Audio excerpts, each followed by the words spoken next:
good time zone. And a happy birthday to all of those around the world.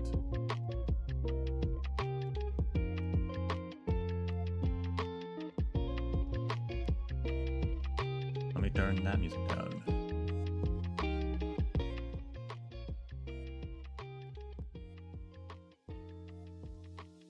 Alrighty. Back with a little bit of a wrap-up stream for 3.7.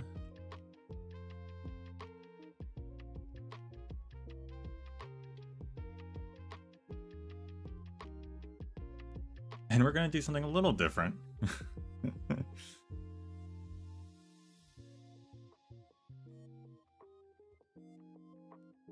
Not just talk about things, but also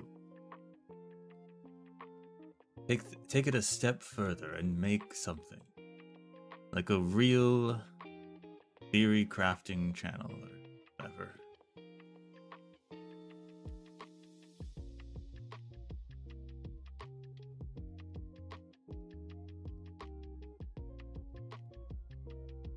Make a chart and try and figure out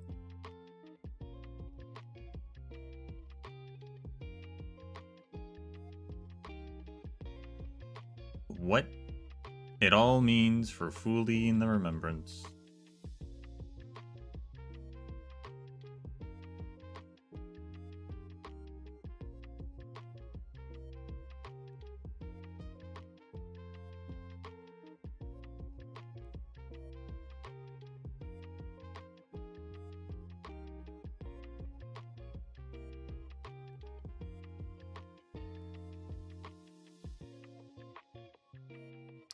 One thing I completely unrelated but related that I saw some people talking about, so I don't, but apparently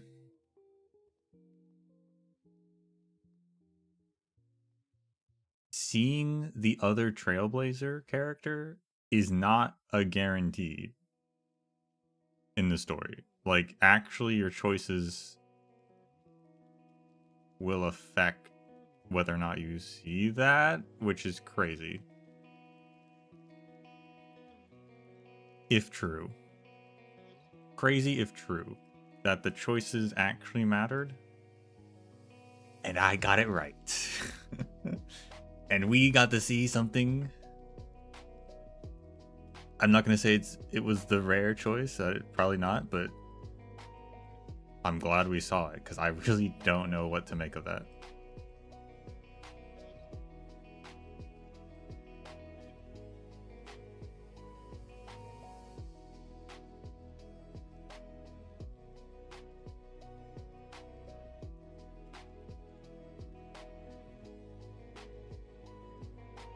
No idea what to make of that.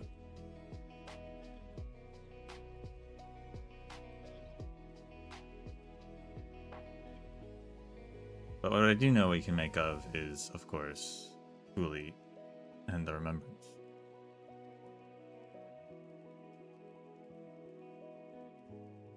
Let me open the game so we can have that for reference. There's a few databank things that have popped up. I didn't read them. We can read those real quick, see if they will add any information that we can utilize for what we're going to do.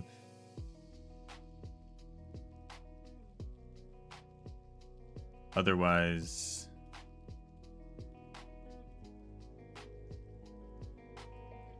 we'll get started with this.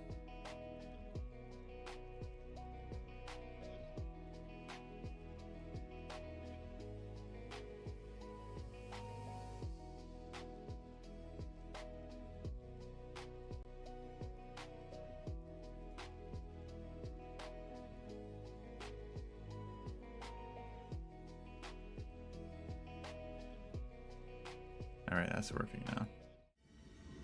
Well, bam.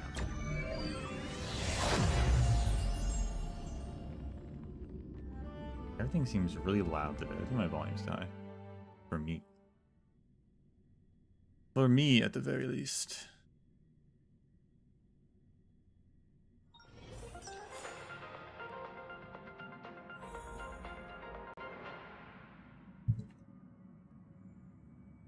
the Interastral Peace Broadcast. Why is Cypher Good messaging? evening, everyone.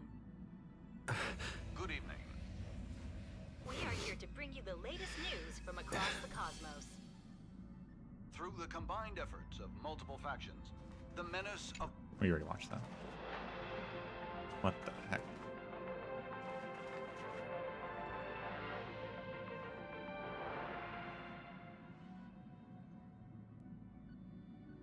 Okay. Did the Crisis Airs never message us in the past and now they can? Is that what's happening?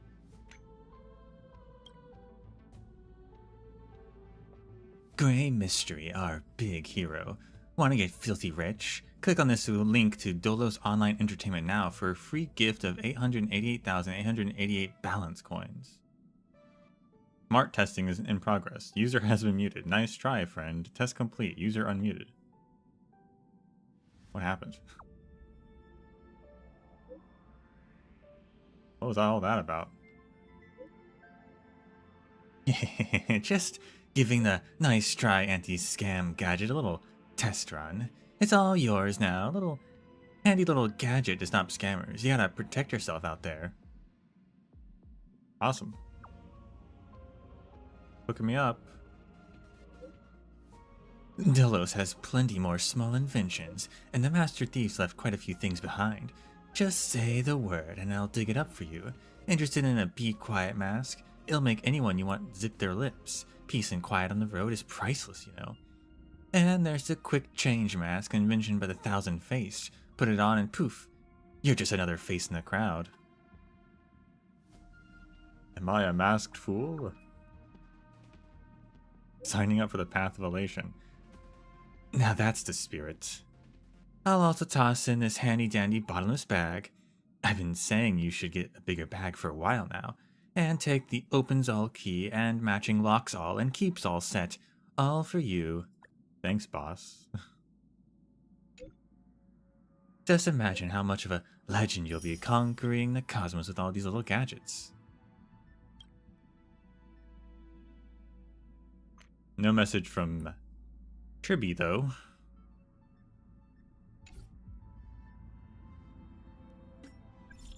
That's fine. Unless they gave her earlier. I don't know. I'm not sure which one of these are actually... Maybe her story? I don't know. Or maybe that's a different thing for Cypher. Who knows?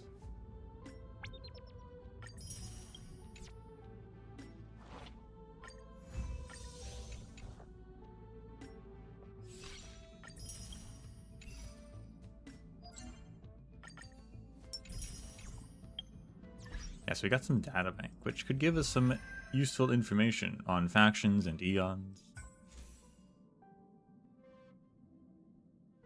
And terms.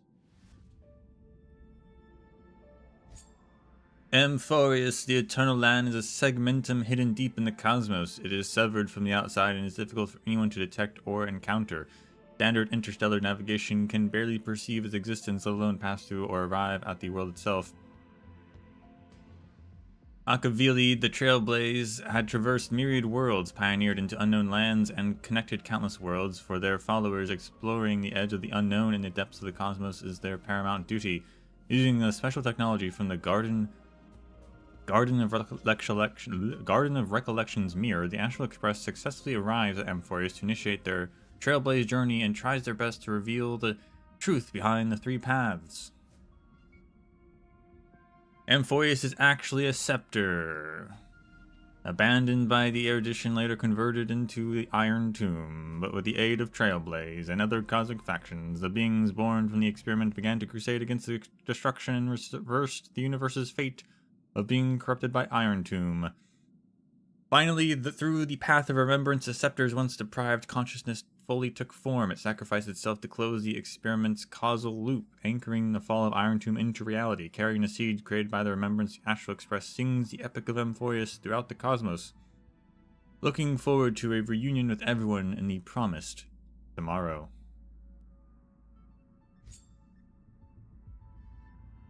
Theory of the Four Apocalypses. Theory. A prophecy circulates among the Omen vanguards known as the Theory of Four Apocalypses that four paths will push the cosmos towards the ending of finality. When genius number 83 Herda had her third audience with Noose, the Eon's extrapolation turned the theory from a seemingly baseless rumor into a fact that could not be ignored. The first three possibilities are certain: the destruction, the nihility, and the harmony. The fourth path, however, remains vacant, or has simply yet to manifest, which is Remembrance.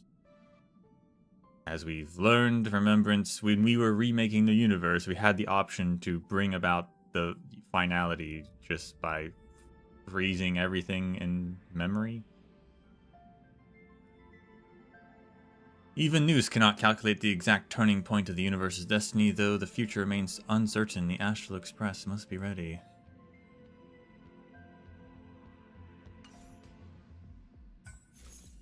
Eons.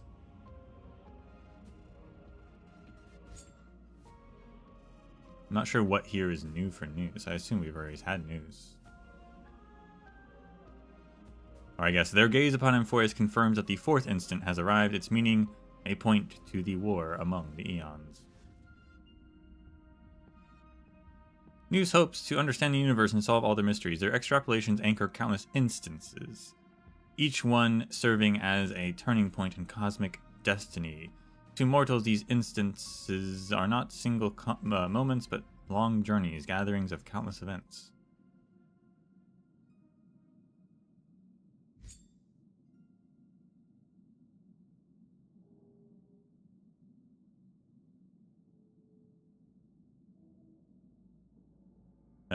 There is no existence more all-embracing than the Remembrance in its purest form. It chronicles everything with neither affinity nor aversion. It unselfishly preserves every single fundamental fact in every single resplendent form.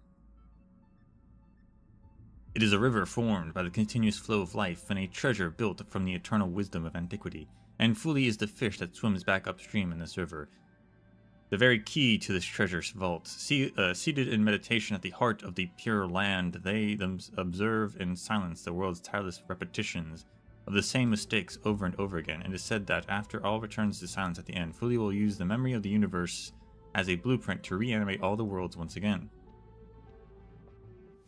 When Herda, genius number 83, had her third audience with Noose, she confirmed the true nature of the path of remembrance. It is causality that transcends time, the master of Anasarva.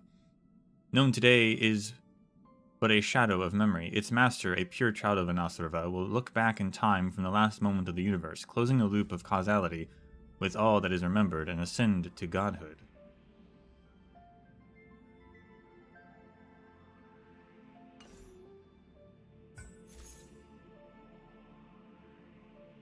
You're a child of Anasarva. You see millions upon millions of steeds pulling chariots, blanketing the earth, yet only one reaches the finish, but you also see how wheel tracks existed before any chariot's departure. Definition of pure child of Anasarva from the Grand Dictionary of Demacanian language. Across the long ages, the words pure child of Anasarva seem more like a baseless rumor scattered throughout the fragmentary chapters of cosmic history. Different historical records lead to figures of vastly different birthplaces, races, identities, and even life experiences. They also never knew each other. The only common thread between these women are that they all walked the path of remembrance. Literally interpreted, the pure child of Anasarva must have countless intricate connections with Fuli, the master of Anasarva. Could these women be some special form of remembrance emanators? Conjectures are endless. They could be fragments of the Eon scattered across the cosmos after their shattering, which seems to be the case. The game, that's what they pretty much said was true. Fuli's countless manifestations walking among mortals, different facets of their memories of themselves, which is also, I think, true. Each theory seems self-consistent yet riddled with contradictions. Among these possibilities, one cannot be ignored. One of several pure children of Anasarva established the Garden of Recollection, where they work together to guard the secret of remembrance. That the crystal god of the Eden of blessed insight is only a false avatar, a fragment of memories. It signifies the shared destiny of all pure children of Anasarva. to remember the stars until these women's minds fade and their body dissolves. In the end, only one of them will ascend to become the true Fuli. March and Evernight seem to be related to the secret of the Garden of Recollection. So that's a third pure child. One of, or several, I guess. Okay, so one or several pure children created the Garden of Recollection. Good to know.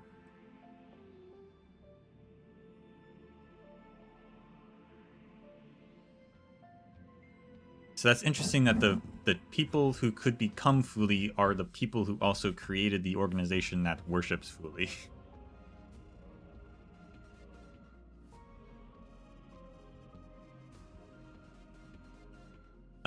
Yeah, what is the Eden of Blessed Insight? They talk about this, and I'm not really sure what this is.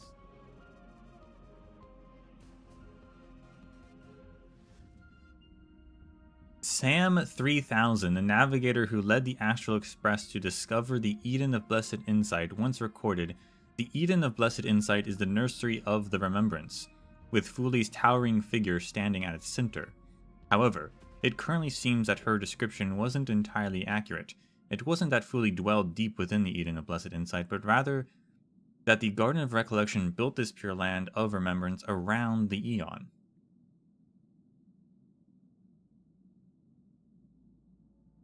The Memo Keepers believe that when the cosmos faces its inevitable end, Fuli will select certain memories to use as a blueprint to resurrect all realms in the new universe. Thus, the Garden of Recollection traverses through space, carefully selecting precious memories to offer to the Eon. A magnificent pure land gradually takes shape, much like how the IPC piles stones beside the Amber Lord. Okay, sure.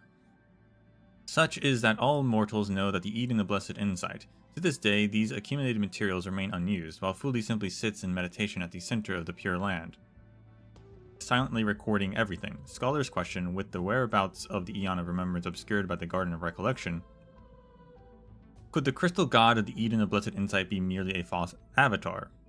Yes, apparently. The answer is yes.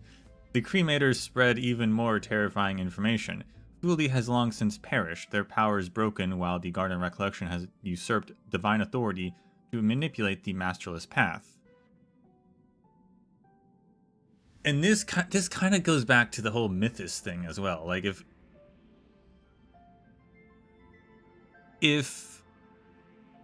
that Fuli doesn't exist and it's a facade for Mythos, but that's not true now. Like, Fuli will exist. It doesn't exist. It will exist. But right now, it doesn't actually exist. Technically.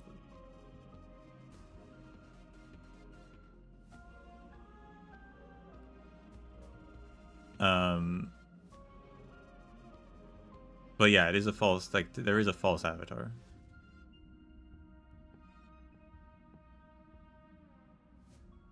However, masterless paths do not exhibit tidal energy fluctuations, and fallen eons would no longer gaze upon any pathstrider. The Remembrance and Fuli do not fit these criteria. Yet, they rarely manifest themselves, leaving only their crystal-like silhouette reflected across the cosmos. Perhaps, as Adrian Spencer Smith once said, do not ask where the shadow dwells. You should seek the light that casts it beyond their throne.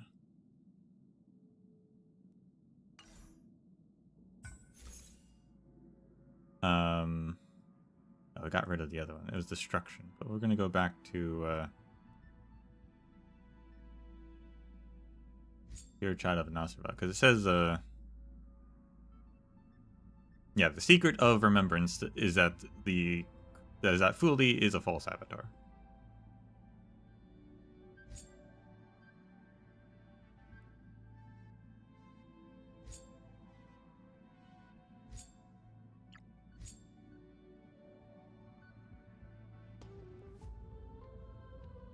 The Cremators believe they bear the sacred duty of filtering memories for the Eons. They steal the stored memories that Memo Keepers have gathered and rank them in order of importance. The ones that they deem worthy are returned to the collection, whereas the ones arbitrarily deemed unworthy are completely destroyed. They claim that they are cleaning out the garbage, all in hopes of relieving some of Fuli's burdens. Interesting. Alright, so then Lord Avengers, which probably is just about Iron Tomb.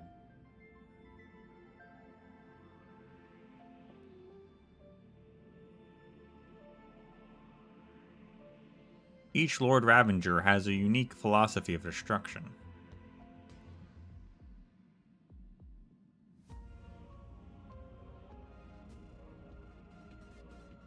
Omen Vanguards have their theory of 4 apocalypses. Who are the Omen Vanguards? Pretty sure they have a page. Are they finality? Do they not have a page? Asat Prad, Zephyro, Selenova, Luxbane. Oh, that's one. Luxbane. Could Luxbane be Nanook's emanators to confront Veracity or the Permanence? No one knows for sure. Okay. Archforger. Which is Preservation. Okay. Iron Tomb.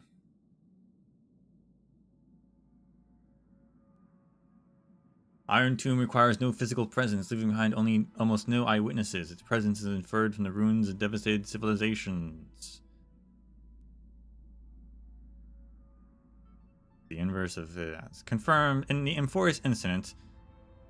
Iron Tomb is confirmed to be the ascended form of the Scepter and nearly destroyed the path of erudition. However, under the resistance of the Trailblazing heroes, Iron Tomb's hatred logic was overwritten, and the virus that swept across the stars was turned into harmless blank memes. Hello, world. The displacement and desolation caused by the Lord Ravengers are not some distant wail, but are closely linked to the fate of the cosmos. Yeah, okay.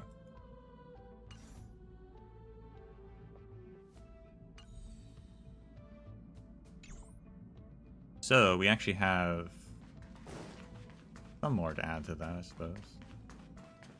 Change the music.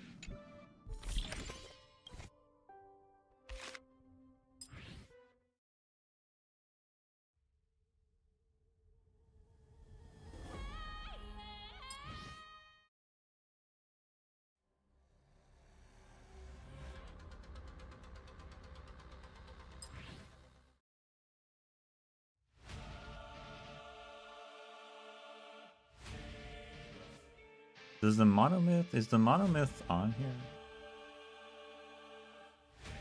I'm missing a lot of songs.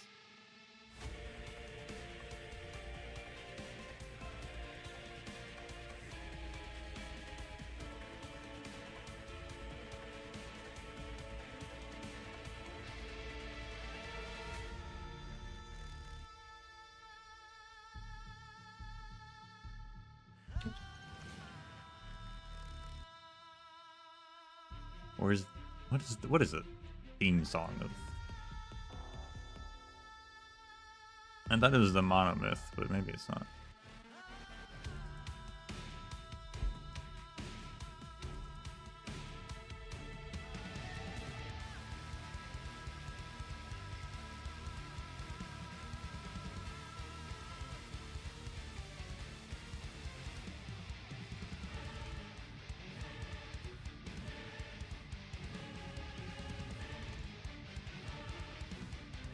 Oh, this is intense.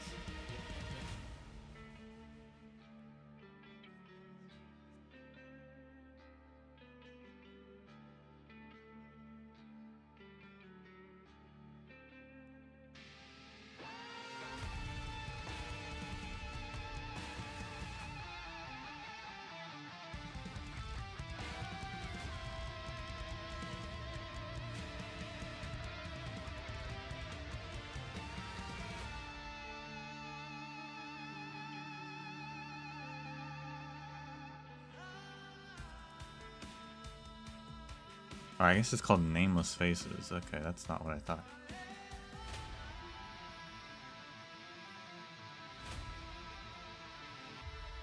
I don't see that on here. I'm surprised it's not on here.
Well, whatever.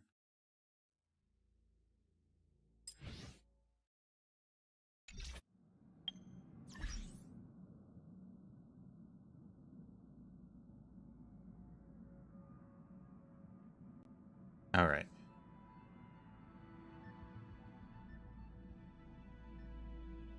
Bam. The chart.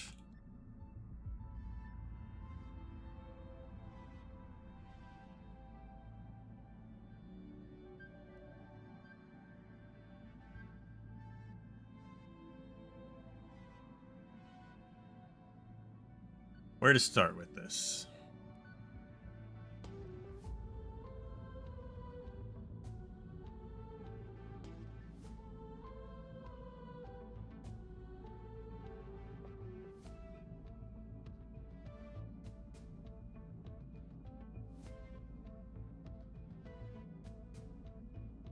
Well, we gotta get the right colors.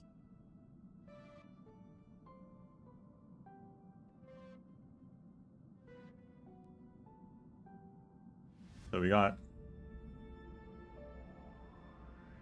Fully. Alright.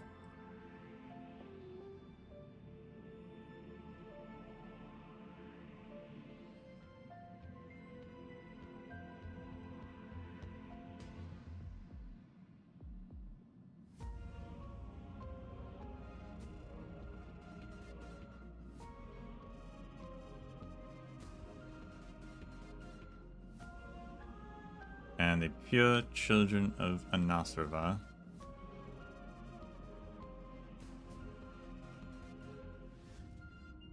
Whom are the same. So we will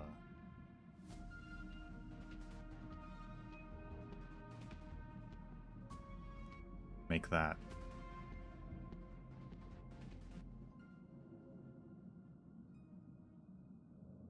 Showing that they go back and they go towards each other. The pure children of Anasrava become Fuli.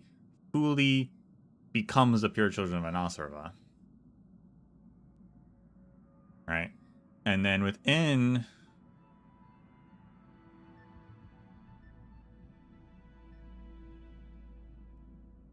let's see. I guess I can make a border or something. Let me try. Let's see.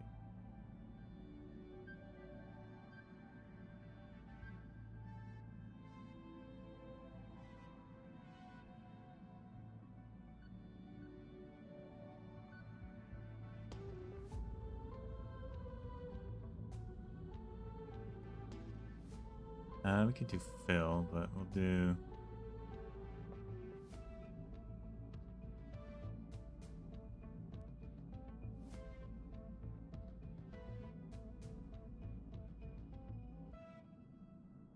an opacity, and we'll send that to the back.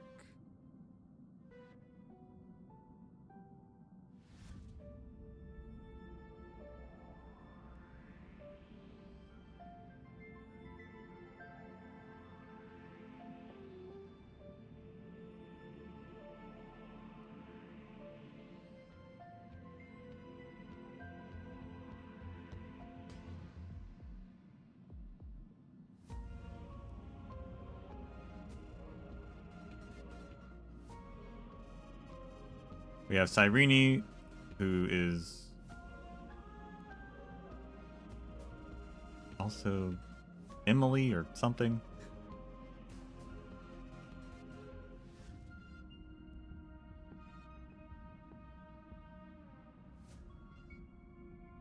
March 7th.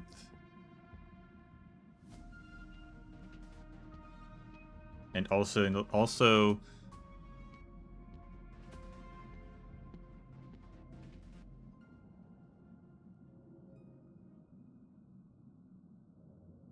the founders of the GOR Garden of Recollection. Apparently, that's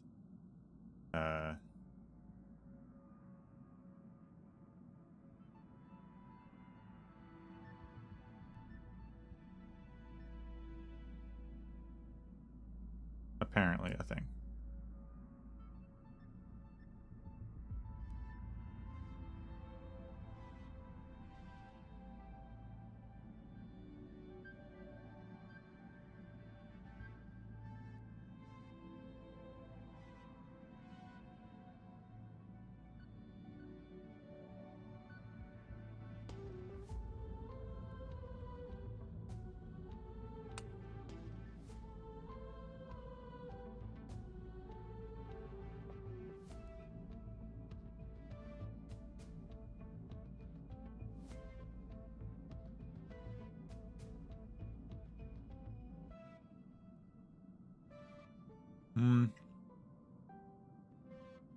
Yeah, make this text instead.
Yeah, it might be a better way to do that, but that's fine for now.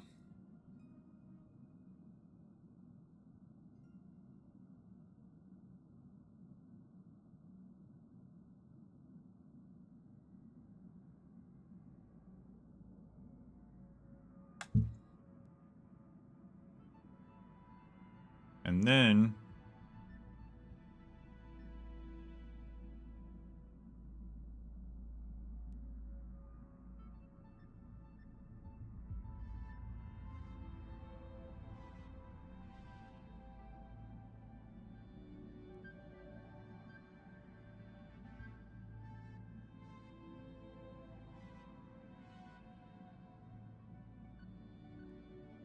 we have Evernight,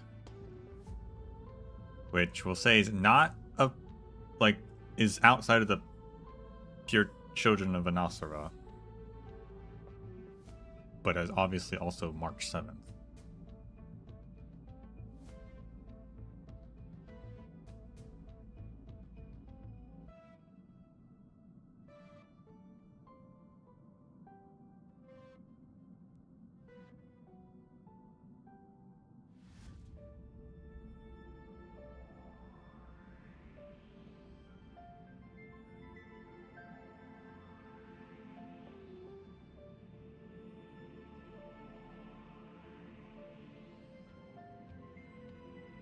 Go the deeper red.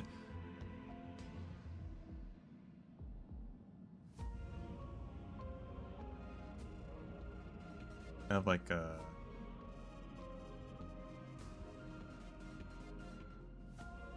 purple. There we go. Okay. And that's where it's like, so Evernight is part of March 7th. March 7th is a pure child of Anasara. But Evernight definitely was connected more toward Mythos.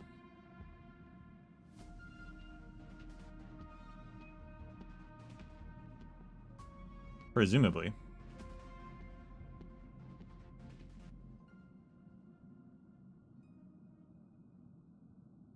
But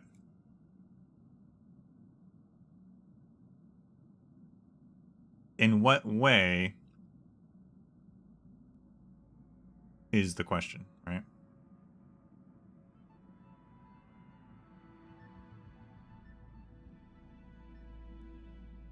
And in what way are those two connected is the question.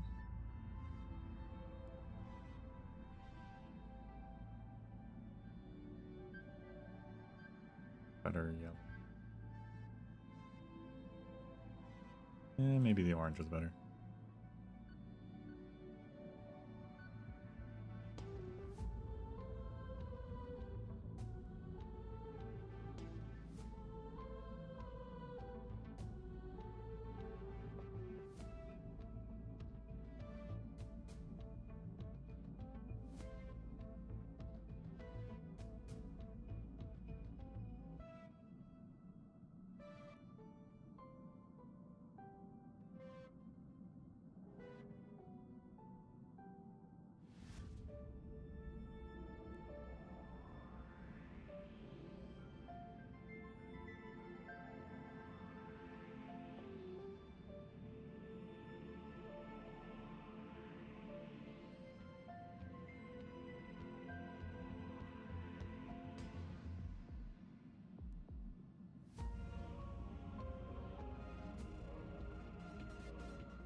Just to make that line up more.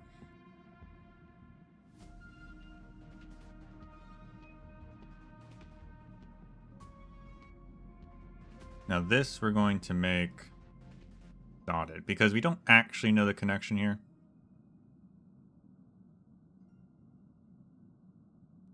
And it's not a pointed line. It's not becoming it. It's just like, is there something going on here that connects them? I don't know.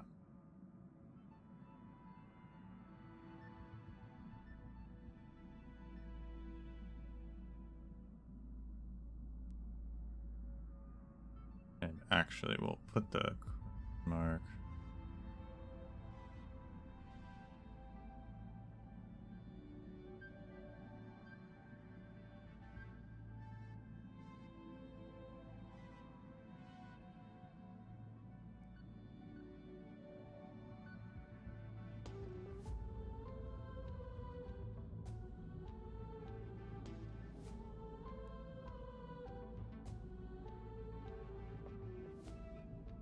I don't like how that acted looks. I was hoping it'd be closer to it, but the box for the text is bigger than the arrow, so the arrow doesn't look great. So we're gonna make the arrow just behind it, that it looks better.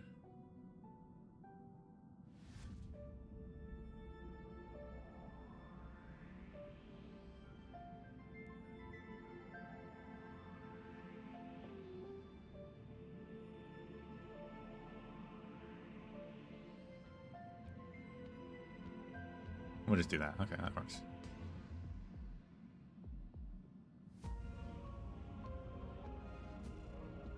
And same with them. Are Mythos and Fuli, what's going on with them, right?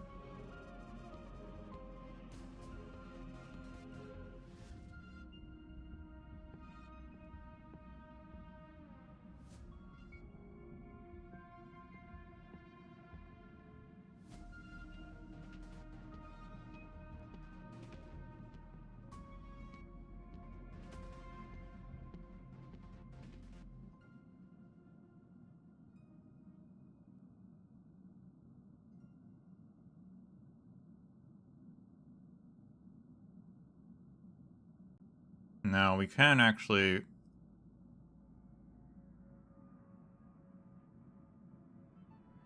going back to the game, you can actually take a look at what's going on with Mythos.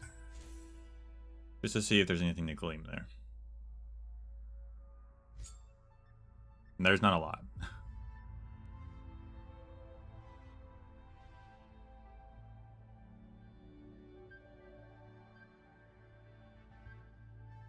To stop questioning is to ask pouring rain to relinquish its faith in the glittering stars. Open yourself to the roaring river of metaphors, and you will find truth awaits, hiding at the end of the night sky in the swirling rosy storm of a bygone age. Sharon Layton, galactic laureate poet, self-proclaimed.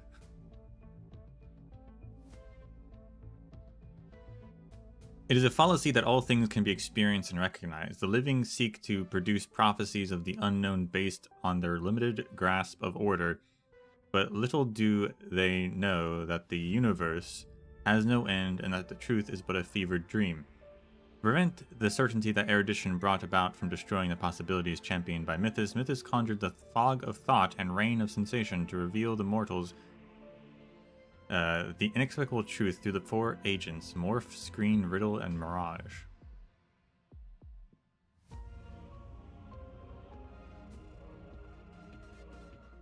I don't know what any of that means.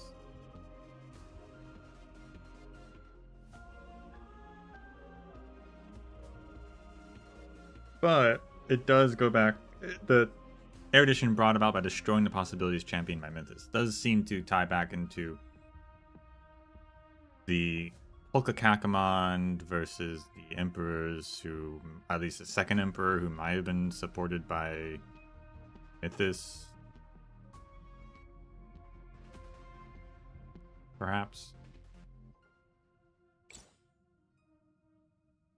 History fictionologist. History is not mired in truth. Reality can be distorted. We should let the past cease to stay in the past. It only exists in here and now, in our brains, where everyone can embellish it.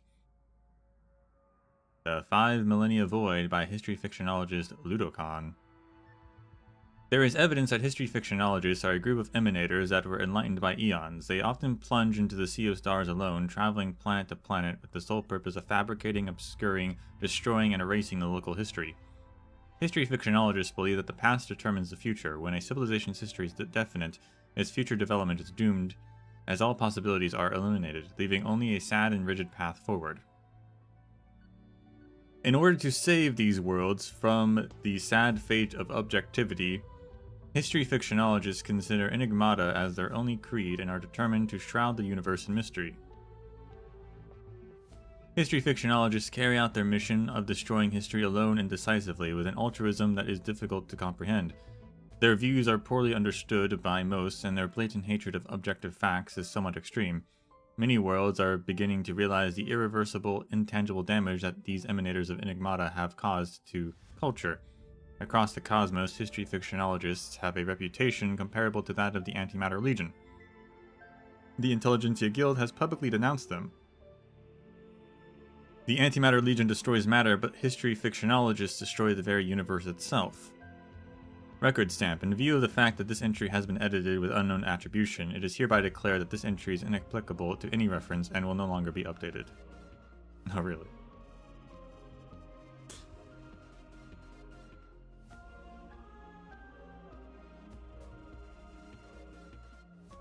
Can't believe they're all emanators, though. That doesn't seem right. The Riddlers. You know what I know, and you don't say what I don't say. What am I? Riddler Baden Babibi Balo Bala. Enigmata has a large number of followers, with the Riddlers being a prominent group. They were once Palace Hall poets, chiaroscuro painters, masters of disguise, or occult monks. While having reached great heights in their respective fields, after coming into contact with the eons, they turned into an incomprehensible group of people who spouted ridiculousness and wrote falsehoods. Where the history fictionologists are devoted to mystification of history, the Riddlers are obsessed with destroying the certainty of language. Words used to express meaning are gradually obfuscated in the mouths of the Riddlers. They deconstruct text, abuse metaphors, change word orders, tamper with semantics, and transform an otherwise precise language into something beyond recognition. While the Riddlers are not as prominent as history fictionologists, their actions still have a subtle yet huge impact on the current universe. Why is it so hard to find a pure and precise language in the cosmos these days? This is another riddle left by the Riddlers. Interesting. But nothing that helps us.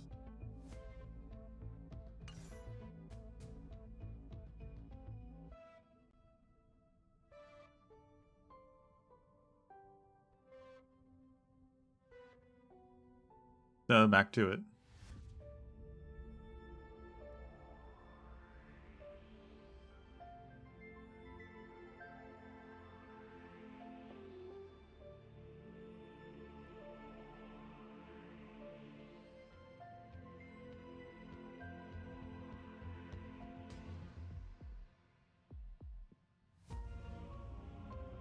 We're gonna move this over a bit.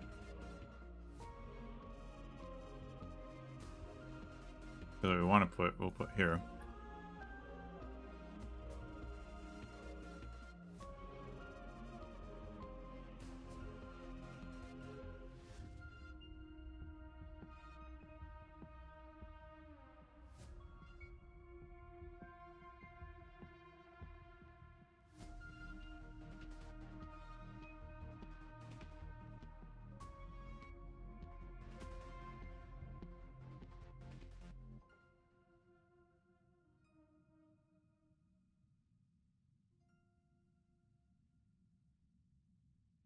At the end of the universe, a PCA, pure child of Anasura, will become fully.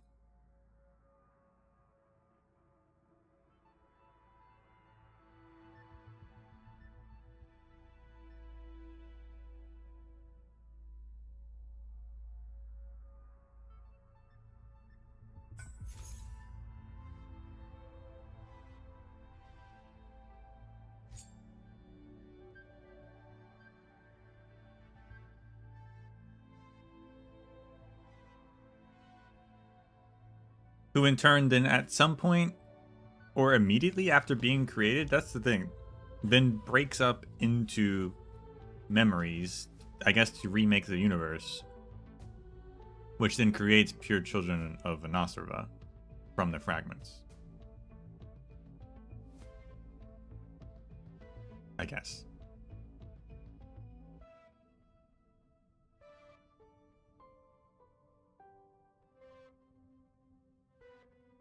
But I wonder if they just immediately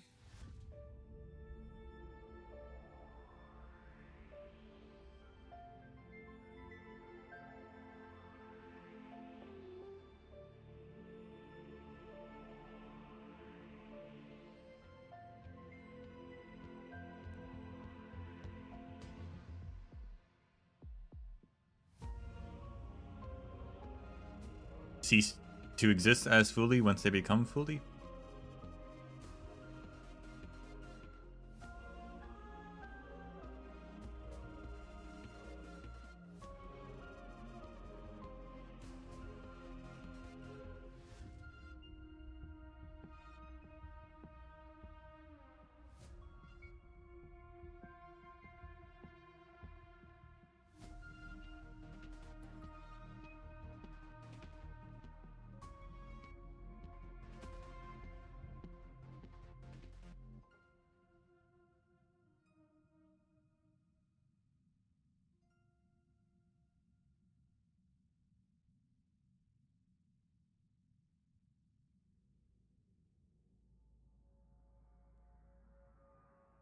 And now we get into the wacky stuff.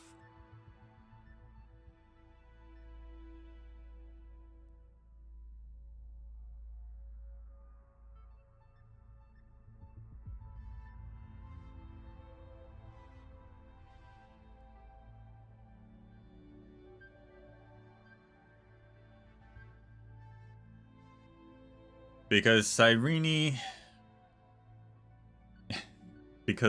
and the Demiurge.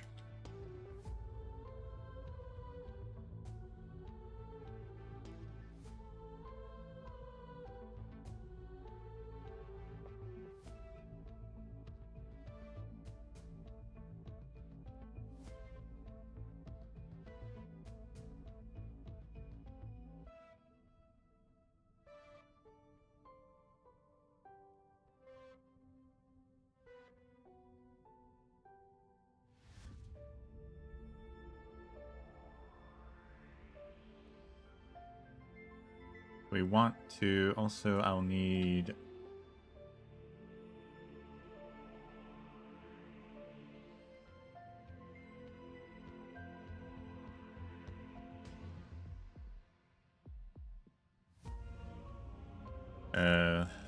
copy the scepter's name because I don't have a way to write the delta symbol, so get that up.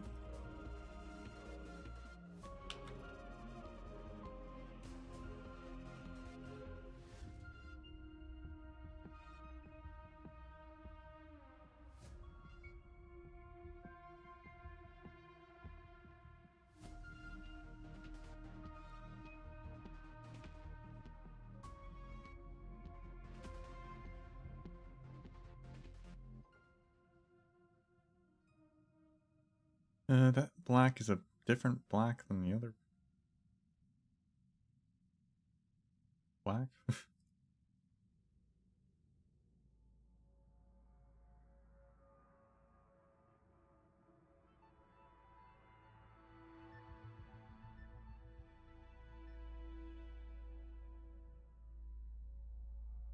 What is that black?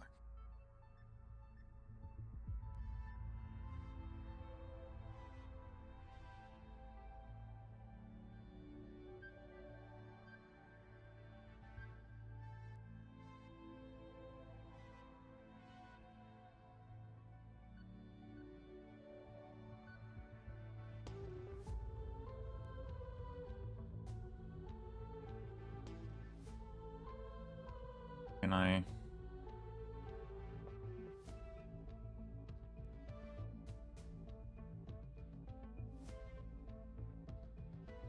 It doesn't. Why is that one not color. That's really annoying.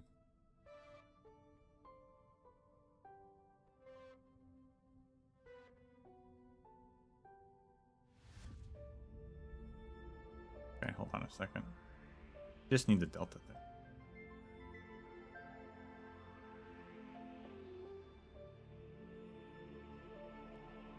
There we go. Should have just done shift paste instead.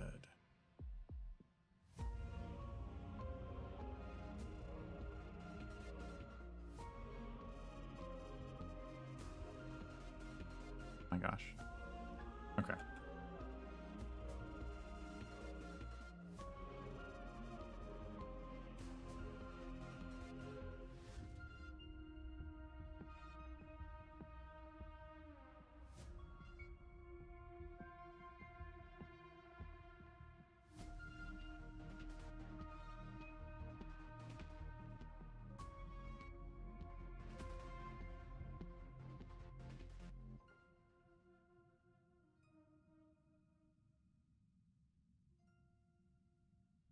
So we got Scepter, which is not the blue.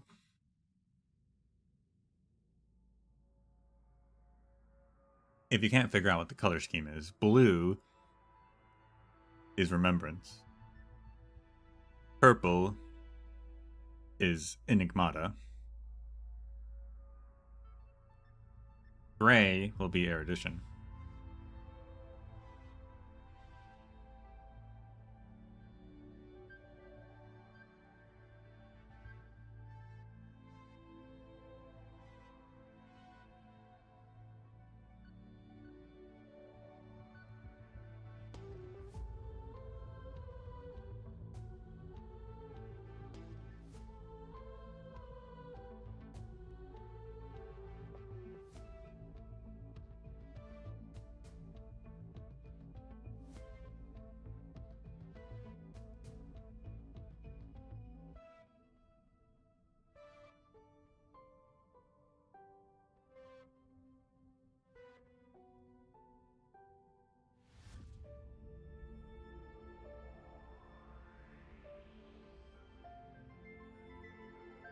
Now, do I want to say that the Demiurge came from the Scepter? Are they the same thing?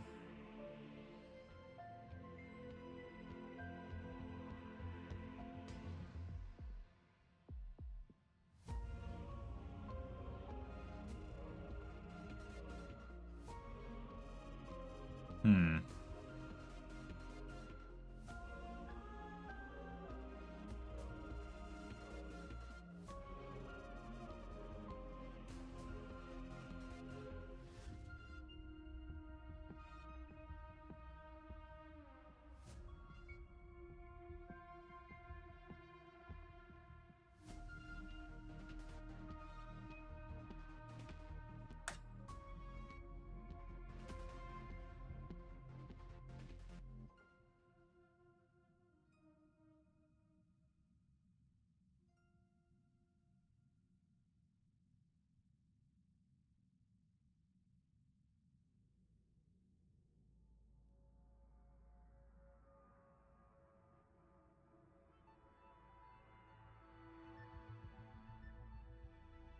I guess we'll say it came from the Scepter.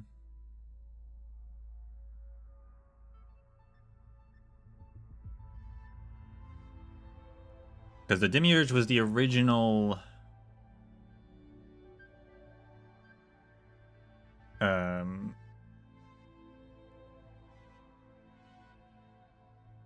like, was supposed to be the original...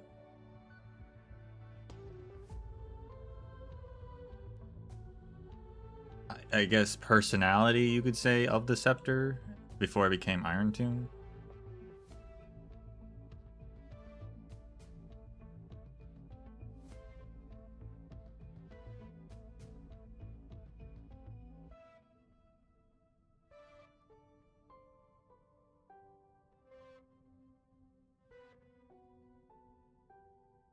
Because the original task the Scepter had was... it was supposed to, as we saw in the files, the archives in the book, the scepter was originally supposed to create a life form, and I'm pretty sure that was supposed to be the demiurge.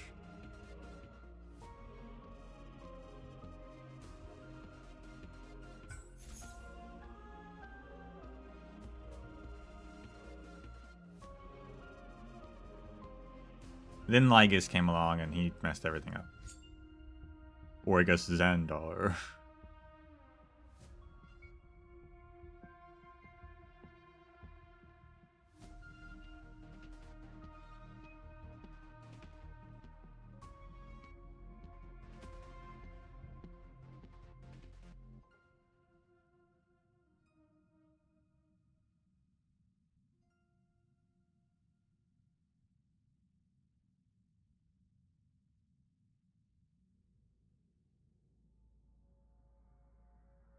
So yeah, we'll go with that. We'll go with the scepter made the demiurge, technically.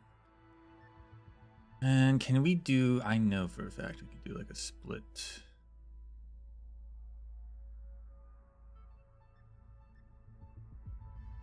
Can't do like a split color though.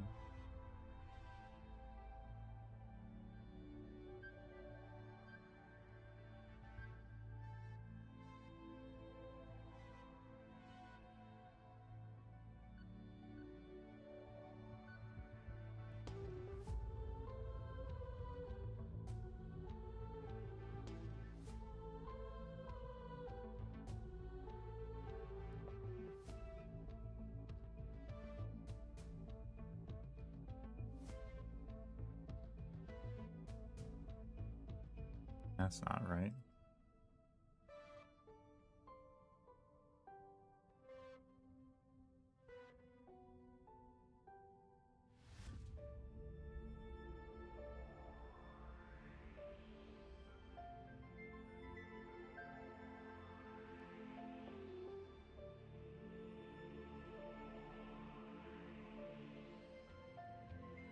Yeah, doesn't really look great, doesn't it? But, whatever. We'll just say it's blue.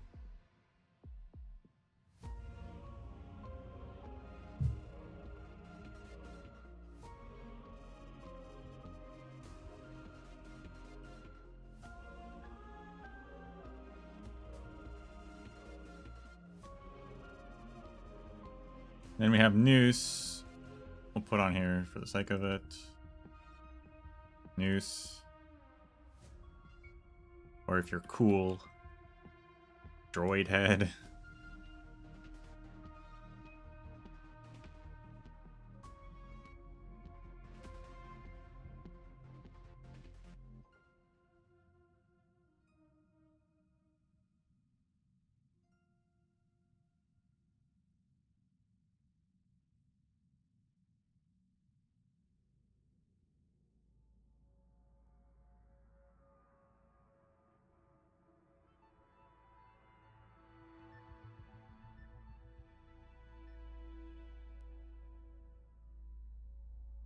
Which is connected to the scepters.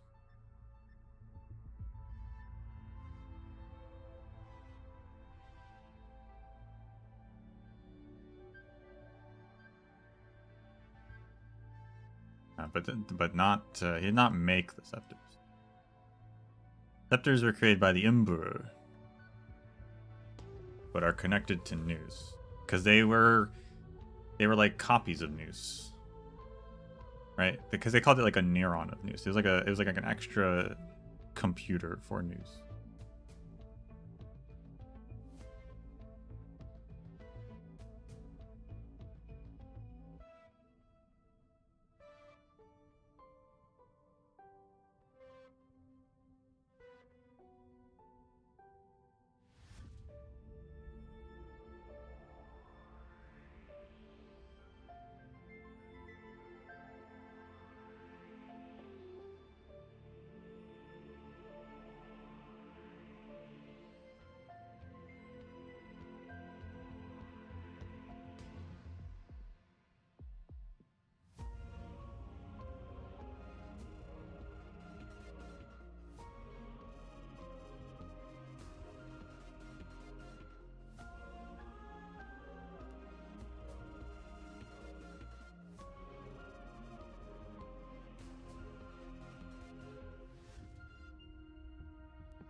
right?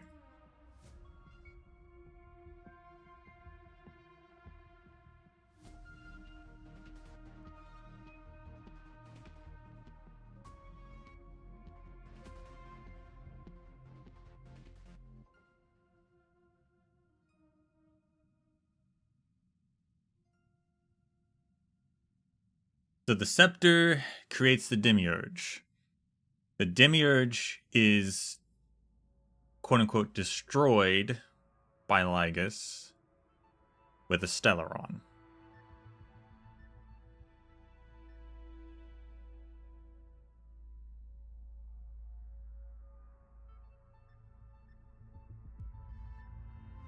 But it wasn't fully destroyed.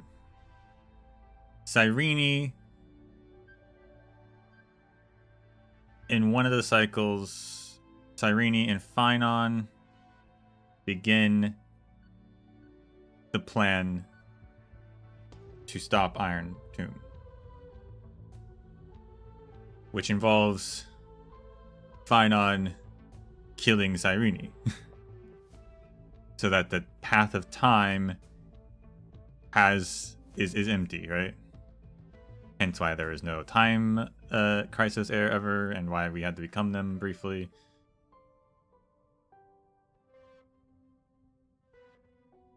All that good stuff. But Cyrene doesn't actually die. She just gets, like, I guess, sent. That's not really explained exactly how that works. She's killed, but she hasn't actually killed. She's just like, because she continues to exist throughout the cycles, and somehow always ends up in the Demiurge's tomb, and is giving the Demiurge all the memories of Amphoris every cycle, which allows the Demiurge to grow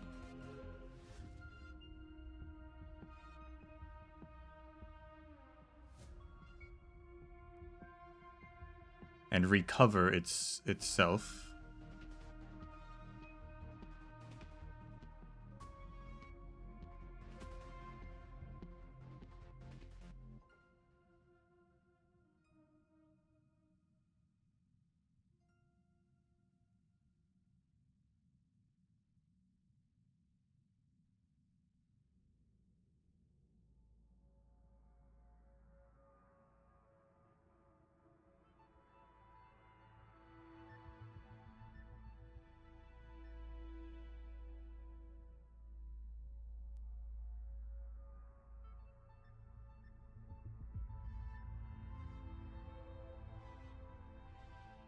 So how do I want to show this? I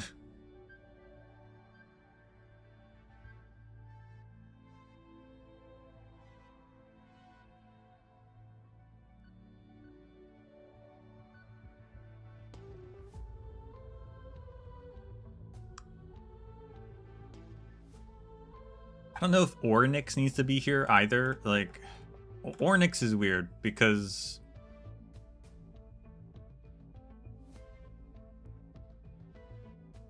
yeah, I don't think Ornyx ever is actually part of this thing. Like, the Ornyx that we know is an Ornyx from the prior cycle, Calypso's cycle. I guess it's not Cyrene. It's just there.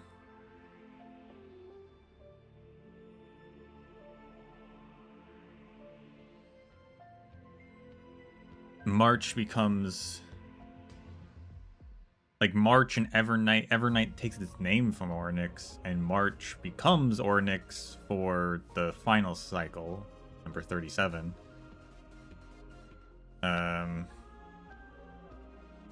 But yeah, I don't think Ornyx really matters.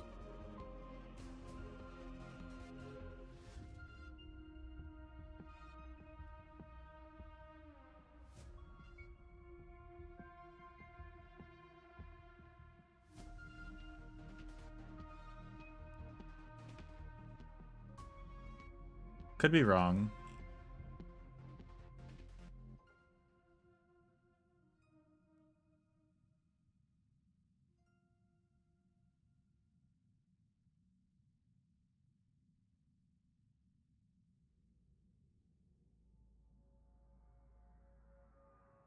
I'm gonna put a line there.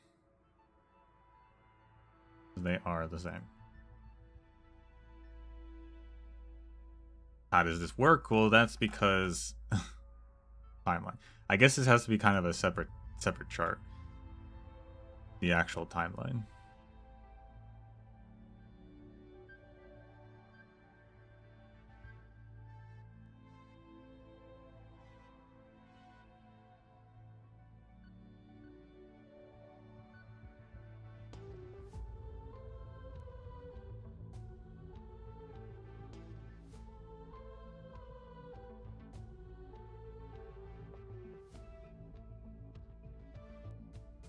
Yeah, because we could put the demiurge into the pure child section and then have that could be its like own little thing. Because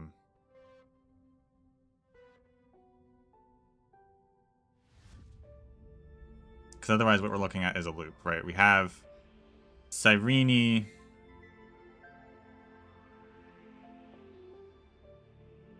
nurturing demiurge, Cyrene being born on Amphorius, maybe originally from Fuli, like the exact. If we're gonna solve the paradox, then the starting point presumably is that Cyrene was born on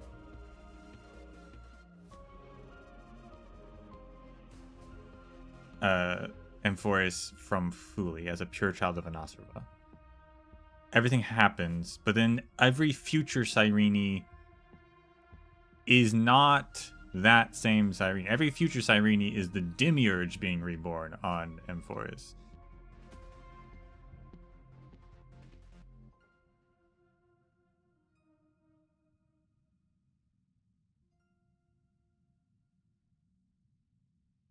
Is probably what I would say there.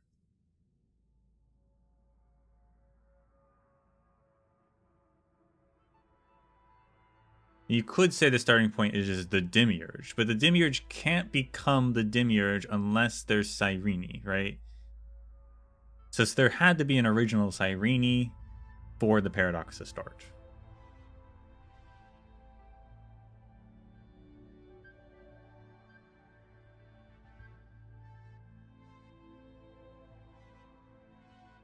Which probably ties into Cyrene's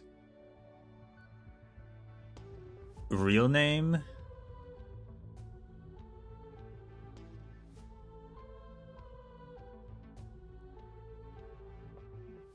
Once again, I don't know why all these characters have alternate names. I said that yesterday, and then after stream, I was like, but not even just Phynon and Cyrene. Hyslins is also known as Helectra. Hyacine is also known as Hyacynthia. And Axagorius is also known as Anaxa.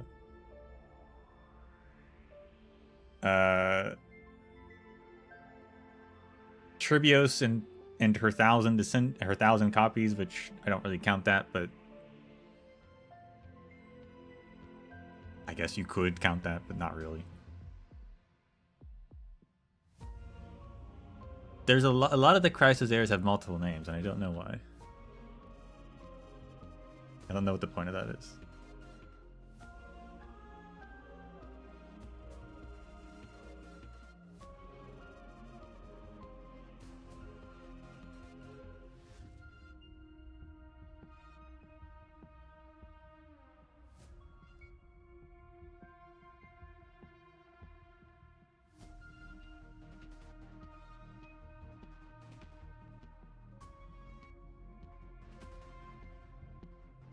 Cypher and Cyphera as well. Can't forget that.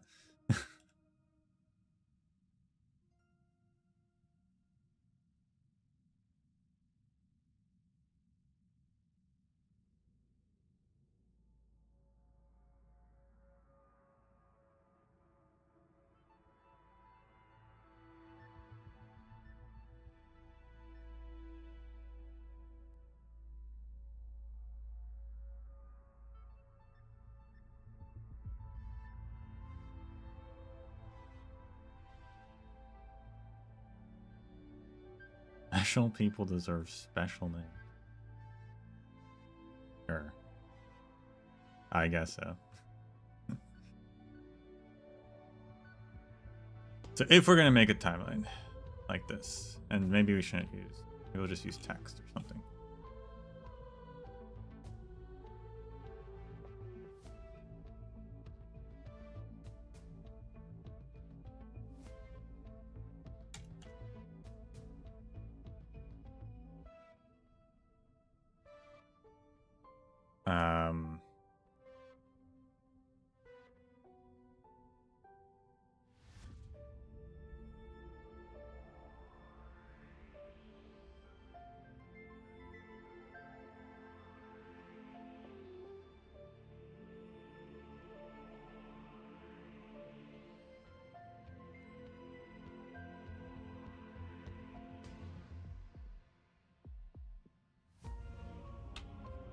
Irini's born on Amphorius from nothing, mind you.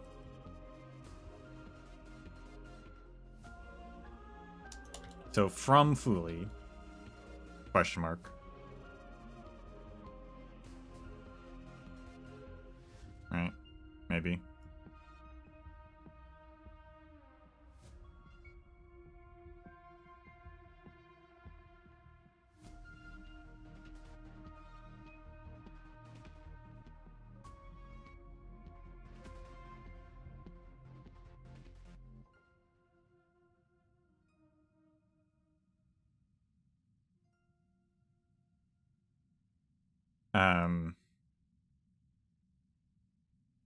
Oops.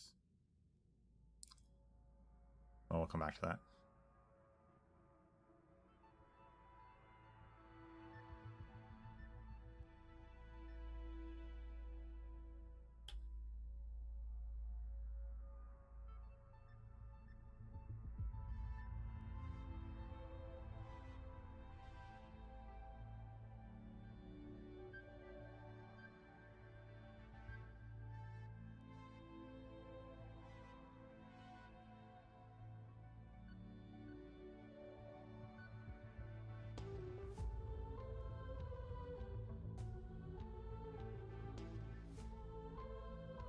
She's removed from the simulation and enters the Great Tomb.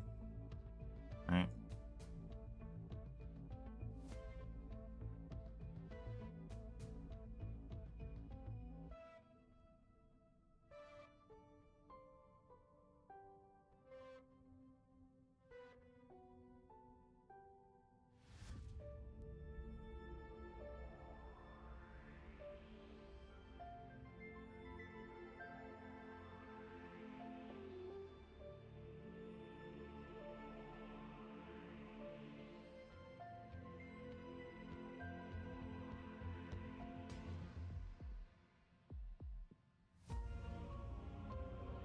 She transfers the memory data to the Demiurge.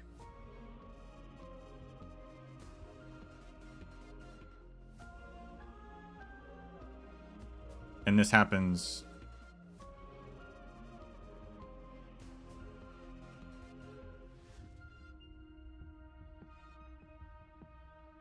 $33 million plus times.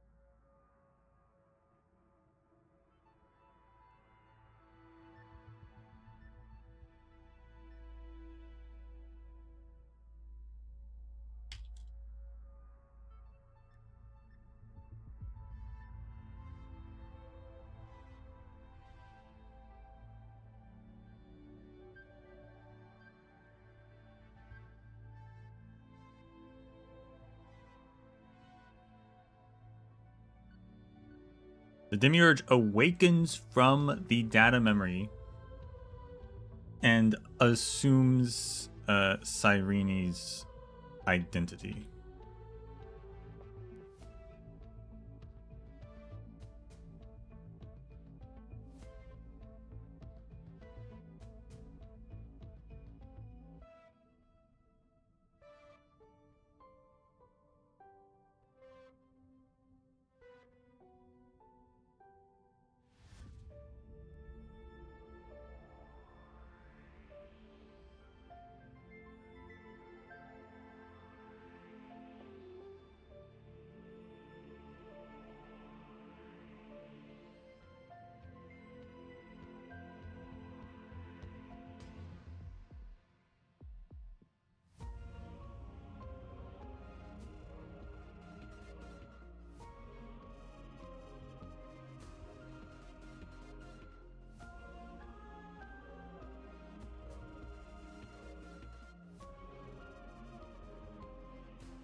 The demiurge closes Amphoris's causal loop.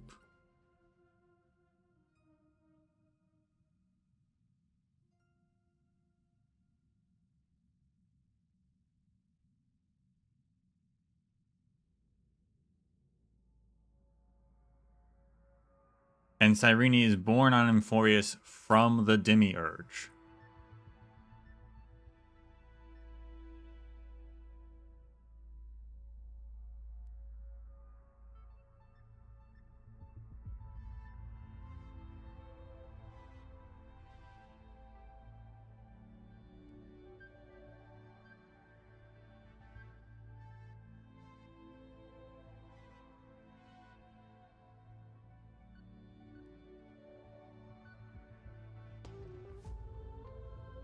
We should say they technically have to travel to the past to close the causal loop. That's an important part. They travel to the past to close it. Cyrene is born on a demiurge, and the cycle repeats.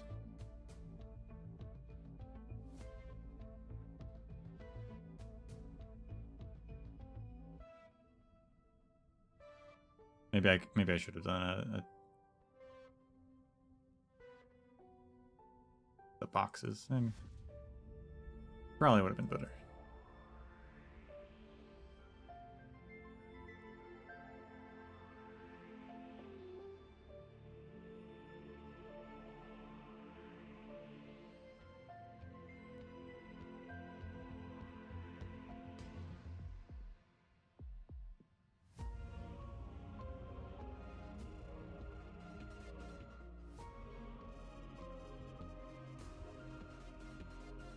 What color do we want?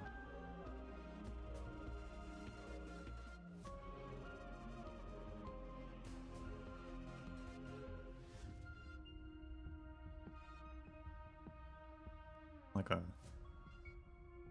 white, there we go.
We'll call the first one the alpha timeline.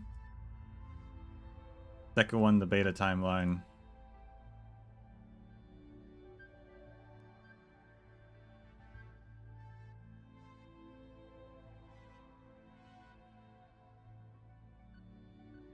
And presumably, that's how we could start the system. What we are in, though, is like we don't know if we can ever be like what timeline we're actually in.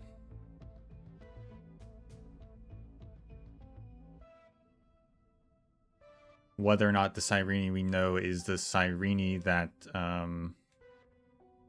is the original Cyrene, if there is one of the alpha timeline, or if we're in a different one.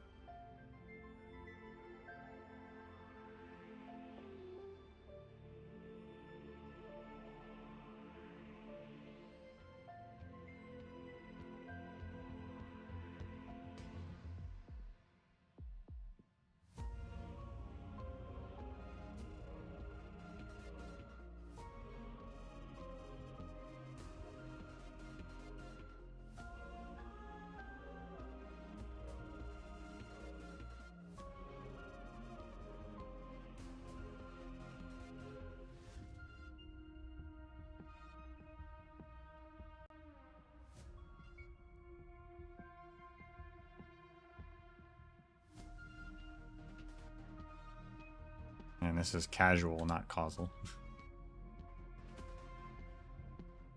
Okay, fix that. Not a casual loop, it's a causal loop.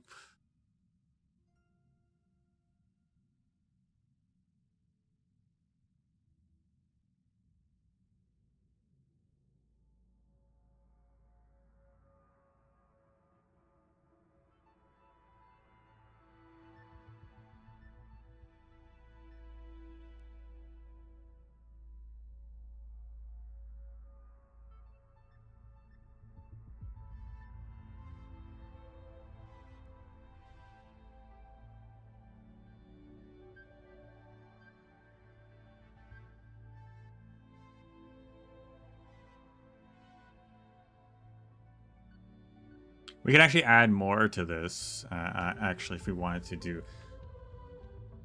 There is actually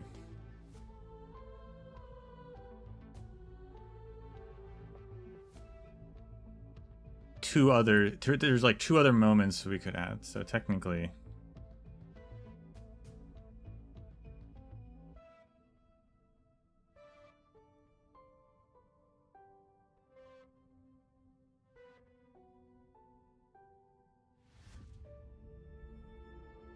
this one I do not know about this, but this is a part of it. So we have Cyrene finds her like ceremonial blade, which I would not call a blade, it's more of a staff, but whatever. They call it a blade in the story. This I do not know. In the alpha timeline, how that exactly works for us. Mainly because it's planted by the demiurge.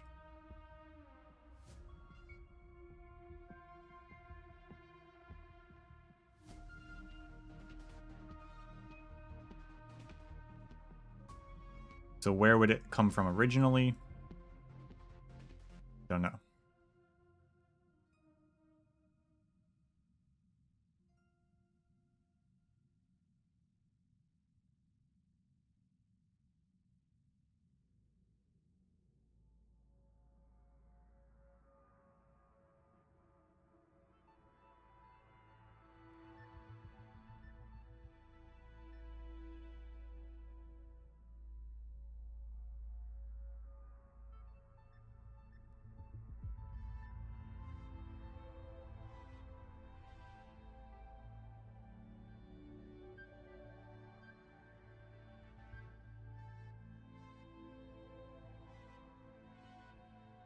The other thing is that during this time, the demiurge is also during the closing of the causal loop, I'm pretty sure it would be the demiurge is acting like Fooly. But so when we think it's Fooly, it's actually the demiurge, Cyrene.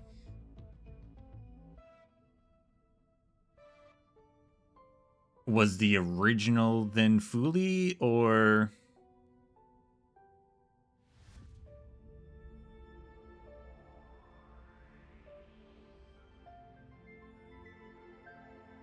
how does that work? The alpha timeline for this one's a bit strange because we're definitely shouldn't be in it then, and if we are, I guess we can be in it if what we experience is at the same time the demiurge traveling back to close the causal loop. At the same time, we are like at the same time we're going through, that's happening. That could be true.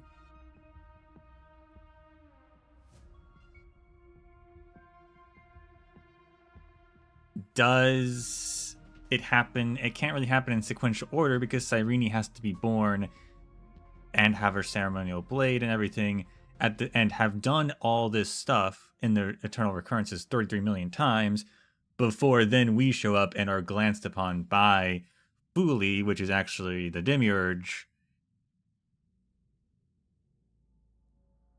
whom is just traveling back in time at the, but like, yeah, that's I'm not sure how that would work out.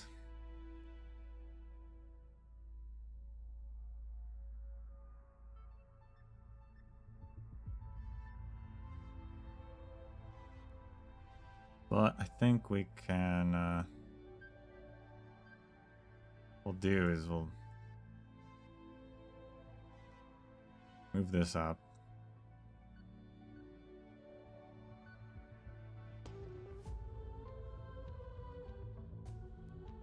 We could move that smaller, actually. Move this down. There we go.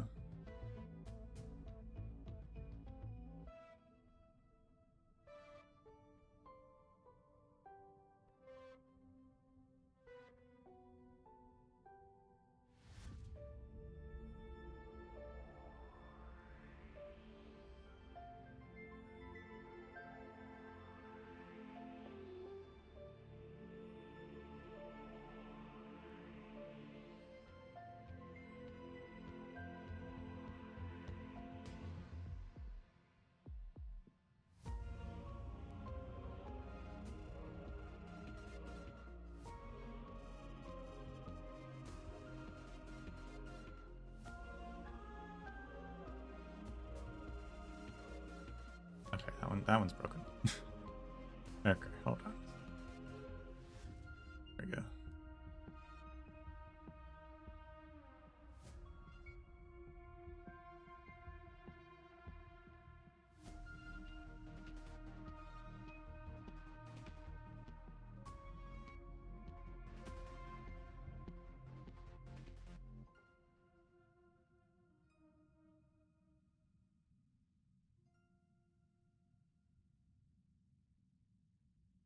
Okay.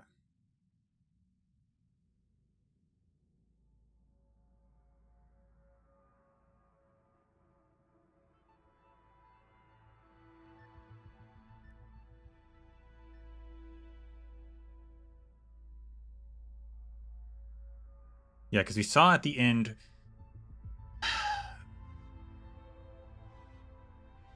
That's the weird thing. We see at the end two separate demiurges, effectively, because we see the demiurge become Cyrene, like be reborn as Cyrene, but then we also see the demiurge become the fairy. Literally the last thing we do is we play as Mem encountering the Trailblazer and Don Hung.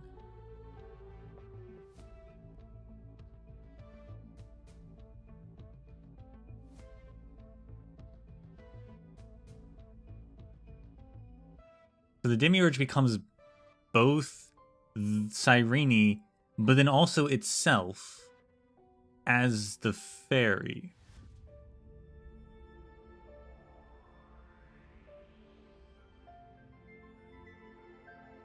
Because Cyrene as the demiurge is doing the cycles, the 33 million cycles, which then gives the demiurge the ability to awake.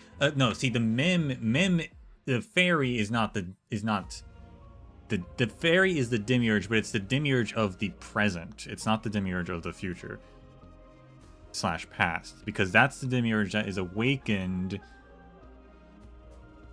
because of the memories.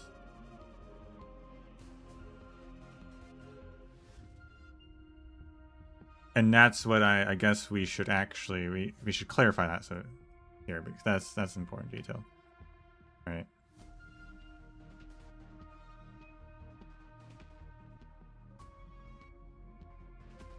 The demiurge awakens from the data memory and becoming Mim. Not Cyrene technically at first.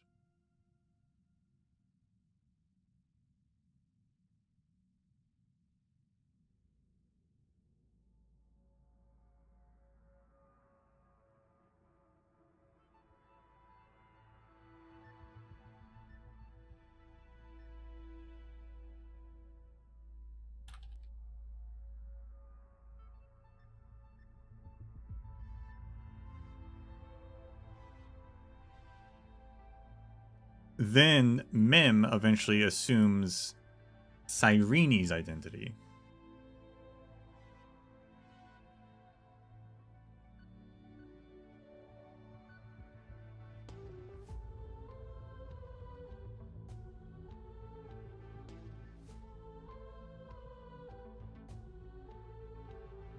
And then Cyrene, as the demiurge, closes the causal loop, traveling to the past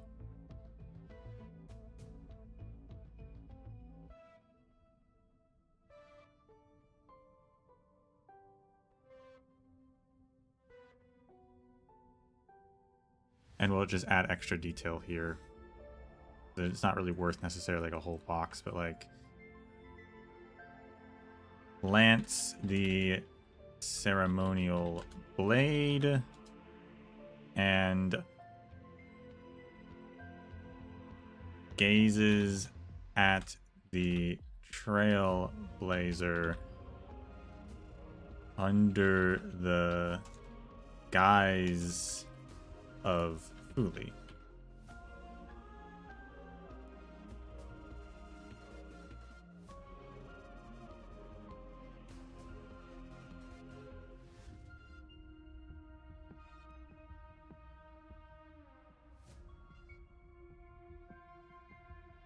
And then is born, and then the new Cyrene is born from the demiurge.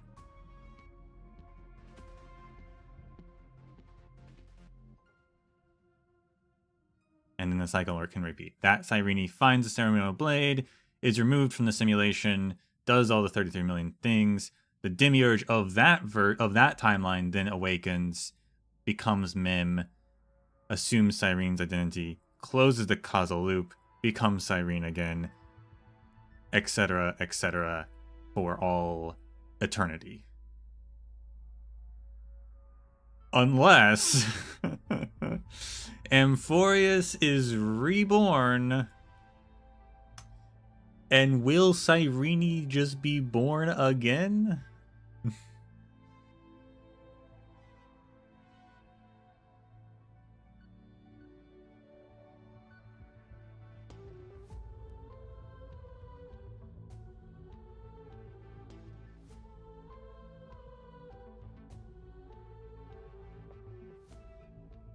Amphorius is recreated in the future.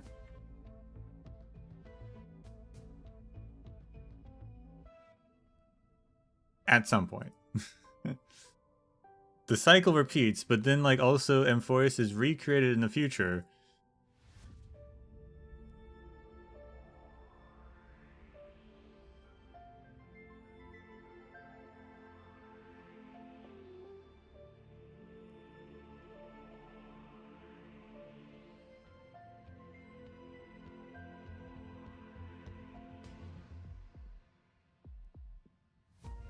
And will Cyrene be a part of that future?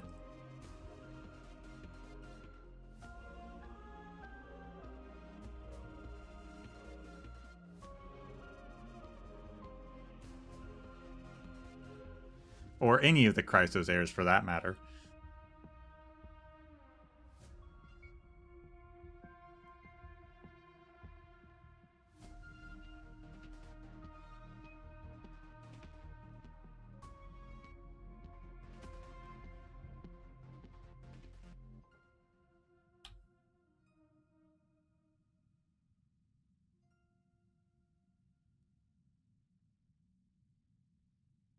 Because if Cyrene can then be reborn on the newly created Amphorius,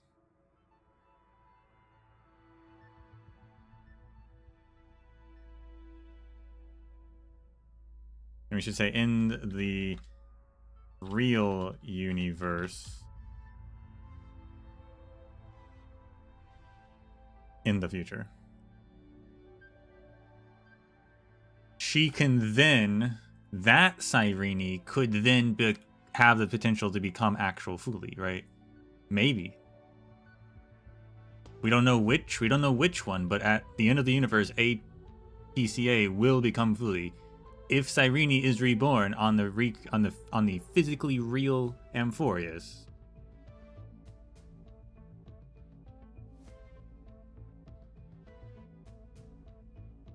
Then that Cyrene could be a contender for Fuli. As it stands now, they can't be because they're dead.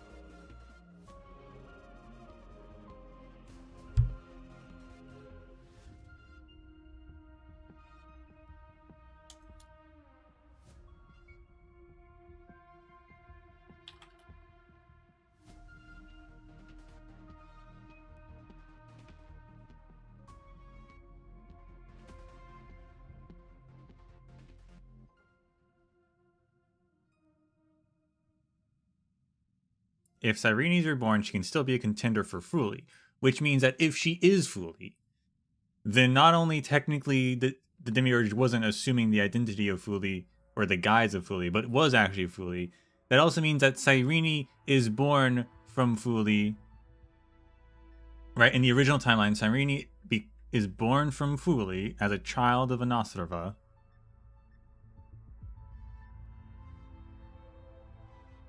A pure child of Anastrava. Becomes the Demiurge, is reborn from the Demiurge, is then reborn from the memories of Amphorius, then becomes Fuli and is born from the memories of Fuli in an even larger cycle.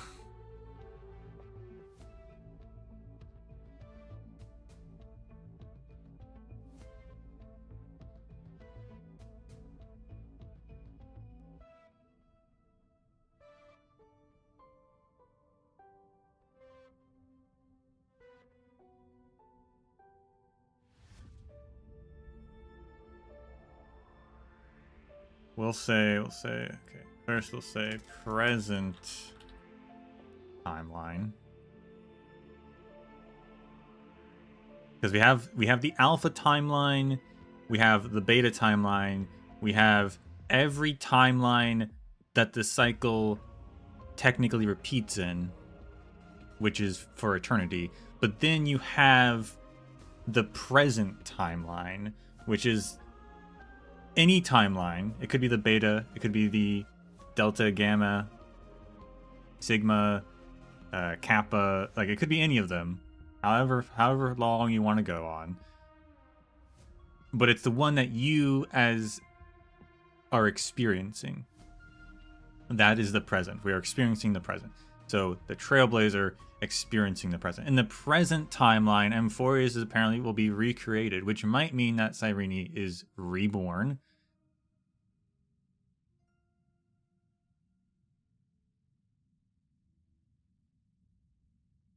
Which allows for then her to potentially become Fooly. So actually what we're going to do is we're going to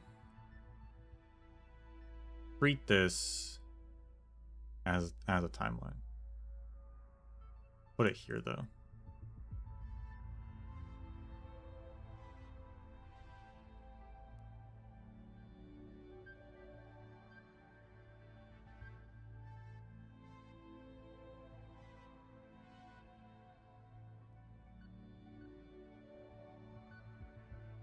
If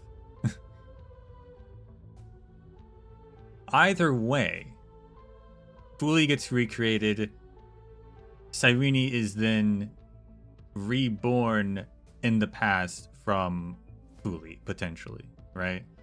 That's like the closing the final loop.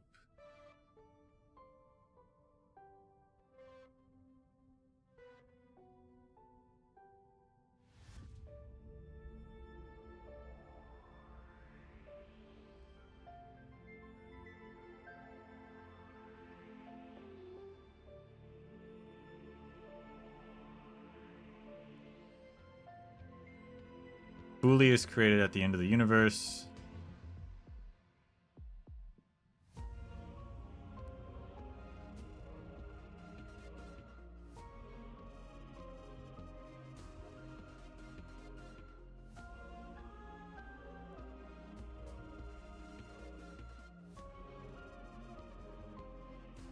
And then looping back around.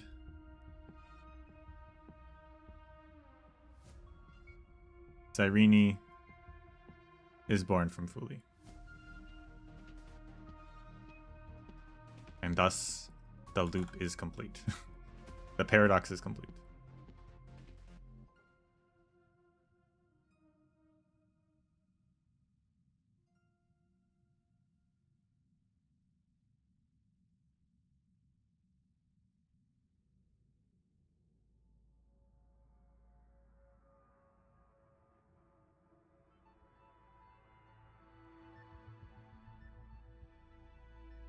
Cyrene is born from Fooly, question mark? I mean, she has to be,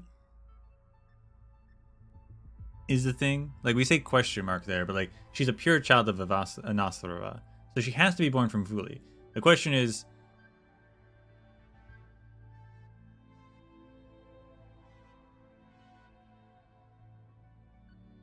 the unanswerable question is, in the Alpha timeline,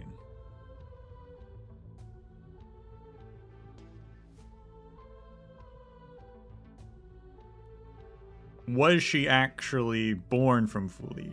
Or is the Demiurge just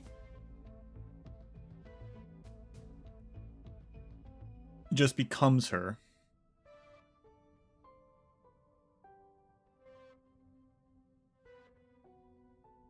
No, it can't, because there has to be the reason for the Demiurge, unless we assume that in the Alpha. No, that wouldn't make sense. Because you say, like, okay, the Demiurge is created and becomes, and goes through Amphorius and then becomes Cyrene, and then who becomes Fooly, who then can make themselves. But the Demiurge can't really become anything if there's no Cyrene for it to become anything. And if there was a timeline in like the Alpha timeline where none of this happens, then the Demiurge definitely isn't becoming anything. Like the Scepter is creating Demiurge because the Scepter's original thing was to create a life form, but I don't think there'd be any reason for that life form to become Fooly, right? Like, the reason why I think the Demiurge is the contender for Fooly is because it has this source of memories. If none of this happened, then there'd really be no reason for the Demiurge to be a contender. But it has this source of memories. But it only has a source of memories thanks to Cyrene.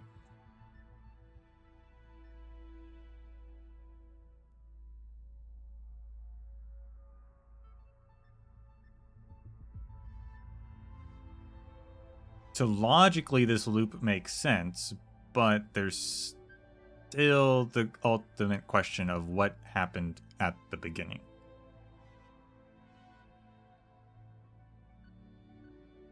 And I think it has to just be that originally Cyrene was made from Fuli. Where did that Fuli come from? Like, if Cyrene is supposed to become Fuli, then as the Demiurge, then like, well, how did that Fuli become Cyrene? If this is the first, if any alpha timeline it hasn't happened yet. Yeah, I don't know. There's just no way that can be answered.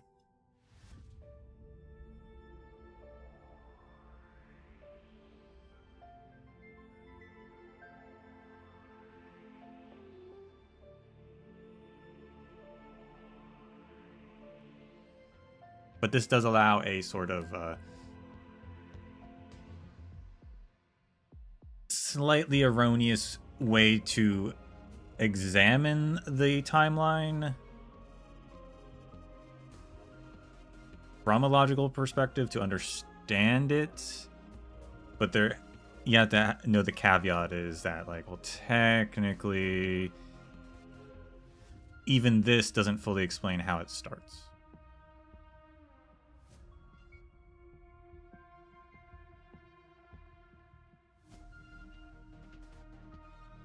It makes one assumption for this to work, and that assumption is Cyrene is born from Fuli, which is a true assumption, but the assumption is it can do that without there being a Amphorius originally. But this could tie into maybe Cyrene's identity before being Cyrene, whatever this Emily, as I'm calling it, because that's what it spells. Assuming, I don't know what other name would be, like E space LY, like Emily, I don't know.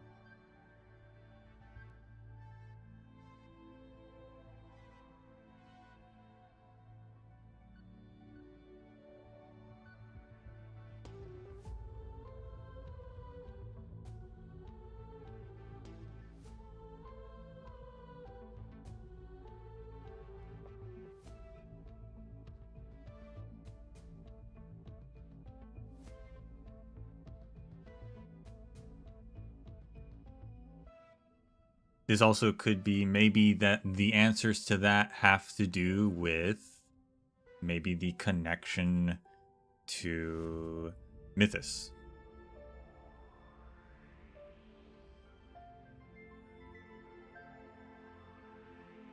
And the Evernight and whatever that's going on there. There's something there. They got so close to being like, yeah, here it is, and then Evernight was gone. They're like, yeah, Evernight's like, it's pretty much, yeah, Enigmata, but we're not gonna actually explain what's going on there.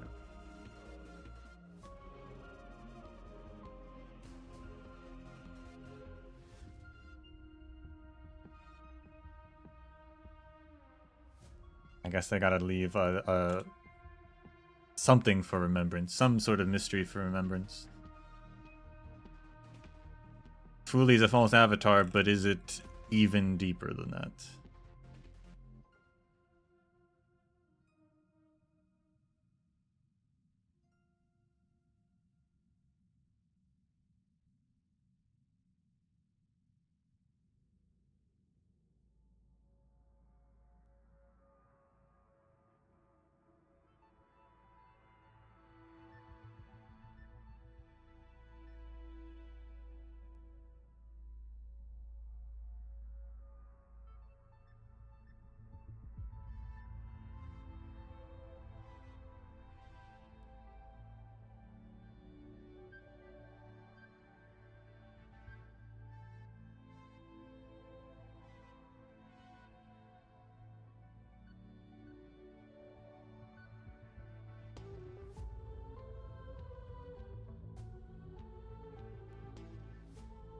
Because there does come a point where, like,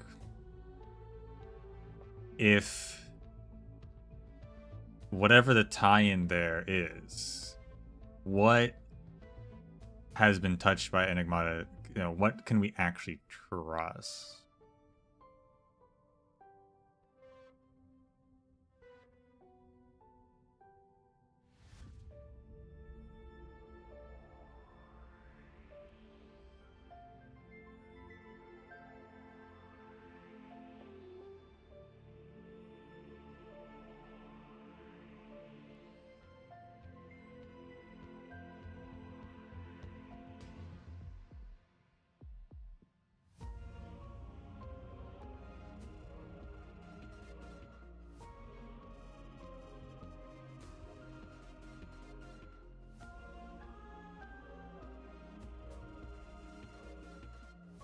I think the implication we can just go for is that they are two sides of the same coin. Maybe all pure children of Anasarva have a quote-unquote Evernight side to them. We know that at the end of the universe, Fuli is created, but maybe Mythos is as well, or something.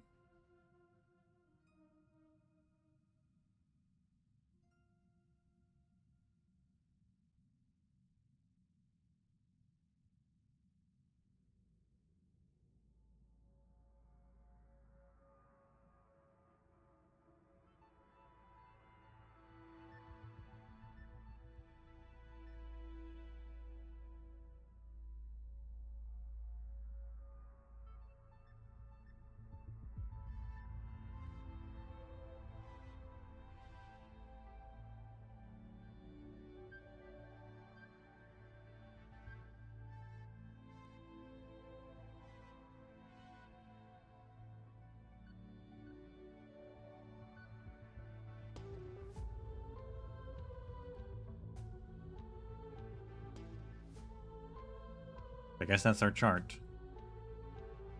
And updated whenever whenever we get more information about the Enigmata, I presume.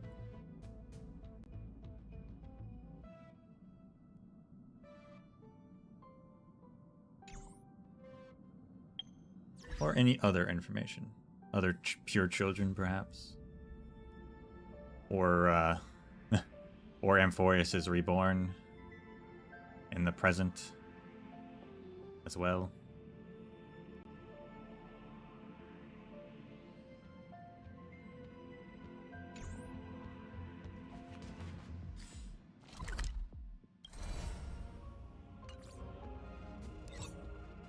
But now we can go do finish off some other stuff going on here.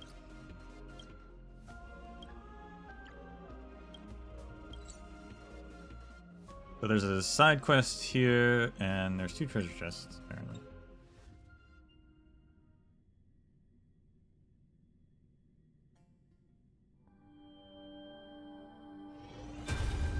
Oh. Sending me right to it, huh? Hi, miss me yet? Welcome to the story we wrote together. This page of eternity exists because of you. This is our shared memories. The young girl smiled faintly. She had foreseen that at this moment you would hesitate, sigh, or pose a question. A moment later, you too regained your senses. The her before you was nothing more than an ink trace left from the past, able only to carry a message, unable to exchange words. Sorry, this is the only way I could leave you a message. We've come such a long way together on the path of remembrance, even though the Amphorius in my memories will forever continue its cycles, stealing the Iron Tomb in the past. For those who remember you, this story and this eternal garden will always stay by your side as part as I've written, continuing to trailblaze at the Express. The girl pauses for a moment, blinking her eyes.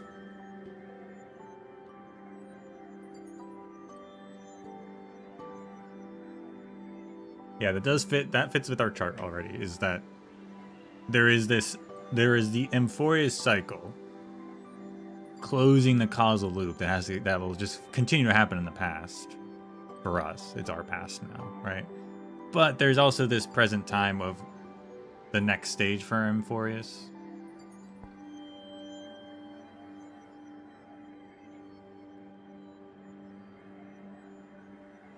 One day memories will bear fruit. Yeah, even though it's hard to guess what you are thinking, a heartfelt thank you should surely make the little flower in your heart bloom, right? Thank you. Oh, that's right. If you have time, can you please visit me in that little village in the memory? Who knows, I might have prepared a little pink present for you.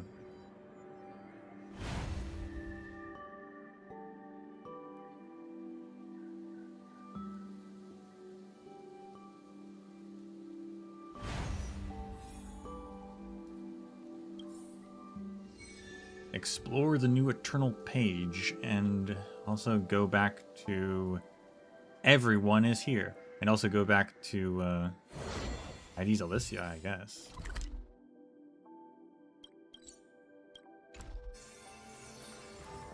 Everyone is here. Polixia.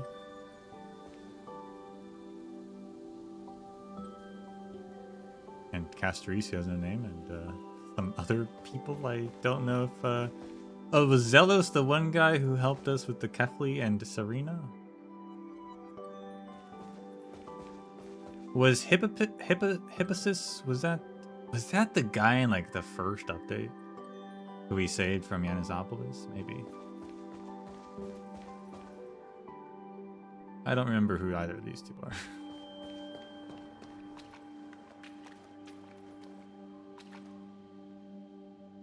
Cassandra, Pasithea, I do remember those. Noldus, yep. Or maybe it was Noldus who was the guy from Yanisopolis. Terravox is over here, apparently. Diocles is also here. Bertus and Gravitas, I think I remember. Periphas, Andreas, Cleo, Nicomachus, maybe. Alright. Everyone's here.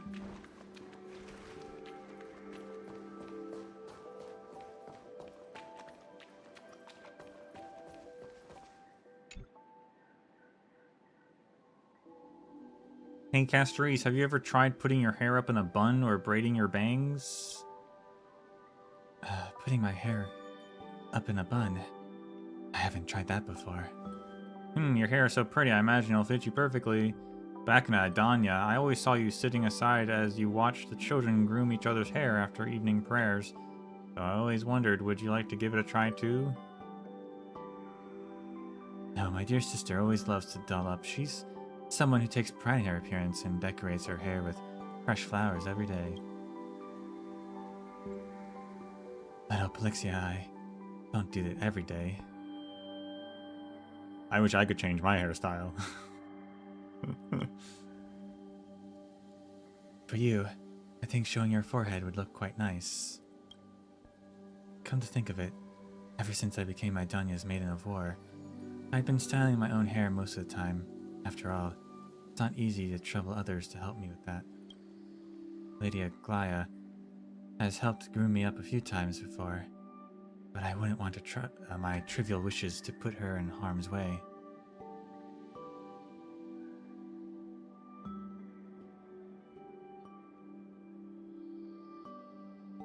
Yeah, I guess I could have helped back then.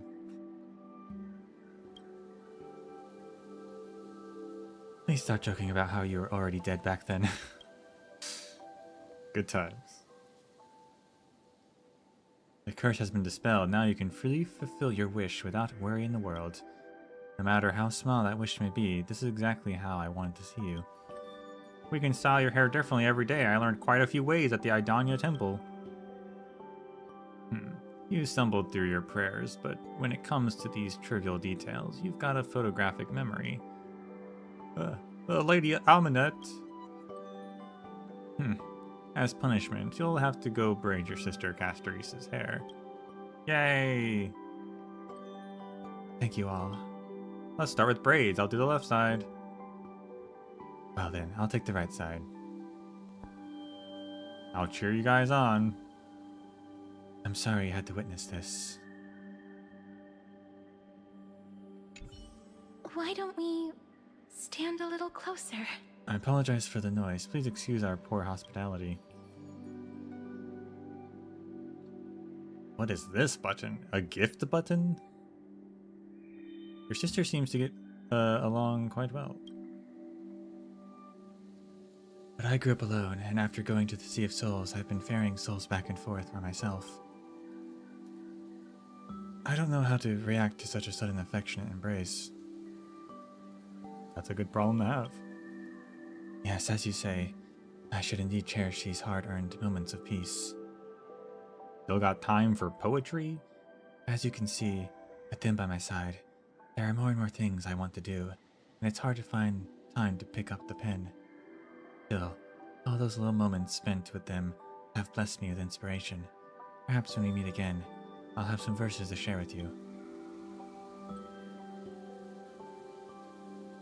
Is there anything you want me to remember?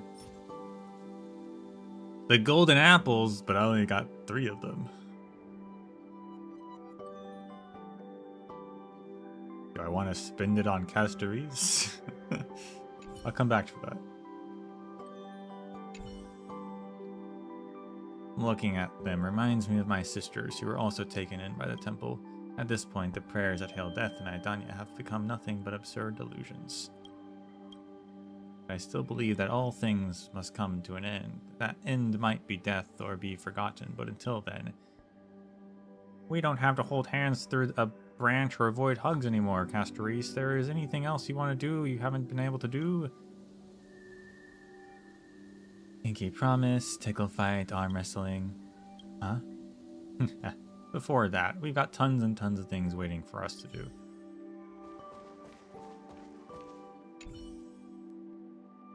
Thank the blessings of fate to witness this new world with my own eyes. My life is truly complete. I knew it. The gods always smiled upon their devout followers. Let's give praise to the peace and tranquility today.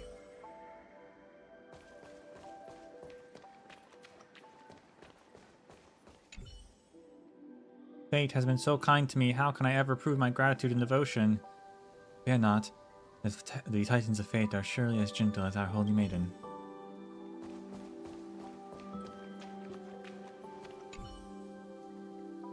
You are going too far. The reputation of Yanisopoulos' priest is not to be sullied by the likes of you. Wait, I recognize you. Distinguished guest from afar. These sharp-tongued savages are attacking a devoted servant of the Fate Titans. I implore you to intervene and restore justice. And here I thought this antique had found himself a powerful friend. Long time no see, young hero. Since you're here, fancy stepping in as a one-day talenton today? Sure, I guess. You know each other? This changes everything. Who's to say he wouldn't take sides? Get this straight. I am Talenton's priest. This old gentleman here is Yanis' priest, and that young lady over there is the Holy Maiden of Orynyx. Now, which Titan's power do you doubt? Or perhaps do you question the integrity of the great hero who saved Amphorius? Absolute blasphemy! Having someone as crass as you being Talenton's priest brings great shame to that Titan. Look who you're talking about blasphemy. If the Titans measured faith now, you wouldn't even register next to this faithful priest of Talenton. That riled you already. I haven't even started cursing yet. Being a high priest doesn't make you noble without the Holy Maiden. You are nothing. What's this about the Holy Maiden? Though I may not be well acquainted with the Holy Maiden, I admire her courage and decisiveness. Now that people can gather in peace, much of the credits go to the crisis heirs. So I hope you know her, show her the respect she deserves. Watch your words, brat. Slandering a priest is a serious offense. Leave it. You've been abusing your power, spreading rumors, and using prophecies and offerings for fraud. Don't think we don't know what you've done. I could throw these words right back at you.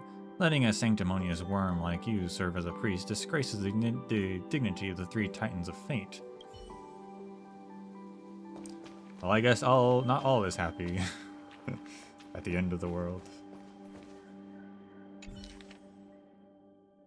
A long list of names. A long list recording the names you once encountered or heard of in Amphorius. They are not merely data from the countless extrapolations of the scepter drawn from the simulated world of Amphorius.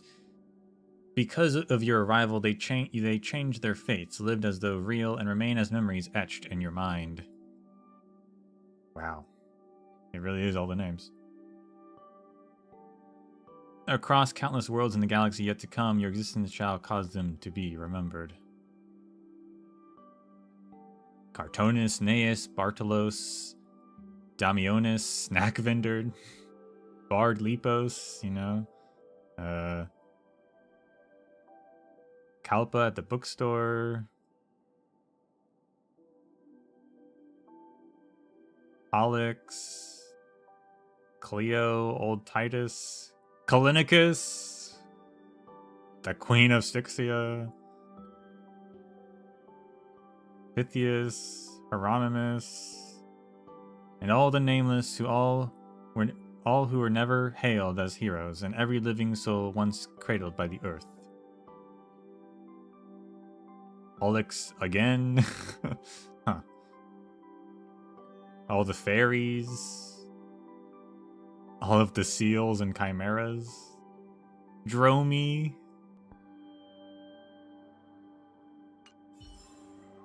Ah, that was a book.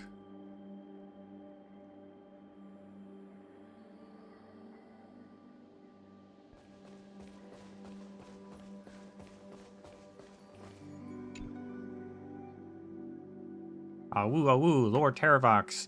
Charara has finally caught up to you. Hey, buddy, what's up with the little chimera? I accidentally fell into the deep caverns, but Lord Terravox's voice guided me to the exit. Otherwise, Charara would have become one with the earth again. Awoo, awoo. You remember I said I want to let all creatures on earth live as they please, so why did you come back to me? Because Terrara wants to hear Lord Terravox and Lord Mountainbreaker tell stories about their past battles. I heard that back then, the Dromuses were fierce warriors. As not just little chimeras like me, even the mountain dwellers had to be wary of their temper. Rumph. Yo. Take it easy, but yeah, those were some seriously blood-pumping memories.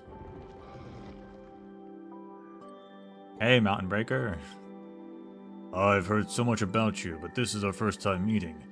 That look in your eyes, are you also interested in the history of Earth's descendants? Back then, the little chimeras raised by the mountain dwellers also had long horns and were agile chargers. During combat, the Dromuses would kick up clouds of dust at the front, obscuring the enemy's vision. Then the little chimeras lunged from behind with a piercing charge. Alongside the valiant mountain dweller vanguard, no enemy could withstand our tactical coordination. Awoo, awoo, awoo. Awoo, awoo, awoo. Hey, old friend, what's he getting at? You're just as lively as I saw in my memories of the Vale of Evernight.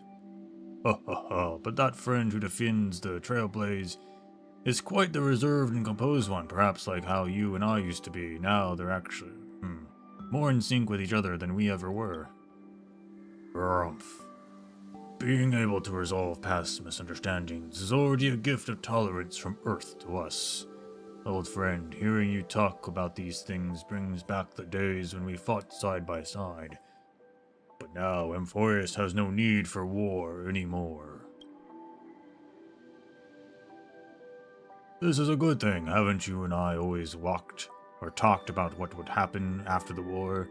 Now that it's here, I find myself unprepared. Right now, I just want to be a dedicated Dromus caretaker to take good care of you and raise these little ones by washing and feeding them. This is a simple happiness we've been longing for during our battles.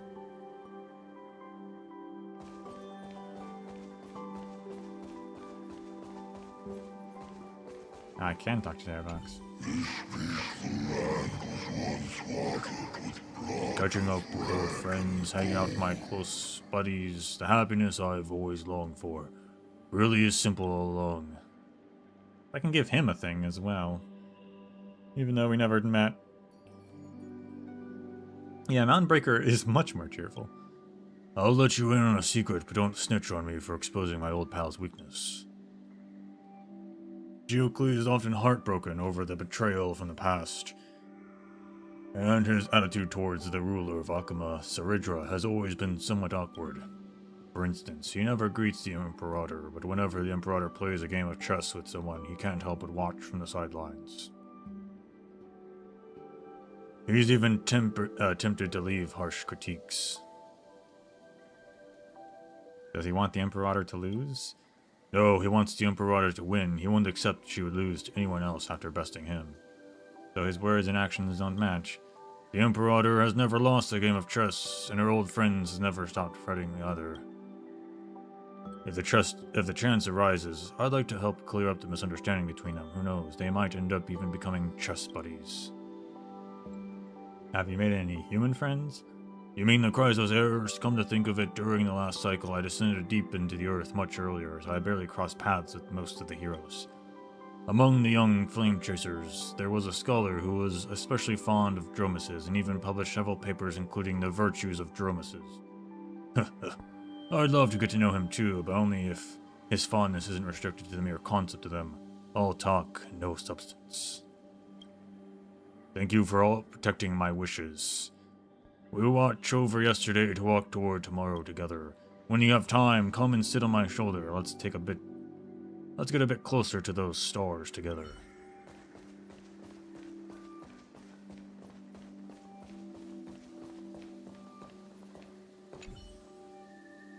Never thought I'd have the chance to bask in the dawn of a new world. Looking back now, those apocalyptic scenes feel like a nightmare slowly fading away. Yeah, it's pretty rare to have such a leisure time, and since I happen to have my lyre with me, how about I play you a tune?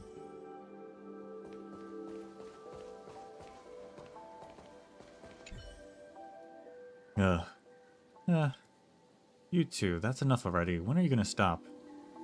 Why is everyone sighing? Oh, it's you. We meet again.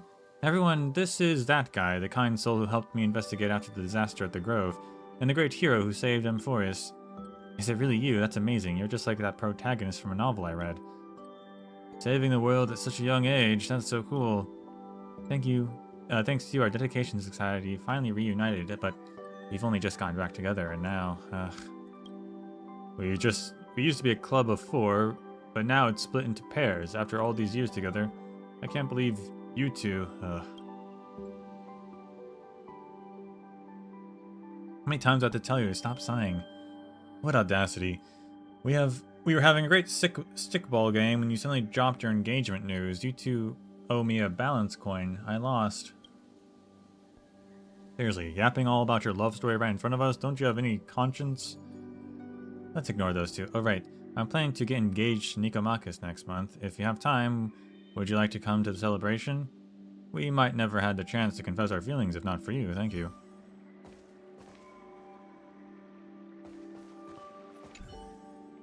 Haven't gotten any garden work in a while. Is there nothing to help out with, or did you find a better team? Oh, that won't do. A team that prides itself on self-motivation and self-discipline, embracing both freedom and discipline, will quickly become slack without a goal, and before you know it, we'll fall behind. I need to find some new tasks for my team ASAP. I can give an apple to the Horn of Freedom. I only have 3 apples. And I've done everything that I should have to get apples except for this update, right? So how many apples could I possibly be missing? Or how many apples are they going to give me this update? I already spent one of them earlier. Isn't it a good thing to have no work? Good thing. I just feel like have all this pent up work enthusiasm with nowhere to release it. It's so frustrating. Awoo. There's no point arguing with a workaholic like you. It's just a sugar-coated trap trying to let our guard down. I'm so bored I can't stand it. Could it be that the Garden of Life doesn't need this chimera anymore? Awoo.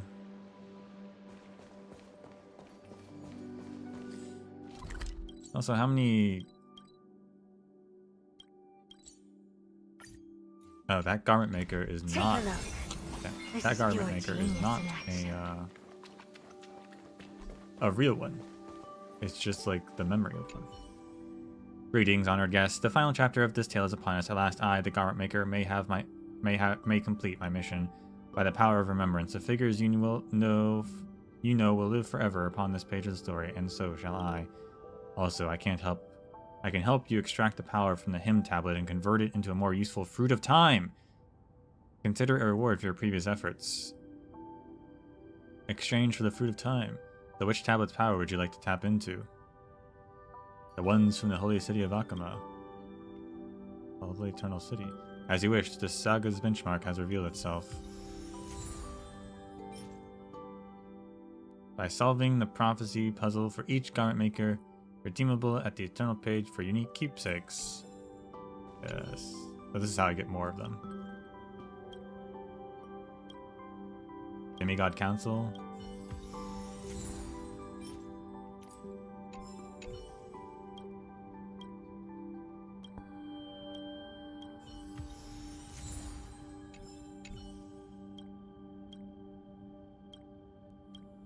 Lightless Chapel.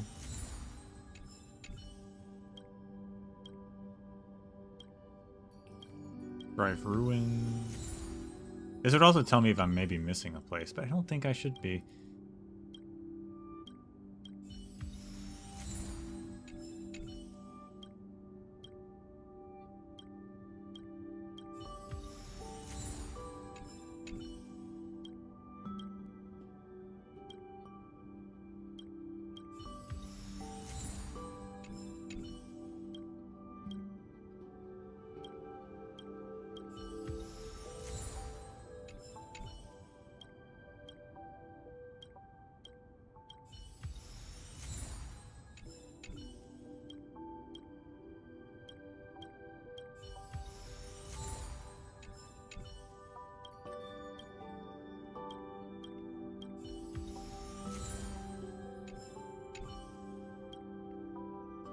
What exactly are the nymphs?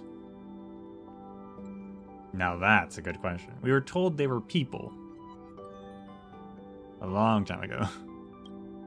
Tiny oversights, redundant data. There are many terms for such beings in professional fields unknown to me. In the creator's flawless calculations, such variables were never meant to exist, yet at the end of each journey, that hero would defy destiny time and time again. During this process, certain minute variables came into being, which became the embryonic form of the nymphs. Since then, nymphs have become footnotes to every epic story. That deliverer often compared himself to a nymph, and indeed, nymphs came into being through him. What a fascinating twist of destiny. So they're just access data, which explains why they use the emo thing. What's the use of Fruit of Time? In my limited knowledge, it's an arc of the Remembrance, small yet capable of carrying certain things beyond the heavens. Living beings are too complex to take away, but a few souvenirs shouldn't be a problem. Perhaps this is what Lady Aglaia has been searching for all along, the true way to defeat the Black Tide. Go and ask the friends you know well. They might have something worth remembering, including the garment maker, apparently. The question is, do I have enough for everyone?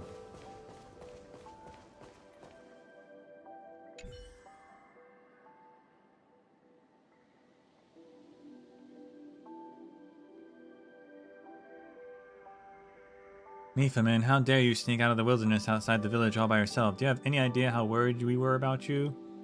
I know every fairy has a burning curiosity about the unknown, but entering that deep forest is strictly forbidden. It's a permanent bane in Remembrance Maze. Sorry, village chief, I won't do it again. No, now I believe it. The chief's outrage really could destroy 6/7 of the world. But what are the fairies? Because that's another thing. We were told the fairies were also like people.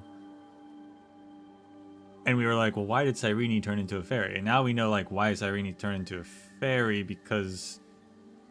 Well, the Demiurge turned into a fairy because Cyrene told stories about the fairies. But are the fairies... I mean, the fairies are here. So are the fairies actually real? What are they?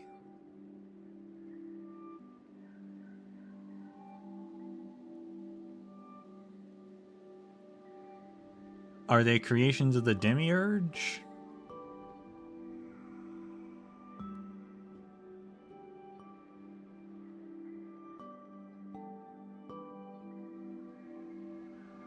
Do they fit onto the chart?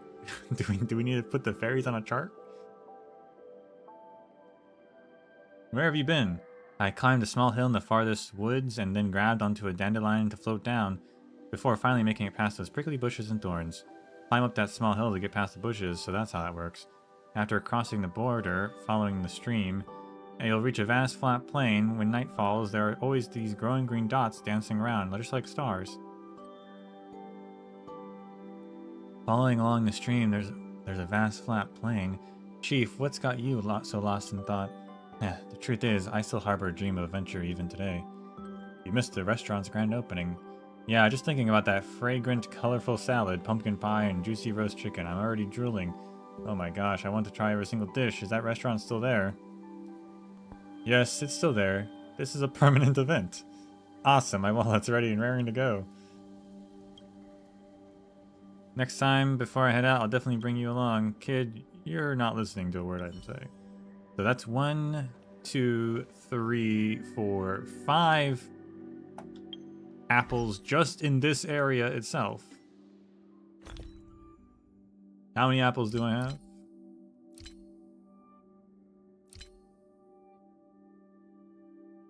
15. Okay, that's pretty good. That leaves me with 10.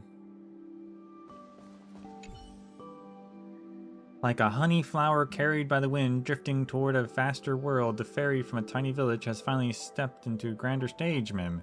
But the world out there is full of brand new challenges, so we must practice hard and never let our guard down. We can't just hand over the dance crown to them, Mim.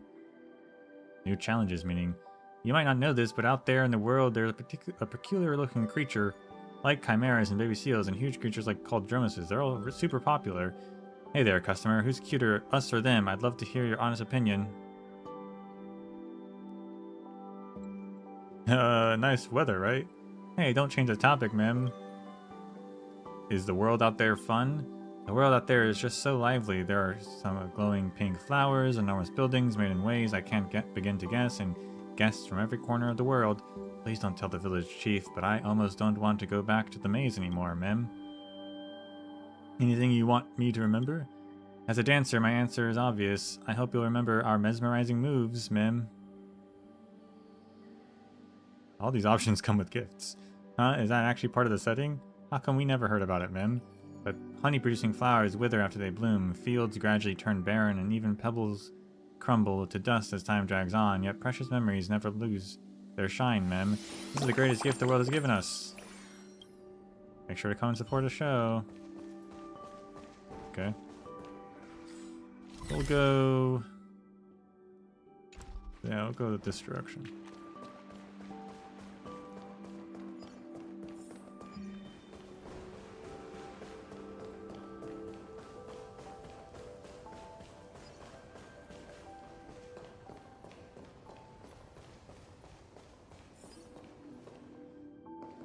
All our friends... Dromy's here! Our child. Led for Hycelin, Zaglaya, Calypso, Anaxa, and... Diotima, Anaxa's sister. Huh.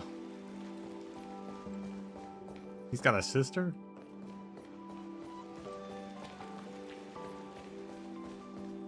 The Tribbies, and that's it.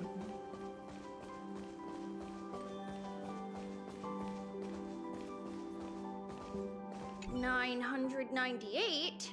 999. Now we're all here. Since we don't need to run around delivering prophecy anymore, what should we do now? Let's see. No more opening a sentry gate. Everything feels so boring all of a sudden. I'm so sleepy. You could make deliveries. Deliveries, like bringing things that people want to them. We could use Aggie's World Wide Web to find out what everyone wants. And then a whole bunch of us can deliver everything. If we're doing that, then we need to think of a catchy slogan. You could launch it with a rocket. Oh, I've got one for that. Tribby lives to deliver. But that would blow up the packages. You could continue teaching. I do like all the attentive students in our classes. And maybe we could try teaching different classes. That's true, but what should we teach? You could learn how to build rockets. Rockets? Absolutely not. That's way too dangerous. Or are you saying that we just want to see some fireworks? If that's the case, we can teach you how to make those, little gray. Doesn't feel like there's much of a difference. Bye for now, Wes. We'll all be together, not just tomorrow, but forever and ever and ever. That's 6. Presumably all of these. 7, 8, and 9.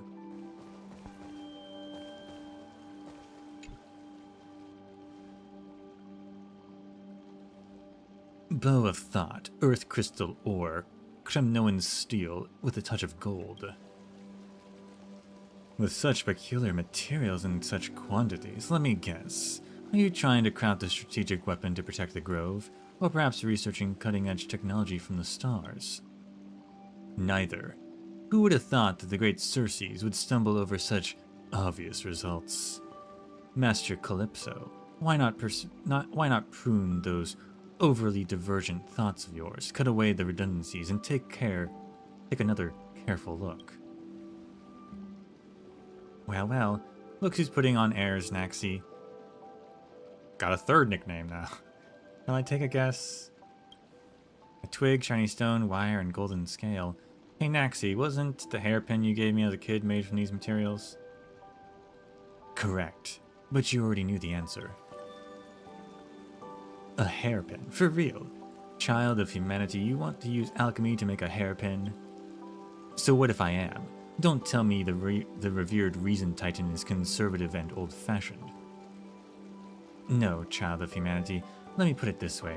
How would a Kremnoan feel if they saw their meticulously forged blade being used by a cook to mince meat? You're still quite narrow-minded. Care to guess what kind of knife the king of Kremnos Mightymost uses when he cooks these days? I'm speechless. Well, it's done. Here, take a good look. Or take good care of it, even. You got plenty of materials. Toss one my way, too. I could simply give it to you, but wouldn't it be better if you learned to craft it yourself? Even the smallest act of alchemy requires a rigorous academic approach. Here, sister, this is for you.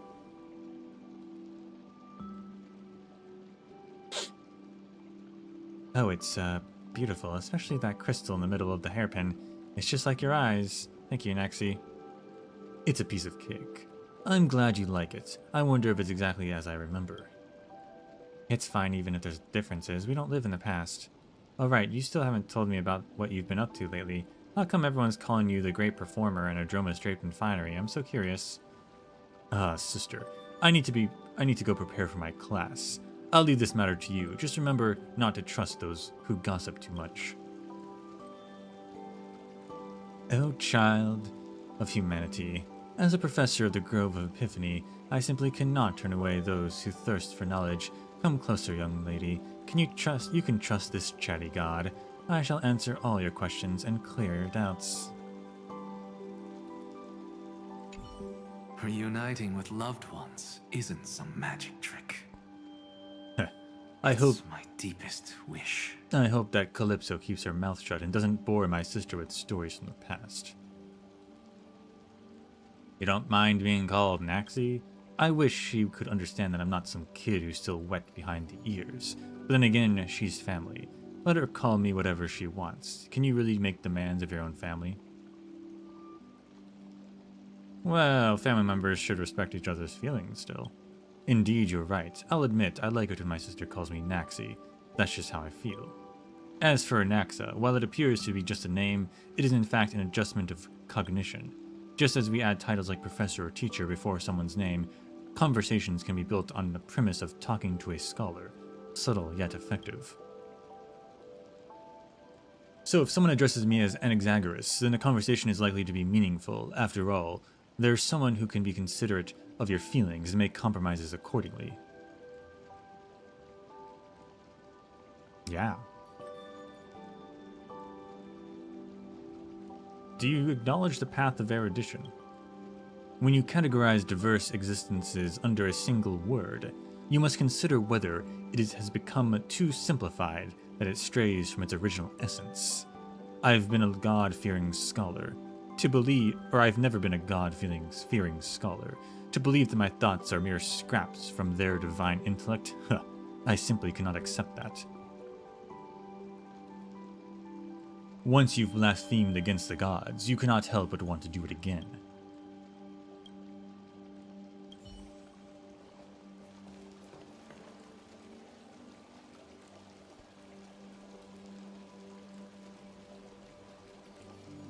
I wonder if he'd join, like, the Intelligentsia Guild.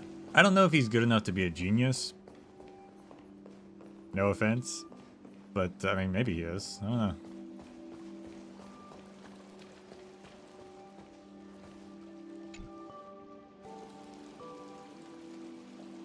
He could definitely join the guild.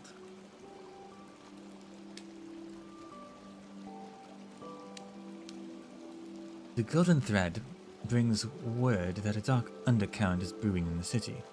We must nip it in the bud before it grows beyond our control. It's a rest day, seamstress. If you want me to work, you'll have to pay extra. Then it is not a rest day for you, Cypher. I wouldn't have called you both here if it weren't urgent. This is no trivial matter, so steel your hearts. Maybe someone had been whispering into his ears, but Phynon had been thinking of picking out colorful clothing again. You called everyone here just for that? Now that's quite an intriguing opening line. Hearing you make a joke is like watching a house cat do somersault. Well, not entirely impossible. It still feels rather strange. The fish won't bother to bite without enough bait, and the cat definitely won't have her curiosity stirred otherwise. Back to business. I plan to rebuild the weaving workshop, and the reason I gathered you here is that I hope you can lend me a hand. From the way you're talking, seamstress, sounds like you're trying to rope us into a partnership, huh? What else can a knight do once they lay down their sword hilt? I never said you'd put down your sword hilt. A weaving workshop needs both sewing and cutting. Discerning patterns, aligning stitches, someone unfamiliar with blades couldn't handle the job. Anyway, having your company is better than spending all day drinking honey brew alone, wouldn't you agree? Quite a well-connected golden trout we have here. With Big Sis Heisland's on the job, I bet those fabrics won't even know what hit them before they're cut. What about me? Don't tell me I'm running errands again. You do the sales? Be a shareholder? Be the designer?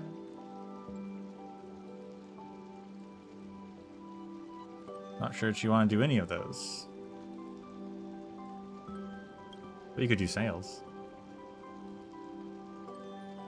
I guess it has to do with money. She likes money.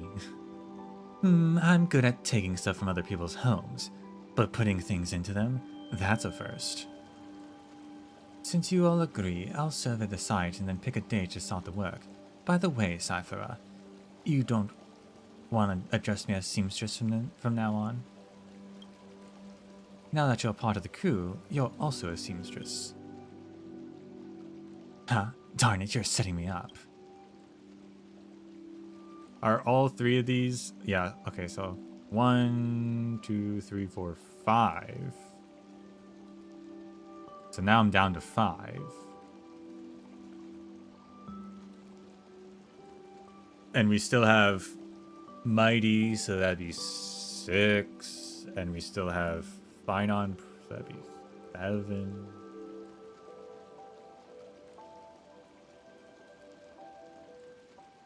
Dromi might have one, so that'd be 8. We're down to 2.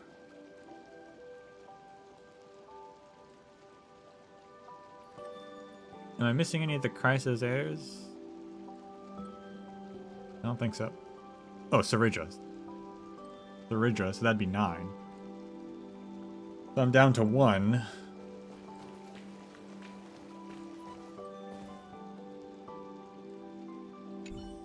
The sun here.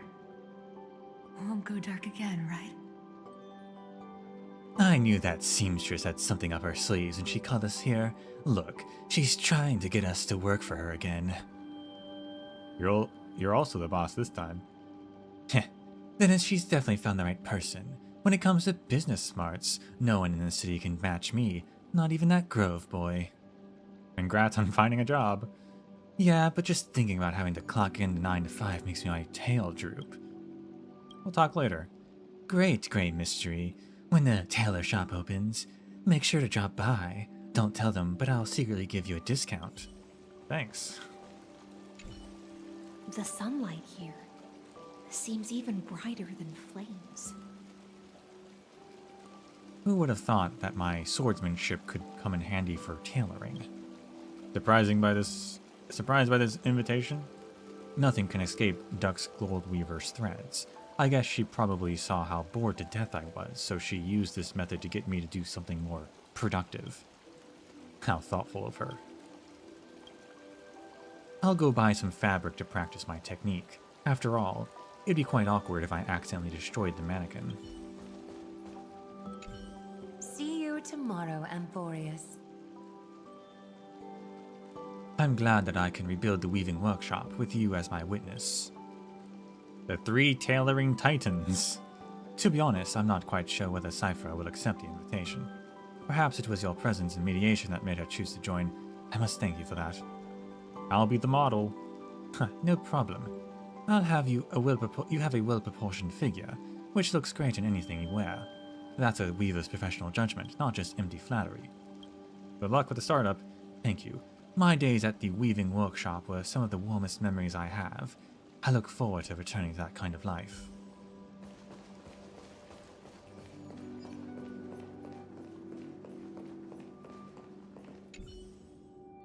Ramph, Papa, there are so many familiar faces here. Are we having a barbecue? Great, I'll be in charge of eating. Wait, didn't I mostly eat soil? Play with it. Ramph, I just learned how to do a backflip, Papa. Want to see? You can bring a whole crew to watch. Pat it on the head. Ramph, that tickles, ha. Phew, good thing I'm a dromus and don't have hair, otherwise Papa would have petted me bald by now. Let's do a backflip. Okay. But I'm still practicing, so it might look a little weird, Papa. Please don't be disappointed after seeing this. Dromy pulls off a triple backflip with a half twist. Wow. Well, did you like it? You didn't catch it. Oh, that's too bad. But it's okay. I can do it as many times as you want. Anything new happened today? Last time I ate a Grove student's homework slate. He said he was grateful to me because this incident taught him that sometimes, even when you tell the truth, people won't believe you anyway. Fight it with it over soil. Grumph, nope, that'll upset your tummy, Papa. If you're just feeling snacky, go chew on that chimera over there.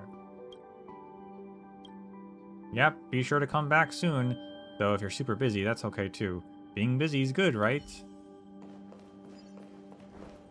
Our boy. So hopefully there's just one more person. Otherwise, I'm missing apples. There might be an apple for the new map. The other one, not this one. Since there was puzzles and there were nymphs to collect, so there might be an apple for that one. Which would take us to 11. Or 16 overall. But that feels like an odd number to have. This is a very pretty map, though.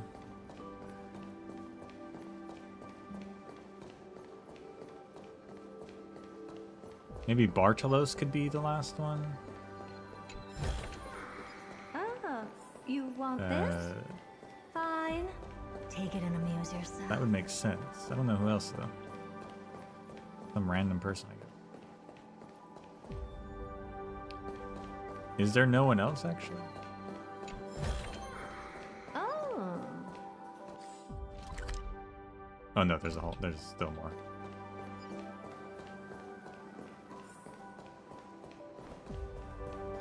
Is there anyone here, though?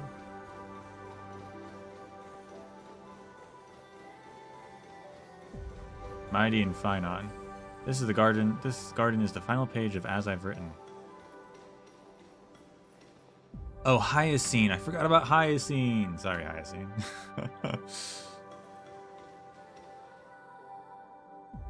That would be okay, so that's perfect amount. We have the exact amount we need then. Okay. No Bartolos, though. Well, he got his treasure chest thing. I hope that's... He's out there somewhere, I'm sure.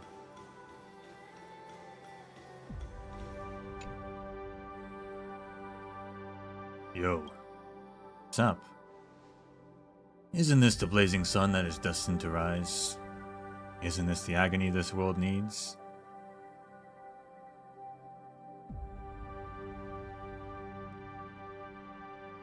I'm here to join you. Hey, partner. Why don't you do that thing too, you know? But I'm not the deliverer.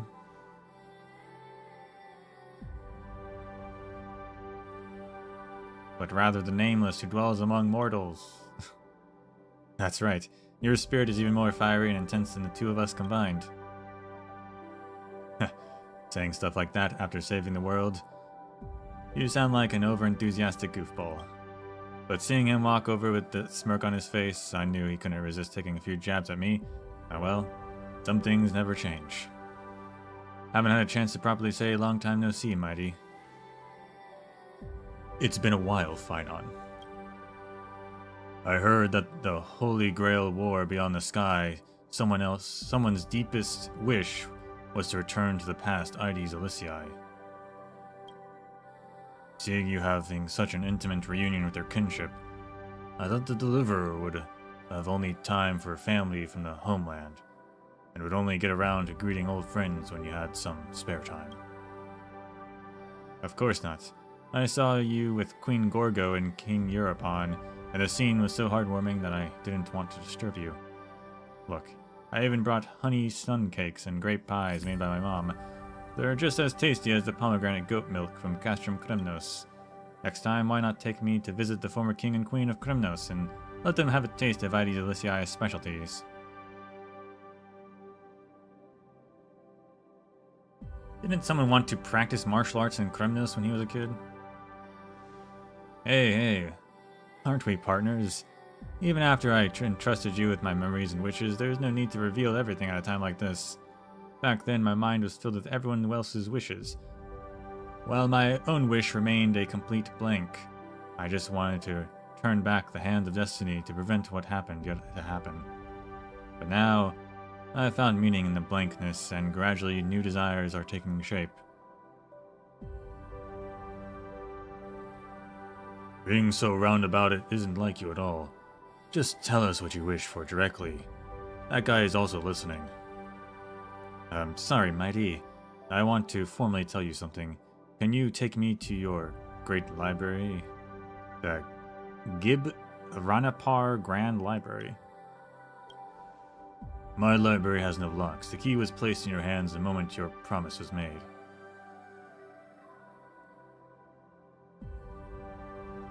The promise still stands. Really? That's fantastic. A fine place indeed. Well done. The Deliverer from Beyond the Sky. This is for you too. Long time no see. What kind of books do you have in your library? First of all, Castrum Kremnos does not have dictionaries, though not as extensive as the Groves. They're far from what people assume them to be. I heard Don Hung has been updating Astral Express's databank. If you're bringing some from Beyond the Sky, I'd recommend Ptolemy's early writings on the history of 100 nations. If it's Finon, he'd probably get lost in the appraisal manual. By the way, I should also get him a copy of How to Read the Air in Castrum Kremnos. We're all Deliverers now. If that's the case, Deliverer is not a crown or a signet, not a unique symbol or power, nor some precious honorific. It is a destiny to be fulfilled. One that has already been fulfilled. Now, when I call you or Finon the Deliverer, there is no trace of mockery in my words, nor any of that burdensome reverence. Just a sense of peace, as if seeing an old friend from afar and calling out to them. Thank you for your blessing. I have always been, and I always will be. After such a long journey, we finally reached a perfect ending. Hey, partner. If you could visit Mighty's library, what kind of books would you want to check out the most? If it's his taste. Must be quite a sour taste, I'd say. That is probably some poetry he likes in the Chronicles of Castrum Krymnos. Maybe there are some lost Krymnos sayings. If I secretly learn a few more, I'd like to know how to deal with him next time. Have you been there before? How did you know? Actually, there's a scene in my mind. Compared to the crumbling city walls, and the library of Krymnos was strangely well preserved. I wanted to pick up a scroll to examine it closely, but my eyes were so scorched that I couldn't make out any of the text, no matter how hard I tried. Then those fragile volumes also went up in flames. Huh. Just dusty old memories now. I swore to myself I'd never forget, but now I can't even tell if they were dreams or reality. At least this time, when I go back there, things won't play out the same way. I'll go ask him the books. That's so you. Let's keep the surprise until the last moment.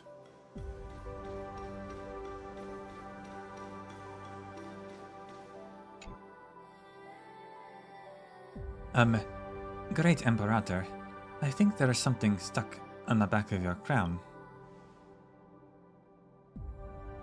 Oh, then be a dear, Dux Lucin, and take it off for me. Great Imperator, why not something cute like Sarah? You have to be respectful to a Senior the Flame Chase. You can only use nicknames like Impy or Seri in your head. Don't say it out loud, right, Gray? Dux Lucens?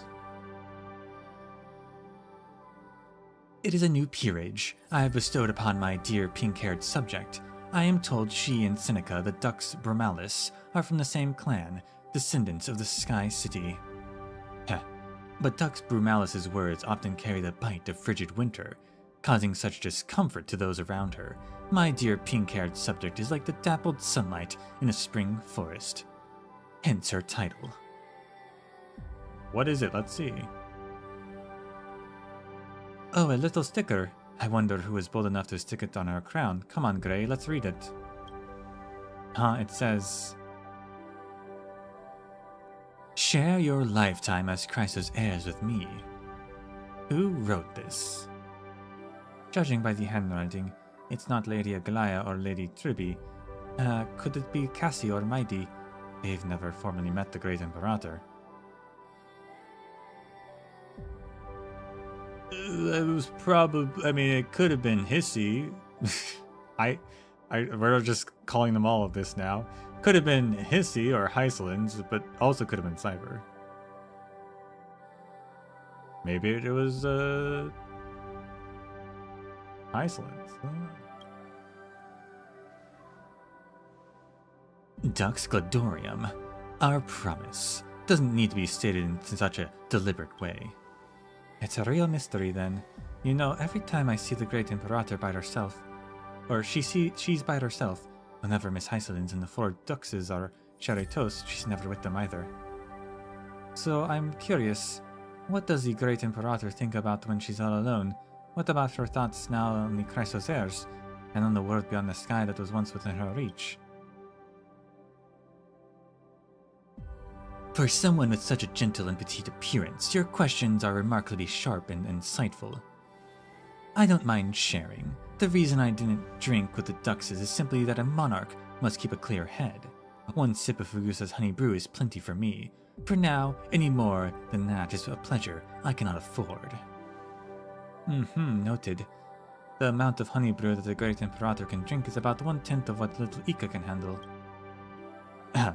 As for the younger generations of flame chasers, it is only proper for a subject to seek an audience with their monarch, not the other way around. So I was right, the Great Imperator doesn't initiate contact, she prefers us to take the lead. How insolent. When it comes to sharp words, Dux Lucens, you're every bit the equal of the Dux Brumalis. That's just Cindy's professional habit. Only one question left. Tell me more. My thoughts in the world beyond the sky. For that, I have this guy to thank. I am glad that instead of facing destruction, those countless stars were ultimately set upon a path of infinite possibilities. Now I occasionally find myself thinking that outside of chess, perhaps I could pick up a new hobby like a honey brew showdown with Little Ika?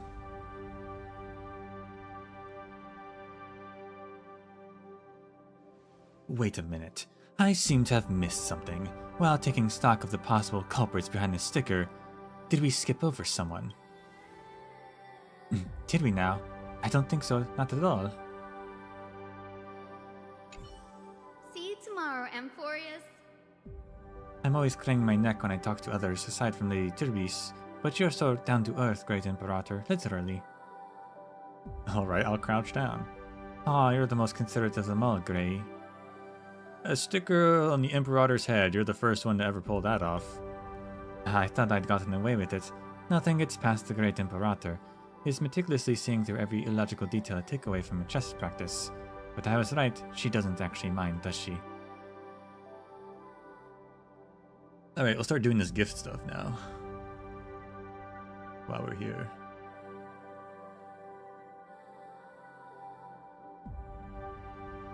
Is there anything you want me to remember? Something to remember. Oh, judging by your eager expression, you want an Amphorius souvenir, right? Perfect timing. Look, this is the Twilight Courtyard's new product. Limited edition Little Ika merch. They were all sold out, but luckily I kept one for myself. Here, Gray, take it home with you. The most ingenious part of the design is that with just a gentle squeeze, it can sing a little Ika's voice. Listen. Doot doot doot doot doot doot doot doot doot. Note from Heist. Ah, okay, so this is how we get the books, and also we get an item for our room. Okay, cool. See you tomorrow, Amphorius.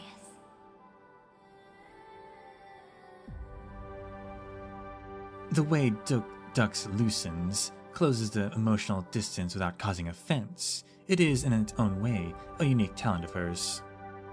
The great senior of the Flame Chase and her little junior. In terms of age, we are more than 1,000 years apart, yet I feel a strange kinship, as if meeting an old friend. I suppose making anyone feel comfortable upon first meeting is another of her talents. Not everyone can start using nicknames straight away.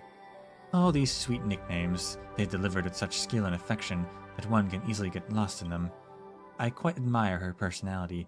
Many revere and fear my authority as the Imperator. But in truth, a monarch is born from her subjects and should always stand with them. Anything you want to remember?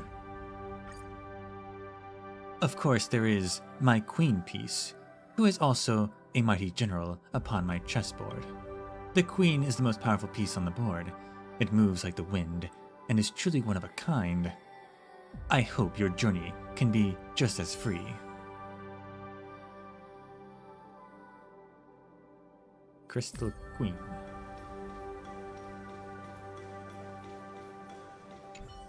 A fine place indeed. Anything you want to Well remember? Take this crystal chalice. Everyone who has fought by my side has earned the right to share a toast with me. When you're wandering among those distant stars, treading your own path, should you ever feel down, raise a glass towards Amphorius. Anytime, Mighty-Mos, son of Gorgo, sends his regards. See you tomorrow, Amphorius. Hey, partner. If you could visit... Oh, that's anything to remember? Originally I wanted to entrust Dawnmaker to you, but it has witnessed too much pointless bloodshed. I fear it wouldn't make an appropriate gift. As luck would have it, Cartoonist made a batch of replicas while forging it. I'll let you keep this one as a memento, partner.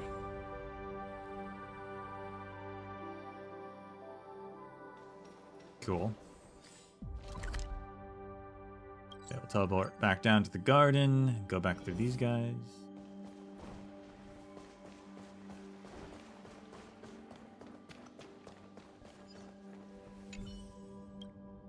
Anything to remember? Our deepest shared memory has to be stories of the Weavers. I once built them a paradise with golden threads, and now it has become a part of the remembrance. I hope you'll accept it. No book from them. Anything to remember, fairies? Here, this hat. I borrowed it from a scarecrow in the fields before I left. It was quite generous and didn't refuse me. I don't think it agreed either, did it? Haha, I'm handing it over to you now. You have my permission.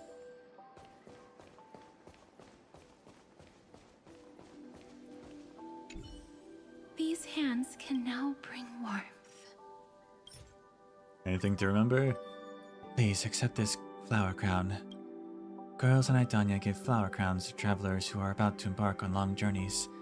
They pray that the scent of the wilted or withered petals will help the traveler evade Thanatos' gaze and return home safely. I hope it brings you back safely too.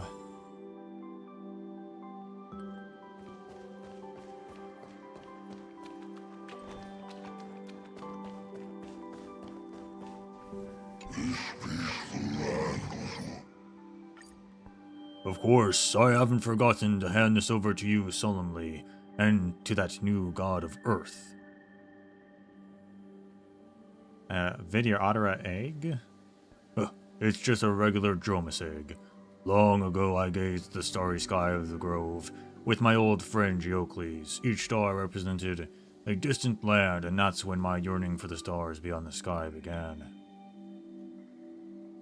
If it hatches one day, perhaps the new life born from within will be the first Amphorian life to truly step into the cosmos.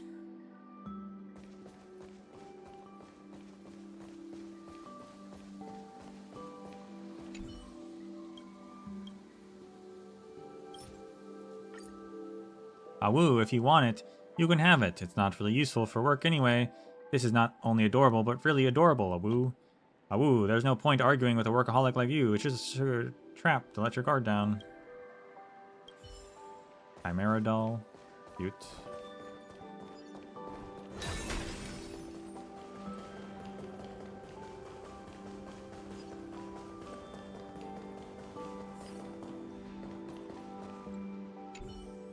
Finally.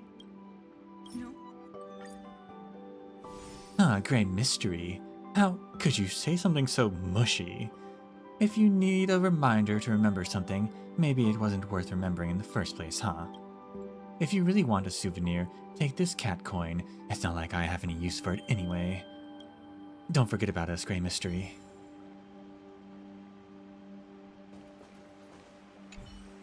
The fish have already swum into the hole.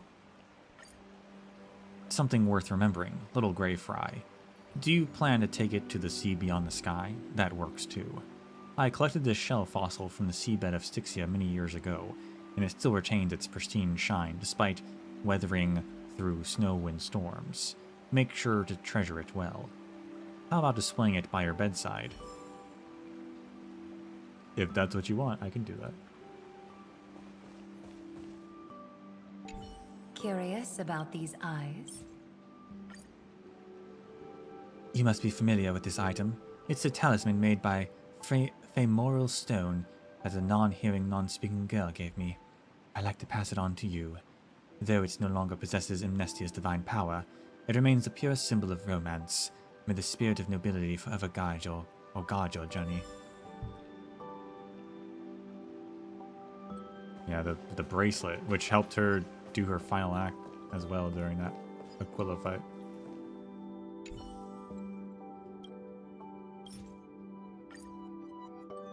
Papa, I'll tell you a secret. I sneaked out of Castrum Crymnos earlier and made a new friend. It's called Chrysos Leo. It asked me to take care of its child, saying it had lost its voice and couldn't raise its child anymore, so I took responsibility. Big responsibility. Turns out it was just pulling my tail. That child is only a toy. I'll give it to you, Papa. It's yours now.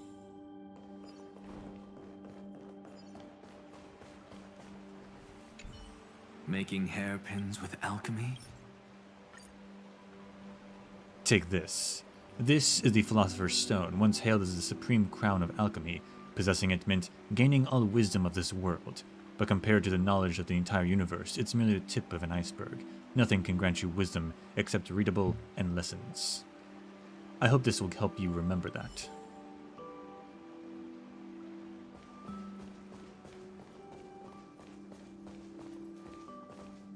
One day, we will open a millennium gate to the star. They're gonna give us a doll? Probably. Of course. Ta-da! This is the doll that we made. Adorable, isn't it?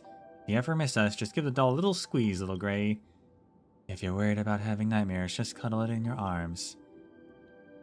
We hope that it'll be like the stars in the sky, scattered across every sleepless night of yours. And now, you have a star of your very own, little Gray.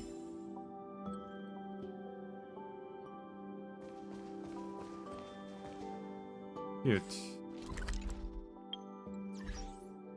So, am I missing books? No, I got all of them. Nice.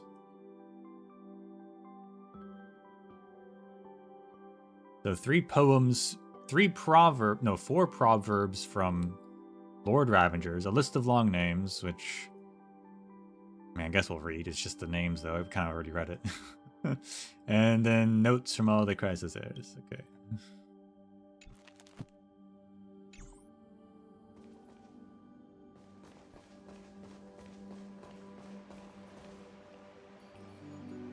Then what is this? Explore the rest of the thing. Quest.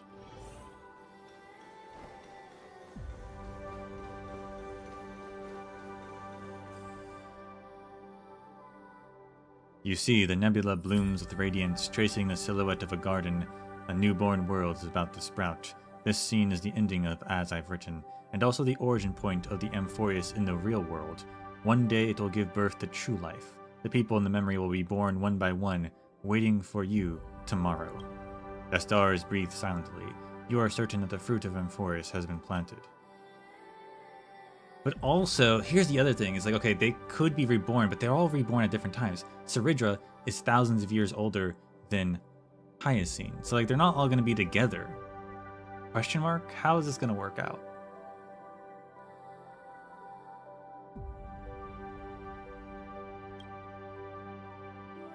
But what about its cause? Until the day comes, the journey continues. Endless possibilities unfold beneath your feet, and only the memory remains in yesterday. I don't want to set off alone. Perhaps there's something I can do. You recall the promise of Trailblaze. The story of the flame chase will echo across the stars.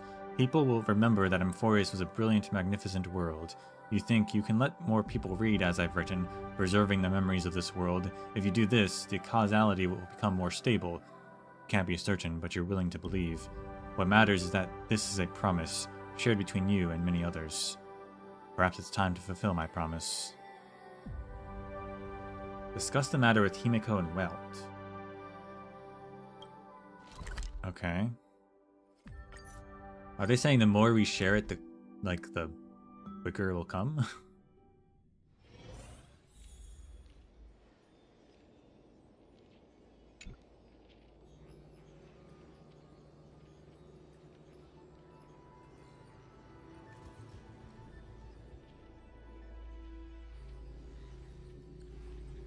So, you're saying you want to mass print the text of As I've Written and publish it as a book. Not a bad idea. However, any publication on the Interastral Network must go through the IPC's channels. I'm not sure how they'd feel about this. I can't self-publish. We have allies. We've already discussed the details of this project with the Business Consolidation Department. The verdict is approved for execution. Thanks for the experience in Eurylos 6, we were able to close this deal. Rather than focusing on short-term gains, establishing a model of preservation will be more beneficial for long-term development. Besides, safeguarding the new and growing civilizations is precisely what the Strategic Investment Department was made to do. According to Dr. Ratio, establishing a consistent understanding of Amphorius across the cosmos will aid its future to a certain degree. That's right, the Interastral Peace Entertainment will handle the publication of As I've Written, and the IPC will cover all related expenses. As for liaising with the various planets, we'll leave that to the Nameless. I see you've long been prepared, as expected of the Throne of Worlds of Amphorius. Perhaps soon it will be time for the young ones to take charge of the Express. Don't sound so world-weary, Welt. We've got plenty of youth left. Even though the IBC is helping out, knowing you definitely wanted to go check it out yourself, right? Go ahead then. Sow the seeds of civilization. Create a story that belongs to you.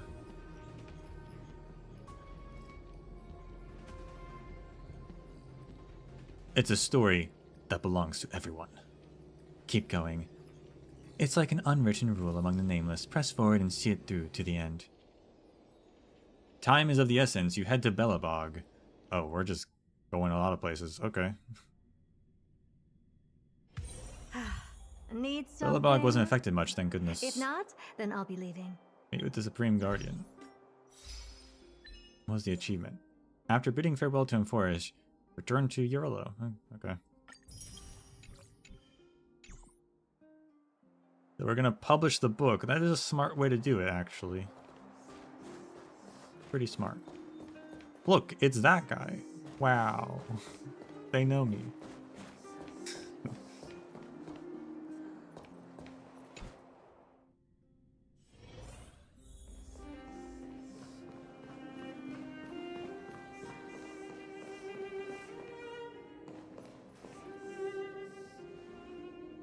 It's been a long while.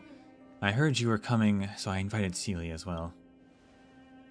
The kids at the orphanage are too scared to even go outside now because of the destruction. Never mind that. What did you want to talk about? Talk about As I've Written. I got this new book. You should read it. It's pretty cool. I'm in it. You recount the story behind As I've Written and the current state of Emphorius. I heard the whole cosmos was shaken up by what you did. Pretty impressive how you managed to sort everything out. Thanks to Miss Topaz's anti-Iron Tomb vaccine and our timely shutdown of the engine of creation, Belobog was able to avoid another crisis. Don't worry, the reconstruction plan hasn't been affected, but I must say, even a tiny ripple in the universe becomes a tsunami when it reaches frontier planets. The same goes for Emphorius. As a similarly developing civilization, we are willing to contribute to its future. Goodwill is like a torch, it can only burn brighter when it's passed on. I'm not one for fancy words, but if you need help, I'll definitely be there. Oh right, I've got something to ask you. Come with me later. What's so secretive? Don't ask, just be there. I'm not playing around. Okay. Oh my gosh. Pitch Dark Hook the Great, what happened? Honorary member, finally you're here. My legs are going numb. What happened? I heard from Clara that she was using Diggertron to help with mining, but the power was too much and she fell and broke her leg, I'm afraid. She won't be able to take interstellar flights anymore. She wants to hear your fresh stories from beyond the sky, so she won't have any regrets. Any more? What? Your leg heals eventually. What? That doesn't make sense. Hold on a second. Something's fishy. Just take it as truth. Don't worry too much about the details. Honorary member, you'll help Hook out, right? Well, okay. Can't say no to my boss. You retell the story as I've written to Hook, sentence by sentence, especially those sterling adventure parts naturally done in the voice of a bath sprite. Wowza, Legends, Galaxies, Giant Monster, so cool. I knew there are so many interesting things beyond the sky, but Julie and the others wouldn't believe me. I'm gonna tell them right away. Hook sprang up from the bed with a whoosh and dashed away in a flash. Wow, Doc, you're a real miracle worker. Perhaps your story was so fascinating it cured her without any treatment. I admit, I was just playing around earlier. She just wanted to see you. Children are all like that. All that fuss for nothing. Well, at least she's okay. I should get going. Keep an eye on Hook. Make sure she doesn't pull any weird stunts. Talk to Natasha. The children's energy seems endless. To be young again. By the way, that book seems really interesting. Would you mind sharing a copy with me? Next time a child is being difficult, I can use it to comfort them. Yeah. What's wrong with fairy tales? The story contains defiance, courage, and love. Exactly the qualities children should learn. Besides, writing fairy tales is quite challenging. You must believe in the existence of beautiful things to write about them. In my opinion, sometimes adults need fairy tales even more than children do. Since you said so, thank you. Now, could you sign this for me? And add a little message too? There's a word for this. Ah yes, book signing. Considering this practice for future book signings.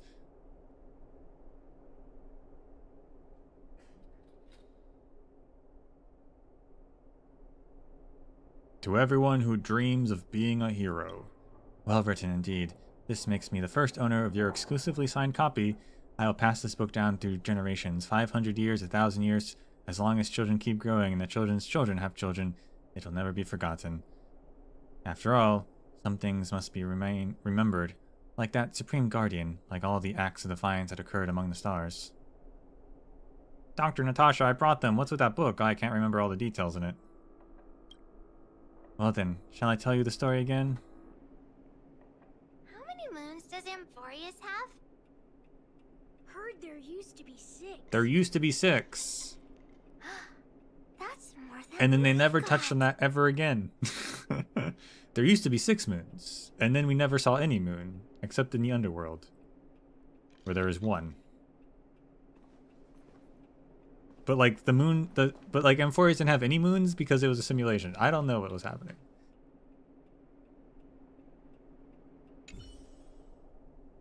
The story says Amphorius had 6 moons. Guess they didn't need to turn on the lights at night, huh? But they had no sun. Only something called the Dawn device mounted on the back of the tallest engine of creation. Anka, you're only getting half the story again. It's not called the engine of creation, it's called the Titan. Can someone really carry a sun on their back? I'm not some gullible kid you can fool. I can testify. I did it. You carried the Dawn device. Yeah, right. I could totally take on Uncle Sarog. But, well, will Billabog one day vanish from the universe like Amphorius did, leaving behind nothing except a book? If that happens, we'll never get to eat popping candies again or listen to Natasha's stories. No more playing hide or seek or cheering on for Big Brother Luca at the arena. Amphorius hasn't disappeared. Yeah, if the day ever comes, I'll stand tall like the heroes of Amphorius and protect everyone in Boulder Town. Then we can sign a trade adornment with the Amphorians, just like we did with Shinjo. Anka, you forgot the name again. It's the Mutual Benefit Trade Agreement. That's not the point. The point is we can go to the hot springs in Akama, ride Dromuses, and I want to raise a little chimera. But can we really take on interstellar flight to Amphorius like Boss Hook? Before that, you need to grow up properly. I really wish I could grow up faster.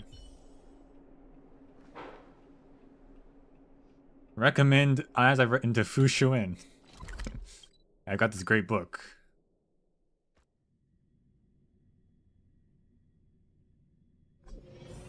I hear Fu Shuin was also in that battle. 101010. Oh snap, it's the Marshal's hologram. Before that though, I'll be right back.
I'm back. After we give one to Fushuen, we definitely got to give a signed copy to our best friends in the ghost hunting squad.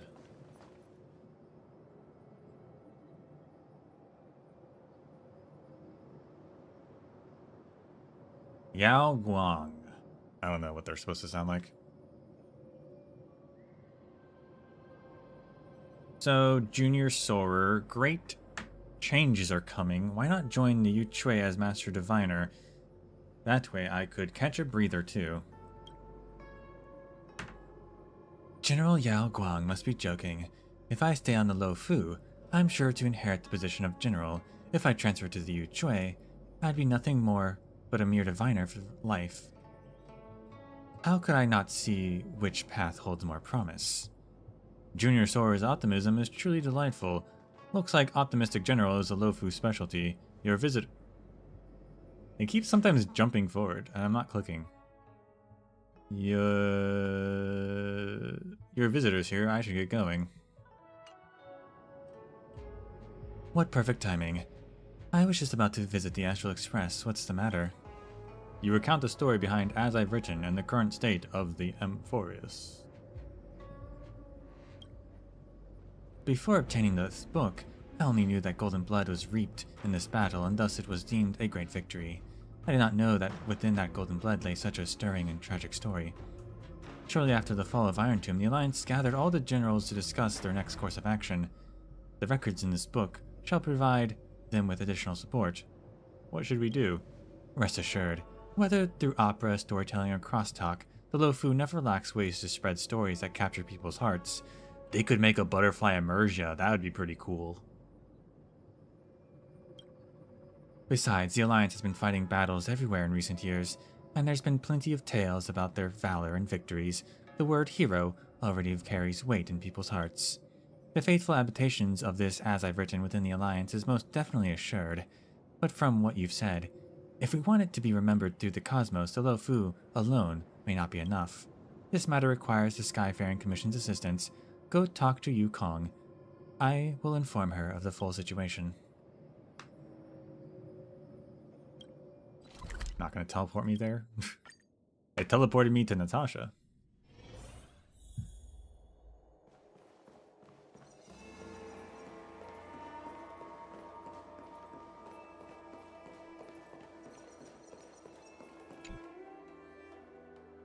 A false sky is sealed by the Pantheon, an exploration of challenging taboos one after another. Sounds like some kind of fable. I can make a promise that the Skyfaring Commission will provide its full support for matters relating to As I've Written. From now on, the connections between Shinjo ships will grow even closer, and I'll have merchant vessels explore or export As I've Written to our allied fleets. With the convenience of the Whistling Flames Guild, this matter should be handled quite smoothly. Though the Lo Fu emerged victorious in the Battle of Iron Tomb, we did not escape unscathed. Your safe return is truly a blessing. All thanks to my companions. Back when I was a pilot, I used to go on adventures everywhere with my companions in our star skiff. Even though we always managed to get out of a sticky situation, we'd inevitably get a stern talking to when we returned. Those were reckless days of my youth. If I had to choose again, I'd probably walk the same path, same as your account of the Trailblazing in your book. I'd like to ask you a personal question. What do you think about this journey to Amphoreus?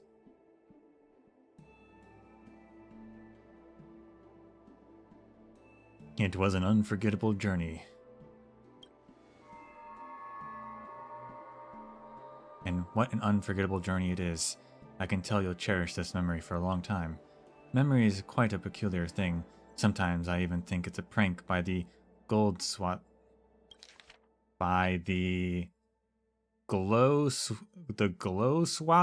That's their name for Fooldy, is glow swather? Okay.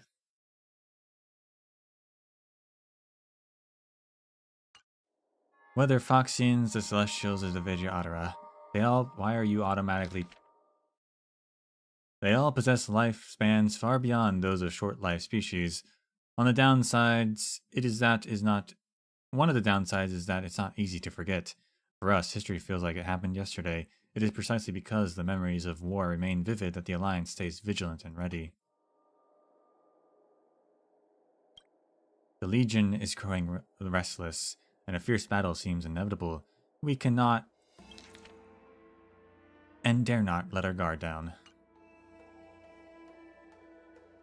Ah, look at me. What am I saying? Be it the eons of war, or be it the eons or the war, these topics are too grand. We shouldn't let them consume too much of our thoughts. Regarding as I've written, I'll do my utmost and won't let these heroic deeds be buried by the stars. Who do you think is stronger, Lord Finan or General Jing Yuan?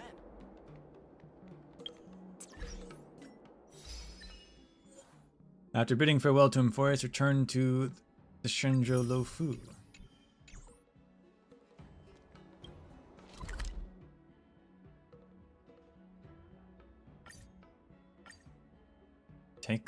Visit the memorial of the Three Nameless on Pinnaconny. Need something? If not, then I'll be leaving.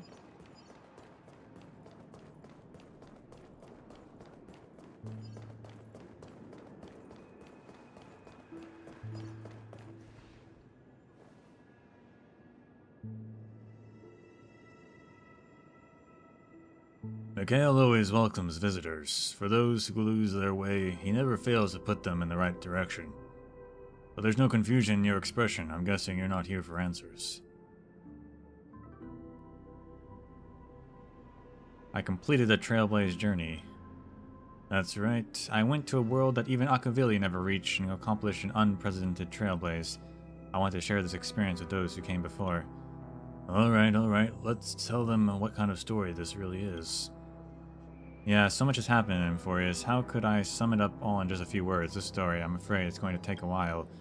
Let's start with the world of Emphorius. A world that defies destiny. It's a world born of conspiracy and sin, yet burned alongside destruction. Before, the cold and heavy destiny did not fall, but destiny itself did. And now for the meaning of this journey. Let the closed world embrace the stars, engage in a showdown of destruction, let precious kindred spirits.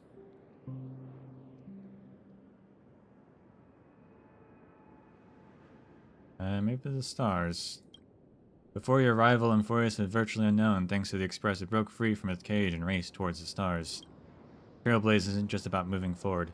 It's also the responsibility of connecting worlds. After this stop, you seem to better understand the conviction behind Akavili's departure. Did Mikhail feel the same when he stayed in Pinnaconny back then? Looks like this Trailblaze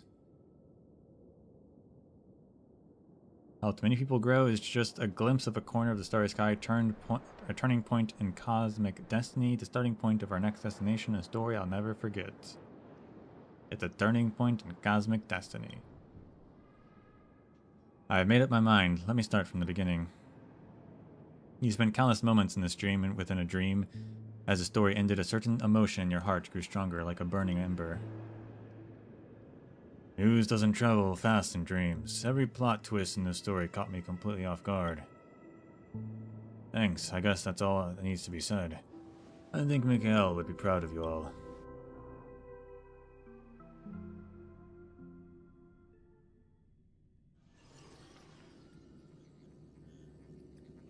Hi. I like how we never meet Robin anymore. The journey against the destruction and the stories behind it should be known by more people. I know a few publishers who can make dream bubbles based on sample books and put them on the market in Pinnaconny, however. As you know, Pinnaconny is a realm wrapped in syrup. I worry that epic tales of heroes might be too heavy for those living in dreams.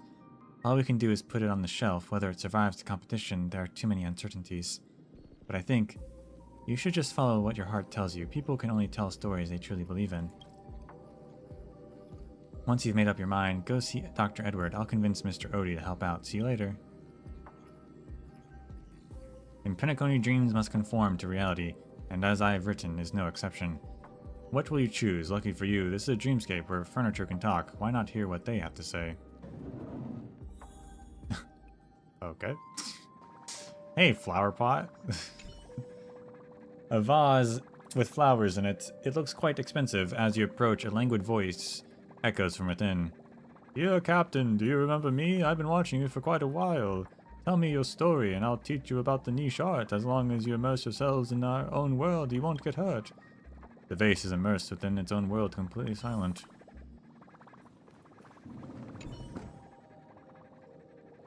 The vintage dial phone stares at you, occasionally rolling its eyeballs like an owl. Captain, did you know that I wasn't always a dial phone? I used to be an owl, but now I'm not an owl anymore, I'm a dial phone. Want to take a guess why? If you know, you know, and if you don't, well, no amount of explaining will help. Riddlers need to get out of Pinnaconey. You approach the control console and the 4 control levers wiggle excitedly back and forth as if waving at you. Captain, look at me, I'm the control stick and I'm an expert at controlling hearts. Trust me, just tweak the ending a little tiny bit to make it less perfect and people will absolutely go crazy for it. The control stick shakes, making loud creaking noises.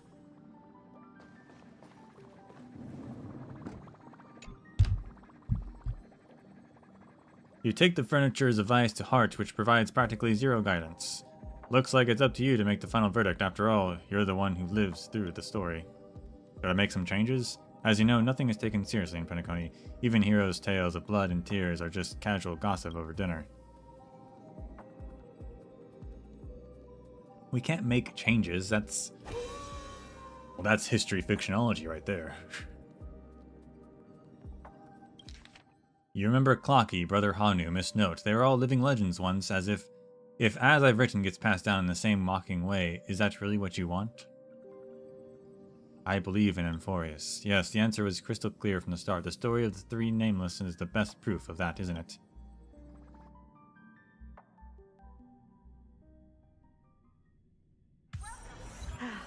Need something? If not, then I'll be leaving.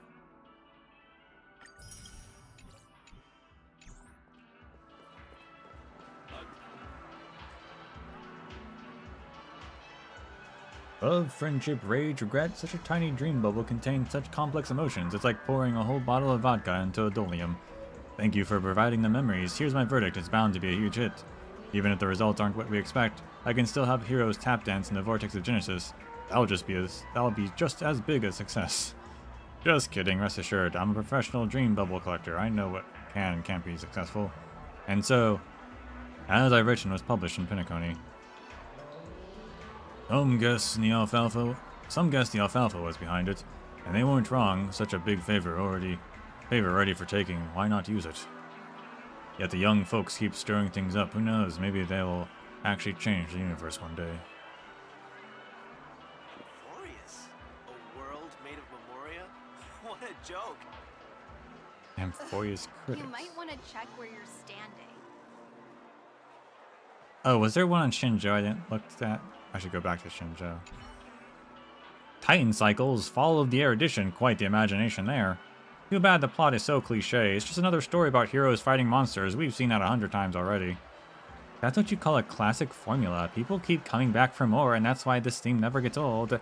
Not to mention, this was based on a real story. Haven't you heard the International Peace podcast? Iron Team was really defeated, and the seeds of civilization have sprouted in the universe. Well, maybe this will be this. We'll be able to step into that Memoria world one day and have face-to-face conversations with the heroes from that book. A world made of Memoria? No way! That's gotta be something the Oak family made up. Whatever. Just go hang out with Clocky at the theme park and watch out for those alien memes trying to abduct you.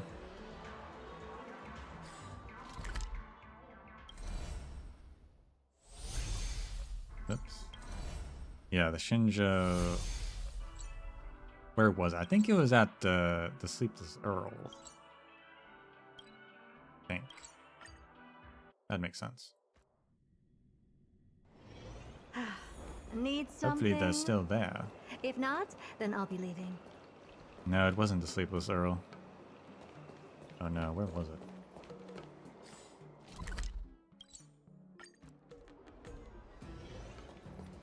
Was it over here? Yes, it was here. As I've written, storyteller. Yep, here we go. Who do you think What is do you stronger, Lord Finan or General Jing Yuan? Why don't you go ask the general? That day he left in disgrace, bearing thorns and apology. Today he returns bathed in blood, triumphant Krymnos. His homeland lay all in ruin, split asunder by blazing fire that forged adamant. Yet today we shall not speak of the psychopomp of Idania, but of Mightymos, the black-lit spirit warden, and bears the by name Mighty, the name Mighty that signifies a foe of no multitude could withstand, as well as a foe whom none among 10,000 could overcome. Go on. The wind tore through the banners, and the rain beat down upon the remnants of the army. Across the plain rose a cries of sorrow, yet only the roar of the lion was heard, and you ask, what manner of a man was this Mighty? He was a crown prince of Krymnos, cast off by his father, drifting for years upon the Sea of Souls, where he forged an indestructible body. Summoned by the thousand-faced matriarch, he grew himself into the great cause of flame chase. Thereafter, he hewed down the black tide, passed the trial, drank the crimson brew of blood, drove back a calamitous star of misfortune. He settled old grievances, guarded the holy city, reclaimed his sunken homeland, and ascended the agate throne.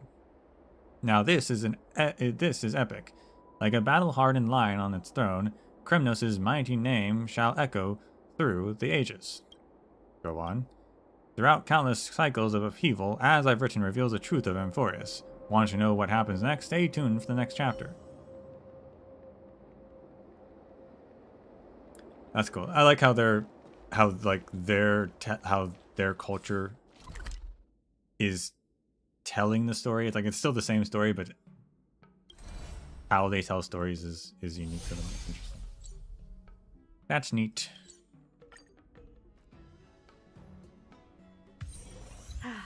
Need something? If not, then I'll be leaving. Hey Asta, you're filthy rich. Want to buy some books?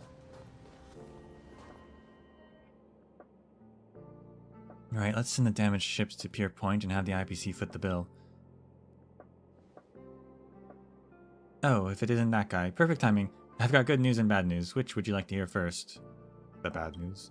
Now that I think about it, starting with the bad news might be a bit too abrupt. Let me give you the good news first. But thou must.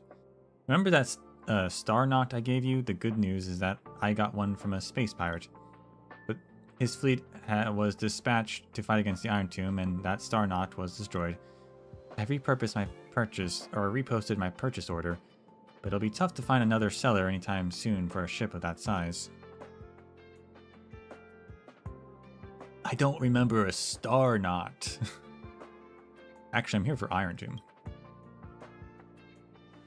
You recount the tale behind As I've Written and the current state of Amphorius. I have to say that this idea is way more interesting than the research projects.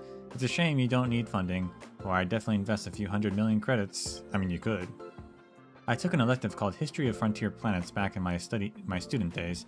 The professor warned us on the first day not to take everything at face value.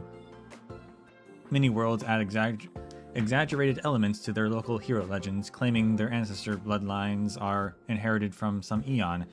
Eventually, having an extraordinary origin story became quite the trend. But isn't that how stories work? When enough people believe in them, they gradually become reality. I'll get As I've Written added to the space station's required reading list. The researchers may not be interested in mythology, but once they hear it's Madame Herta's project, they'll get as excited as Peppy seeing a spacesuit. Speaking of, where's Herta? Madame Herta has overexerted herself. She still needs some time to recover. Who said that? A mere Lord Ravenger isn't enough to make me overexert myself. I just wasn't online, that's all. I keep the IPC pestering me from forming some alliance. I got tired of their nagging, so I just turned on auto-answering mode. Oh, right.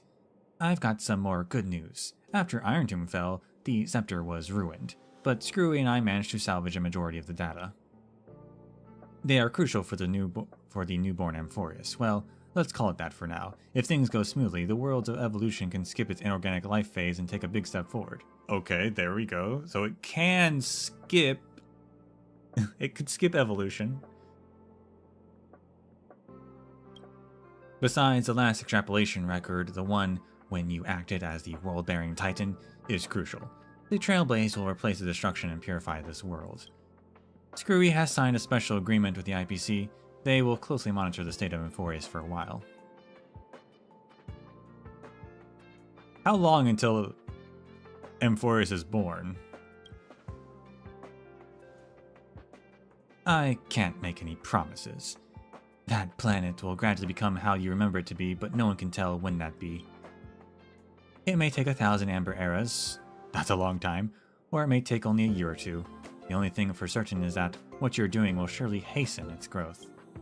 My advice is continue the journey, be prepared for the worst, then keep hope in your heart. You know that if there's one thing the world of Emphorius isn't short of, it's miracles. What happened to Cyrene? As the heart of the scepter, she too filled the cosmos in an instant when Iron Tomb swept across all of existence. She became the memories of the stars. The surging imaginary energy enabled her to create a miracle. With herself, the Remembrance, as the cradle, she closed the cycle of causality in Emphorius, making a world emerge from the memory zone. Of course, I know you just want to hear the outcome. Let me put it this way, she's just sleeping. Maybe she'll open her eyes again as a pink memo sprite and once again embark on a journey to beat you. But that had already happened in the past. In her subjective time, everything has become eternal. Eternal. She was smiling when she left you, so don't be sad. She'll tell you the same as if she were here. That's actually an interesting... The description here is actually interesting, though, because going back to the chart, I think we might change... I don't know. So...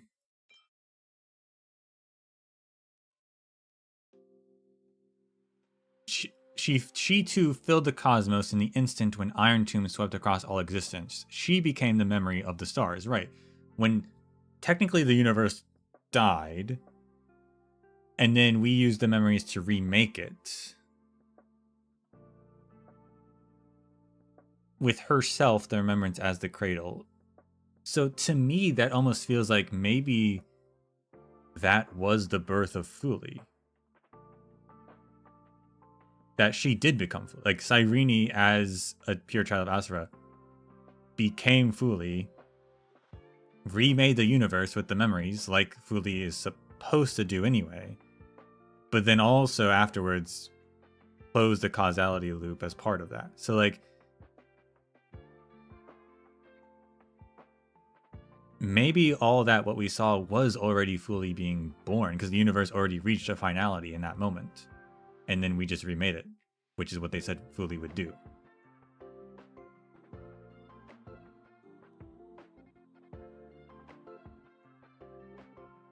So we're not waiting for Fuli to exist, but Fuli already existed. Now the question is, in that moment then... Yeah, see, like that's the thing. In that moment, did Fuli then break apart into the pure children of Anasarva in the past, making Cyrene again and also making March? Or will Fuli break apart in the future? Is Fuli a thing now? Or in the present, because it's the new universe technically,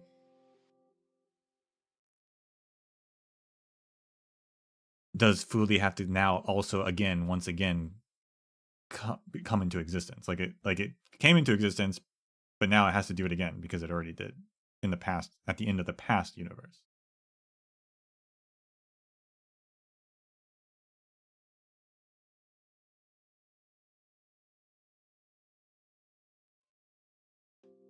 All right, opening up the chart.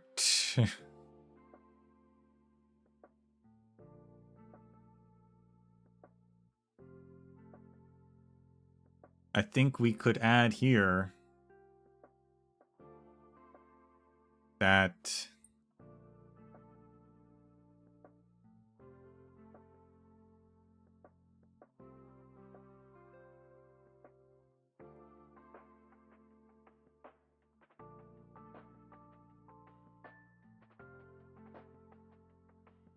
Iron Tomb destroys the universe.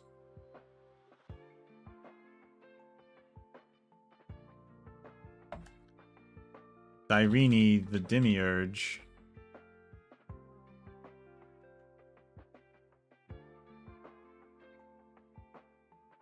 ascends to Fuli. What they say? So she became the memories of the stars. The surging imaginary energy enabled her to create a miracle. With herself as the cradle, she closed the cycle in Emphorius, making a world emerge from the memory zone.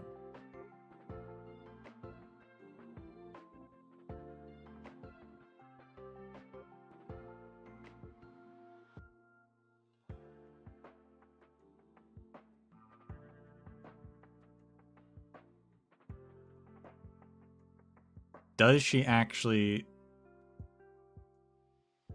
Is this the proper interpretation? Does Iron Tomb actually destroy the universe and then Cyrene technically ascends to Fuli to remake the universe from memory? That seems to be like what happened there, right? Is we saw Iron Tomb win and then it was just us and Cyrene.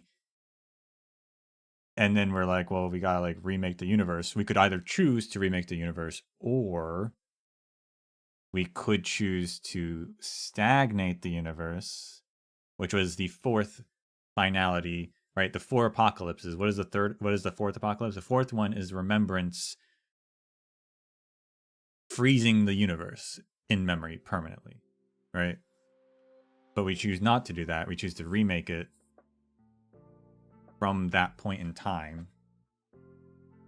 So in that point, is she actually becoming Fuli?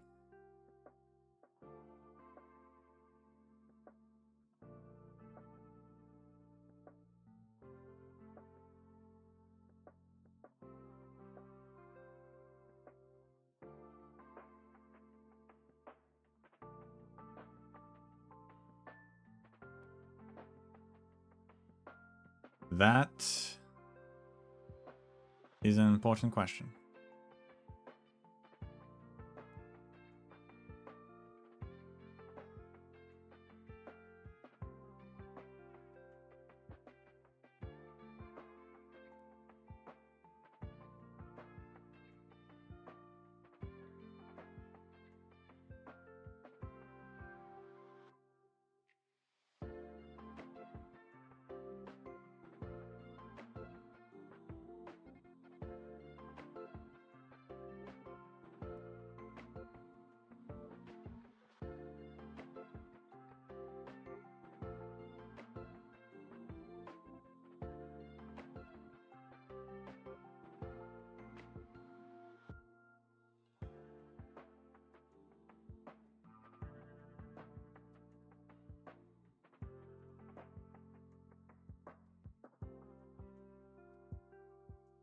We'll add this.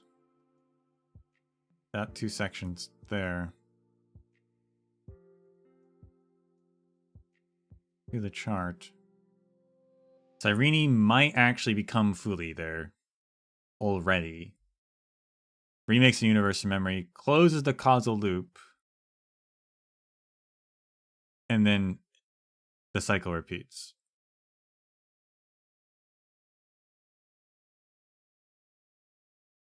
Maybe.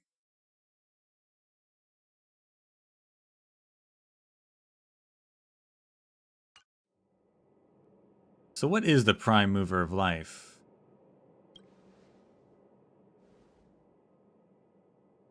Screwy and I have reached a consensus on that. Regrettably, the answer given by the scepter is indeed destruction. You can find out more detailed discussion in the database. But that's not Emphorius' answer, and I don't imagine it's yours either. It's both.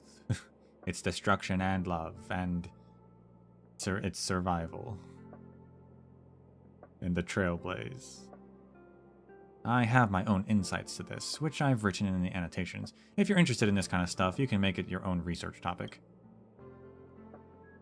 I don't have any other questions. Then I'll disconnect for now. Get lost, or get lost. Got lots of stuff to deal with. Herta signing off. Madame Herta has actually been thinking about Amphorius all this time. The last time she couldn't stop talking about something was when we contained the Stellaron. Leave as I've written to us. I'll contact you again when you have news.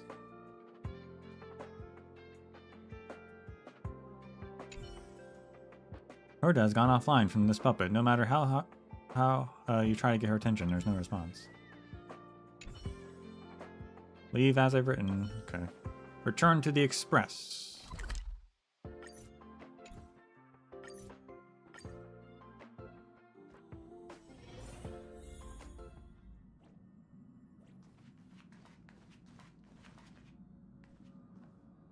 At last, your journey of sewing has reached its end, and you return to the Astral Express. Looking back, the Amphorius you spoke of has taken deep root across the universe, quietly awaiting the day it will sprout.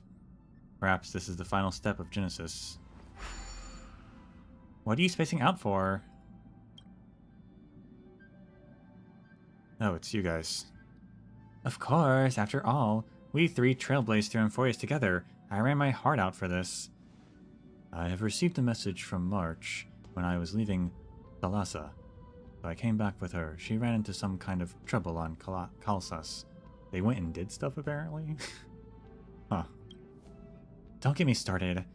I'm already shy as it is, and when the Synesthesia beacon had to break down... Thank goodness Don Hung can speak the Clayese language. Also, I discovered a new species resembling chimeras on Spindle 3. There were no prior records of it. Does that mean that there could be planets completely filled with Dromuses? So that checks out. So that's already happening, which we saw in 3.6. The thing with Don Hung was like, he's carrying the life data of Amphorius that will help spread across the universe. So planets will just start having chimeras show up or Dromuses show up and things like that. That's already happening.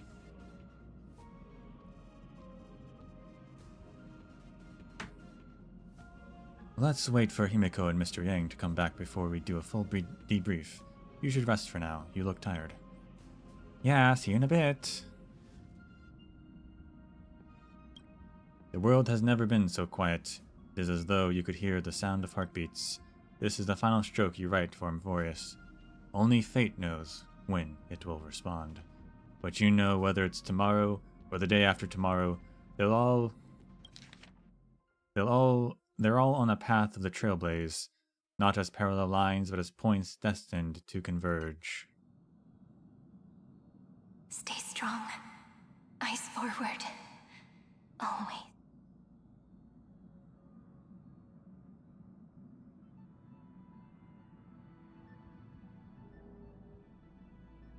See you tomorrow, Amphorius. See you tomorrow. The Eternal Page song, okay.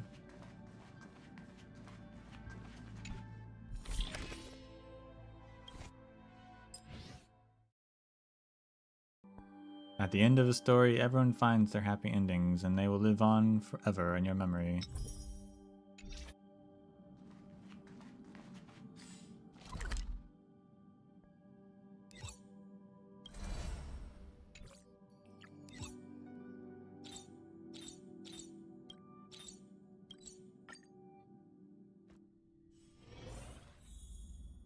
Ron May? What the heck? I don't own you. What are you doing here? Hello. I hope it's not too bold of me to ask. Do you happen to have any healing remedies? It's a tad embarrassing, but I managed to prick my finger while embroidering just now. At times, my eagerness gets the better of me. To truly capture the grace of the birds and flowers in the embroidery, one must be patient and adjust one's breathing. Give ointment. The cool touch has alleviated some of the discomfort. It feels a bit better now. I don't have much with me to offer in return. These little fancies I wear are what I embroider in my free time. I can craft some for you too if you like. Don't sound as, like, robotic. What are you doing here? Such colorful embroidery. These little fancies I wear. What? Nothing. No comment. Okay.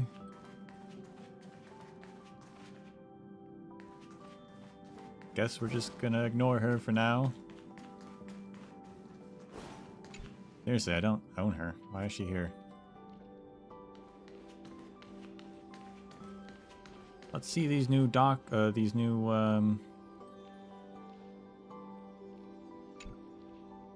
decorations. I could put the little tribute. I could put a statue on my bed. I'm not sure about that one. Bedside cabinet.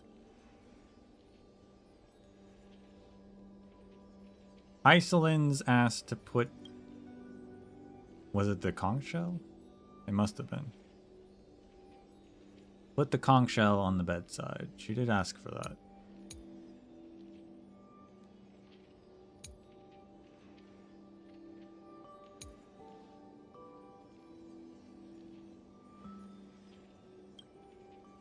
That Dawn, why is the Dawnmaker replica so tiny? What the? I thought it would be bigger. I thought it'd be much bigger than that.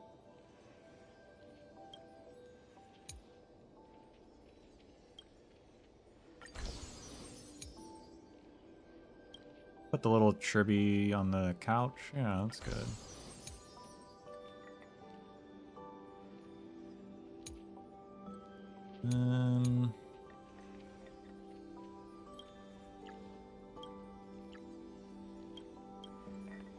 That's so goofy.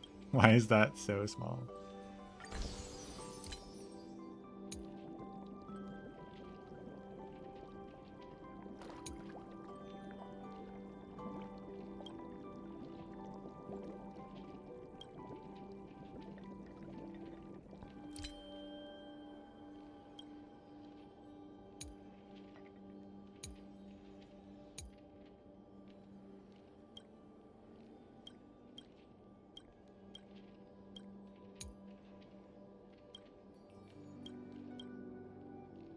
Put the Philosopher's Stone there, that works.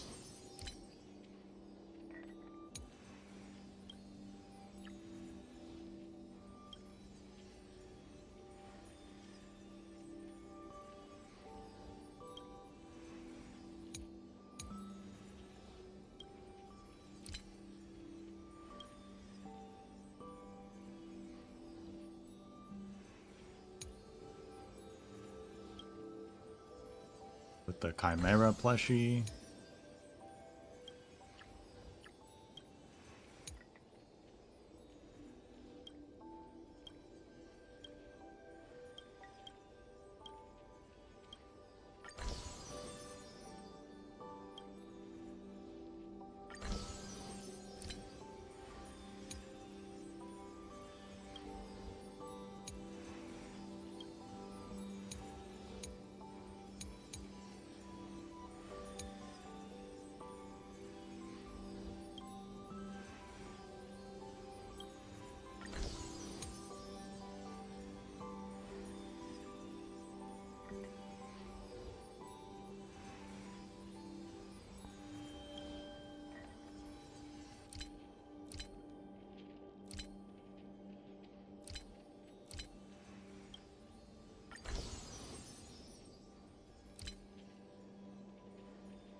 Oh, you know, put a Goliath thing by the...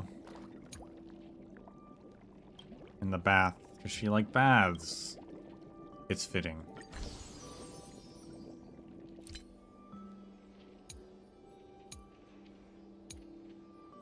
There's not enough room for everything.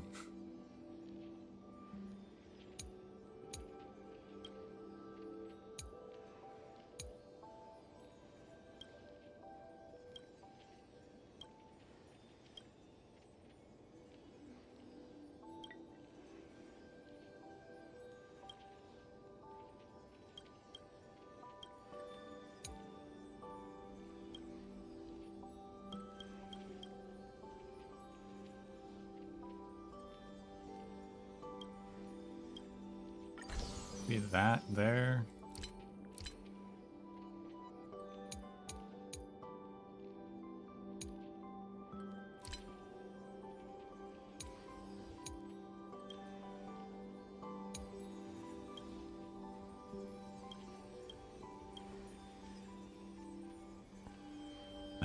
The Little Ika keychain by the food to represent Little Ika's love of food. Yes, that works. That makes sense.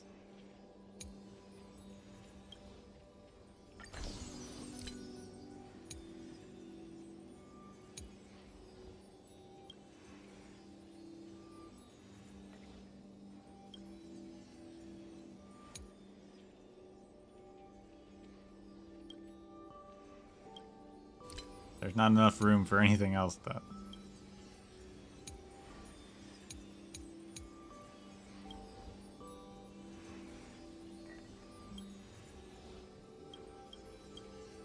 I hate that the Dawn Maker is so small. I thought it would like something you'd hang up on the wall or something. It should have been. It should have been a thing you hang up on the wall, like a big sword.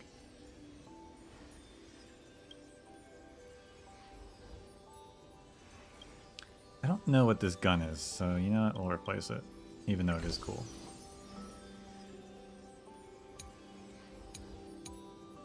It also saved me room if I could hang something up on the wall.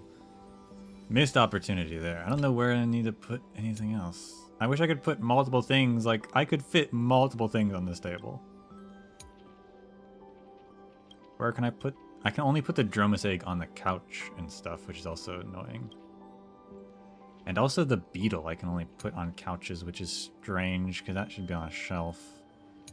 There's not enough room to fit everything, which is really unfortunate. Guess I'll just put the coin here. Better than nothing.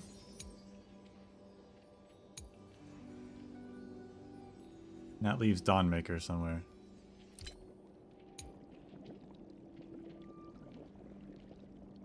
Not gonna put it in the bath. That's taken up. That's all wall surfaces. That's all taken up. I mean, you can't even see Dawnmaker if I put it on the high shelf. What's the point? Sorry, Finon. I don't think I'm gonna display Dawnmaker. Okay? Sorry.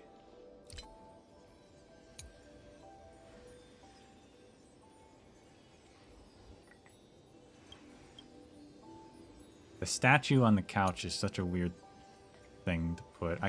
I guess I can put Dawnmaker on the couch next to the Chimera. Nothing else is here, so I guess I could just put it there. There you go. There you go. Or maybe I'll... You know, I'll put the hat on the couch and I'll put Dawnmaker on the table just because it makes a little more sense, I guess. It's so small. So stupid.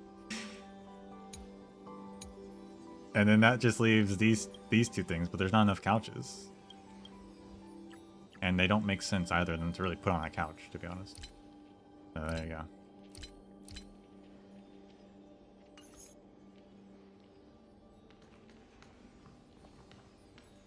Tillicrone, you can't see the coin, but it's back there. It's so small. Why do they make them so small? There's the sword. Oh, it looks stupid though.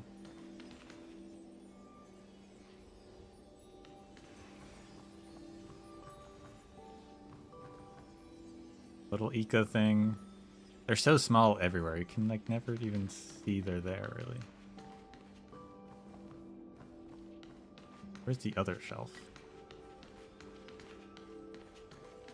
Oh, over here. You know what? I'm gonna swap some stuff actually. Because, yeah, some of the things are small. So what I'm gonna do is I'm actually going to swap. I'm gonna put the coin like on the couch or something because you can see it a bit better there. I'm gonna put the hat behind on the bay window because that's you can see it better. It's bigger. I'll put the hat there.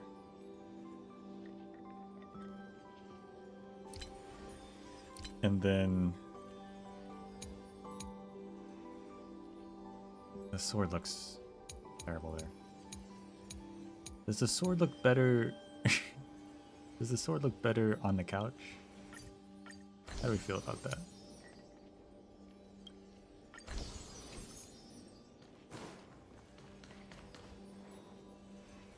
Not really. It looks terrible everywhere.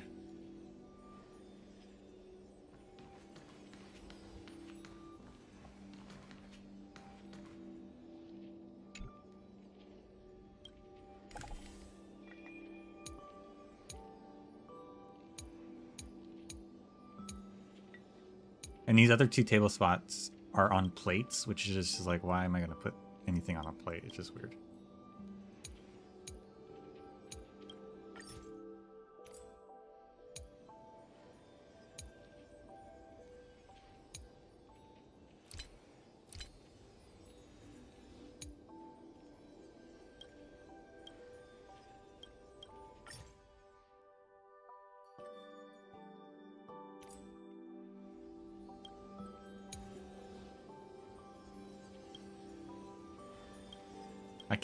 I can't use the sword. It's just too small. It looks so ridiculous. Can't do it.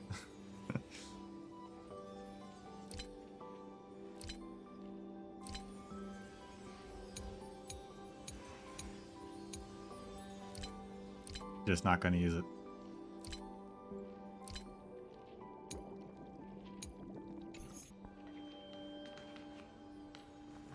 Alright, that works for me.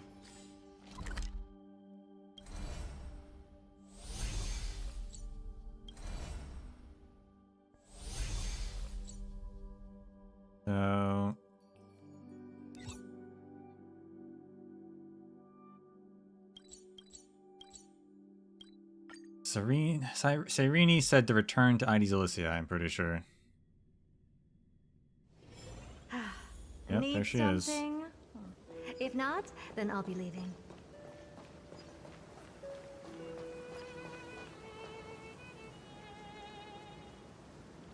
They say kindred spirits, even when traveling separately, will eventually arrive at the same destination. Perhaps that's why we reunited here in Ides Elysia. I thought I'd never see you again. At least for this moment, we meet again, don't we? After defeating Iron Tomb, I walked alone for a long way back to the path I came from. To give this romantic tale a proper beginning and end, I've used up all my ink. Perhaps this is our final meeting. Though the story of Emphorius has reached its final page for now, your own story will have many chapters ahead. If you ever find yourself stuck on a page, remember to keep looking forward. After all, if someone's waiting for you in the past, then surely someone must be waiting for you in the future too. Ah, just hearing that sounds so romantic. I'll keep you in my memories. What a coincidence, I was thinking the same thing. We shared some peaceful, beautiful moments together at Ides Elysia. Back then, I asked you, when you look back on these times, how will you picture me?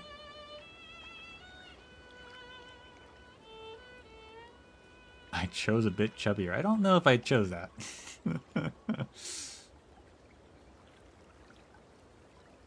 But sure, I don't like the other two. Yes and no. I've actually grown up quite a bit, you know. I remember every little moment we spent together. What about you? Have you kept me close to your heart? Remember to review as I've written often, and let us keep you company. Next, based on your memories, I'll recall those days of Ides Elysia as the final photograph to accompany you. At the time, the ripples of past reverie will carry stories and meet you once again. I feel like kind of sleepy. Time for some shut-eye. See you in dreamland.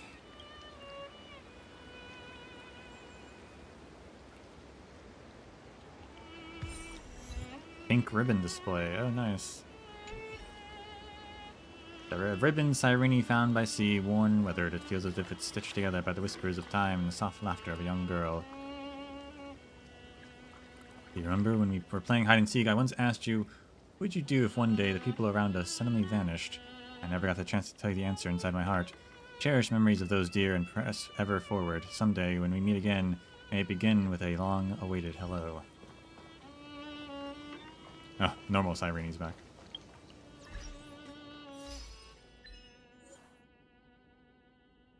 Reunite with the memories of Cyrene and Ides Elysiae. Talk to all the Chrysos Air heroes in Eternal Page. I'm pretty sure I did that. Huh.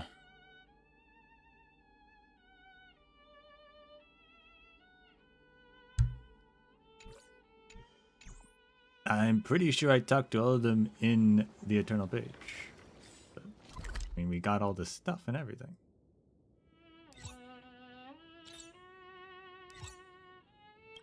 Beyond Time and Eternal Page, right? Is that the one? Or do they mean... Can I go back to the car version? Probably not.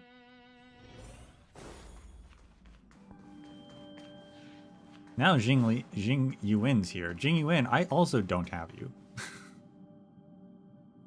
What is everyone doing here? It is a shame that, as a nameless, her path never crossed with the Astral Express.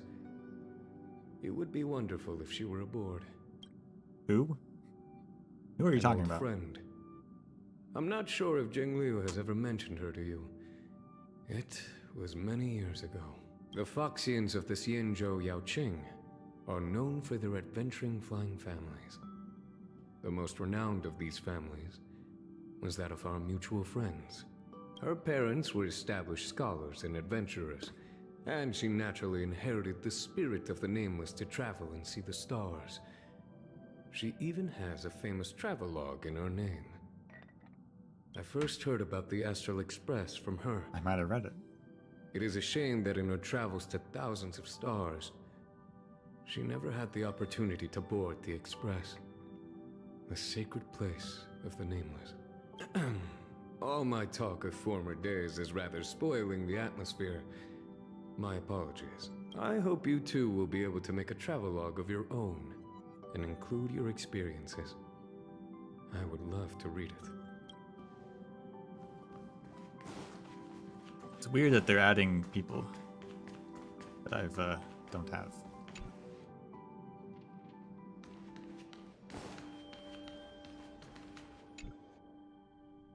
Because there's this Eternal Page. Need something? But this is the same Eternal Page. If not, then I'll be leaving. Yeah. Except now people are in different locations. Including Bartolos. Interesting. So they're changing locations.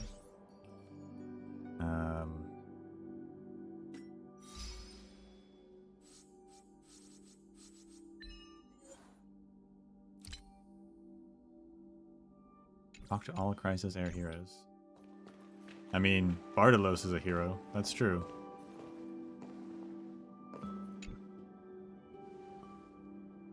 Grandma, look at these treasures in my hands. Silver rings from Idania, ceramics from Aeneonis, and those fine silver hairpins. I picked them from the best tailor shop in Akama. They'll look beautiful on you. Take it. No more getting up at the crack of dawn to deal with those picky merchants at the markets giving you grief. Doing business to make a living isn't about taking abuse, but come to think of it, with all these nice things, you're not... some folks heard that my great achievements and eagerly brought these over. I tried to refuse, but they keep insisting on stuffing them in my pockets. Cypher, look into my eyes. Granny, you gotta believe me. I even brought a witness, Bartolos, say something. Excuse me, Grandma. The boss lady is speaking nothing but the truth. Hey, you promised so confidently just now. Why are you suddenly tongue-tied? Grey mystery, help me out here.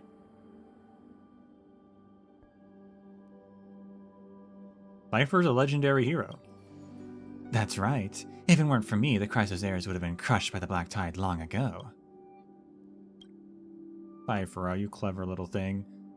You must have been quite a lot to develop such a sharp tongue, huh?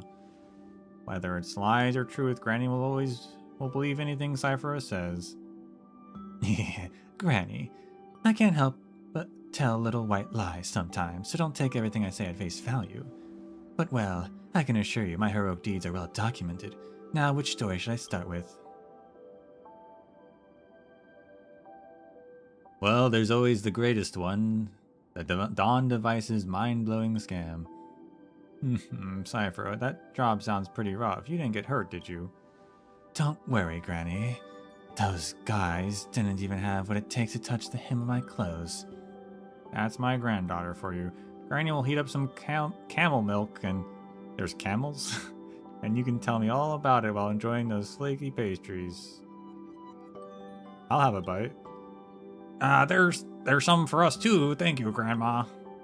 I have so many more exciting adventure stories to tell you. Just let me share them with you slowly. I didn't know she had a grandma. Okay, so different locations and stuff, which is cool. So you can come back here and get more conversations and things. But I'm pretty sure I talked to every Chrysos there. Because I'm out of apples. So... Now all the dukes are here, that's cool. And Syllabus and Lunibus are here, which is cool. Celiosi, the Day Thunder Knight's here as a child. Well, she was a Chrysos there.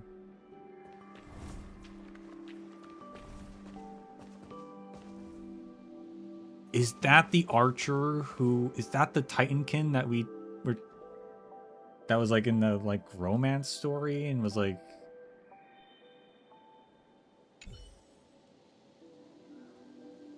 Everyone was bullying and then died trying to reach like the Golden Land. Cause that's cool. Everyone's here. I am grateful for the thought, but my stone-forged body was made to dance in battle, not during banquets. Miss Archer, please don't say that. Those powerful contours and athletic curves you have are simply magnificent. We're throwing this party especially for you, Miss Archer. Please come. Everyone's asking for you. A party? Count me in. Sure, everyone's welcome. Wait, aren't you the great hero who saved him for us? The stories don't do you justice at all. Really, I want to see. Dad never stopped talking about you. I finally get to see the real deal. It's been a while. Allow me to make introductions. These lovely ladies are old Fabio's daughters. This is Josephine from Aunt Demetria's family, and this distinguished warrior is the Fury Archer from Castrum Kremnos. Thank you, great hero of Inforius, for everything you've done. Looks like everyone here already knows each other. You seem familiar. I feel as though we've met, but I cannot place when or where. You two know each other too. That makes a party even more necessary. Just leave it to us sisters. We'll keep the music playing, the dancing going, and the ambrosia flowing until everyone's had their fills of fun. It's not your style, Miss Archer. We've got some small-scale athletic competitions that might be more to your liking. My armor was made for battle. If I accidentally harm someone practicing, don't worry about that. We helicopterists are tough as nails, and so are the athletes. I was planning to bring some treats for everyone at the party. Would you mind helping me with the cooking, Miss Archer? All right. Everyone loves your cooking. Wait, you said yes. That's great. We'll start preparing now. Everyone here is officially invited. He's got friends. That's good. Nympha and Alias. Are they the Romeo and Juliet group? Probably. Okay. Does Celiosi, does she count as the Chrysos there? Welcome to the Twilight Courtyard. How can I help you like this? Smiles, laughter. A warm smile is most important, Lady Celiosi. Welcome to the Twilight Courtyard. How can I help you? It's only been a few days since we last saw each other. How did you get so tiny? Ah, it's you, the child of humanity who ascended to the skies alongside Hyacinthia. It's a pleasure to meet you again. I have now returned to my original pure state. I am no longer a warrior goddess wielding a spear, nor the all-seeing Theos Synthetos. I am just an ordinary young girl. Even so, Lady Celiosi's way of speaking proved quite persistent. Actually, I think Celiosi's current state has a certain beauty in the contrast. I feel the same, just like during the action hour when the sun shower fell on that bright afternoon. Doot. Just Lady Little Ika, you shouldn't say things like that. No need to hide it. I can understand the winged beast's words. Despite her appearance as a child, her age far exceeds that of ordinary people. The Pegasus is right. Despite my age, my mind may not be as mature as Hyacinthia's. I joined the quiet Twilight Courtyard precisely because I wanted to become a physician and study ways to connect the hearts of children of humanity. That's wonderful, Lady Celiosi. Such thoughts and aspirations, however, it is not easy feat to become a doctor.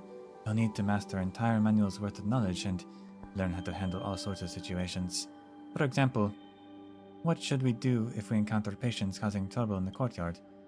Causing trouble. Meld with their hearts, understand their needs, patiently guide those with genuine difficulties, and politely turn away those who make unreasonable demands. You were gonna say melt, didn't you? Don't be ridiculous, I did not misspeak. Lady Celiosi is very talented. With time, she'll definitely become an excellent physician. You doot. Celiosi? Hyacynthia says I have a pure and innocent heart. I hope I won't let her down. Nope, that didn't count. Already talked to Terravox. So who... I guess I'm just gonna have to see what happens. Over time. Doesn't look like anyone goes into the staircase. Wasn't sure though. They could put people here, but they don't. At least not yet. Who's up here? Maybe they just want you to talk over and over with all the Chrysosairs, and it's not just a specific number. The Castoris and Mighty Mos are talking, Phaedon and Exagoras and Aglaia are talking. Interesting. Well, yeah, I'll just have to see what happens with that.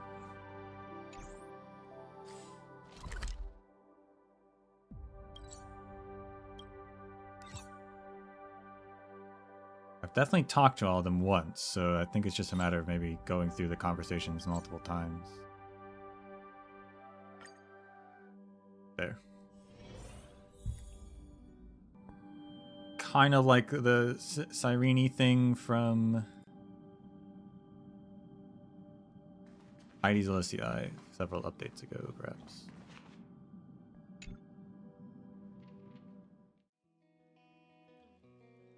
But we'll stop there.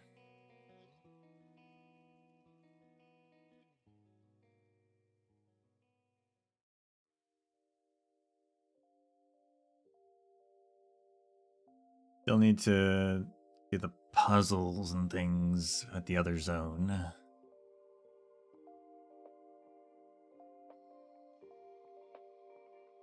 some point.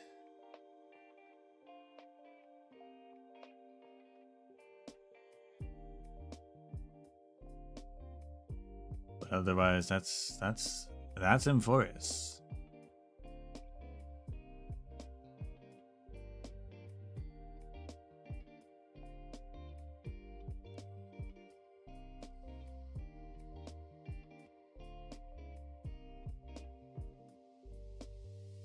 So we got, of course, the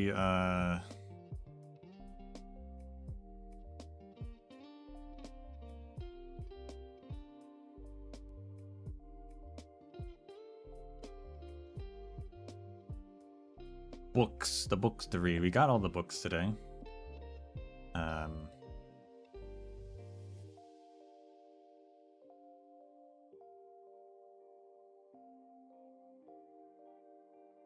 Whether or not we read them like tomorrow will depend on if I get the location video done. Which probably will be pretty easy because I mostly just talk to people, which actually is a good point. I wonder if the people I talk to get the books are in the same position, or if that was just the position I got when I went there. I can't be like talk to the person here if they're not there, because their positions keep switching, right? But maybe that's everyone gets that the first time around and then it switches. I don't know. So I might just cover my bases on that. But otherwise, it'd probably be a pretty easy video to make for that one.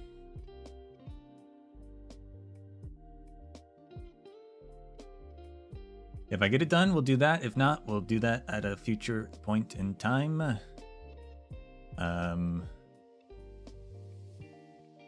There is an Arknights event this week as well.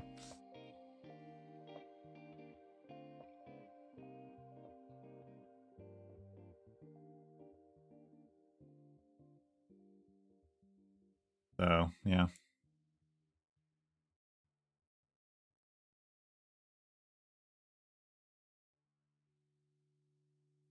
Thursday. Try to fit everything in.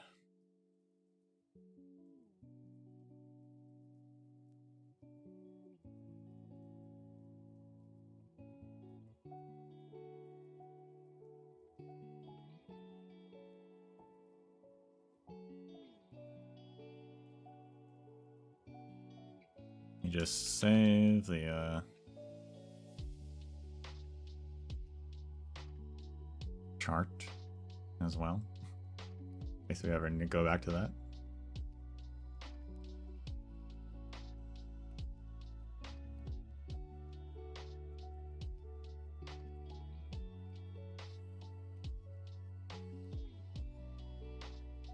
I did check the fairy thing. I actually pulled it up earlier and I forgot to read it, but yeah, it says origins are unknown for the fairies, but whenever a new one arrives, it means a great calamity is on the horizon. That's what they were talking about. Like a new fairy shows up. I guess maybe every cycle? Maybe they're like nymphs, or they're just kind of like extraneous data? I don't know.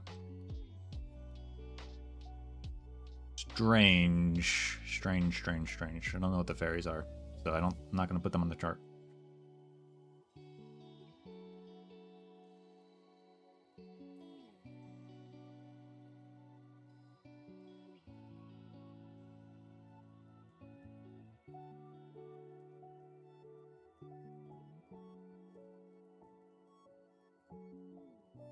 But yeah, that's all for now. So thank you all for watching, and until we meet again, may the sands of time treat you well.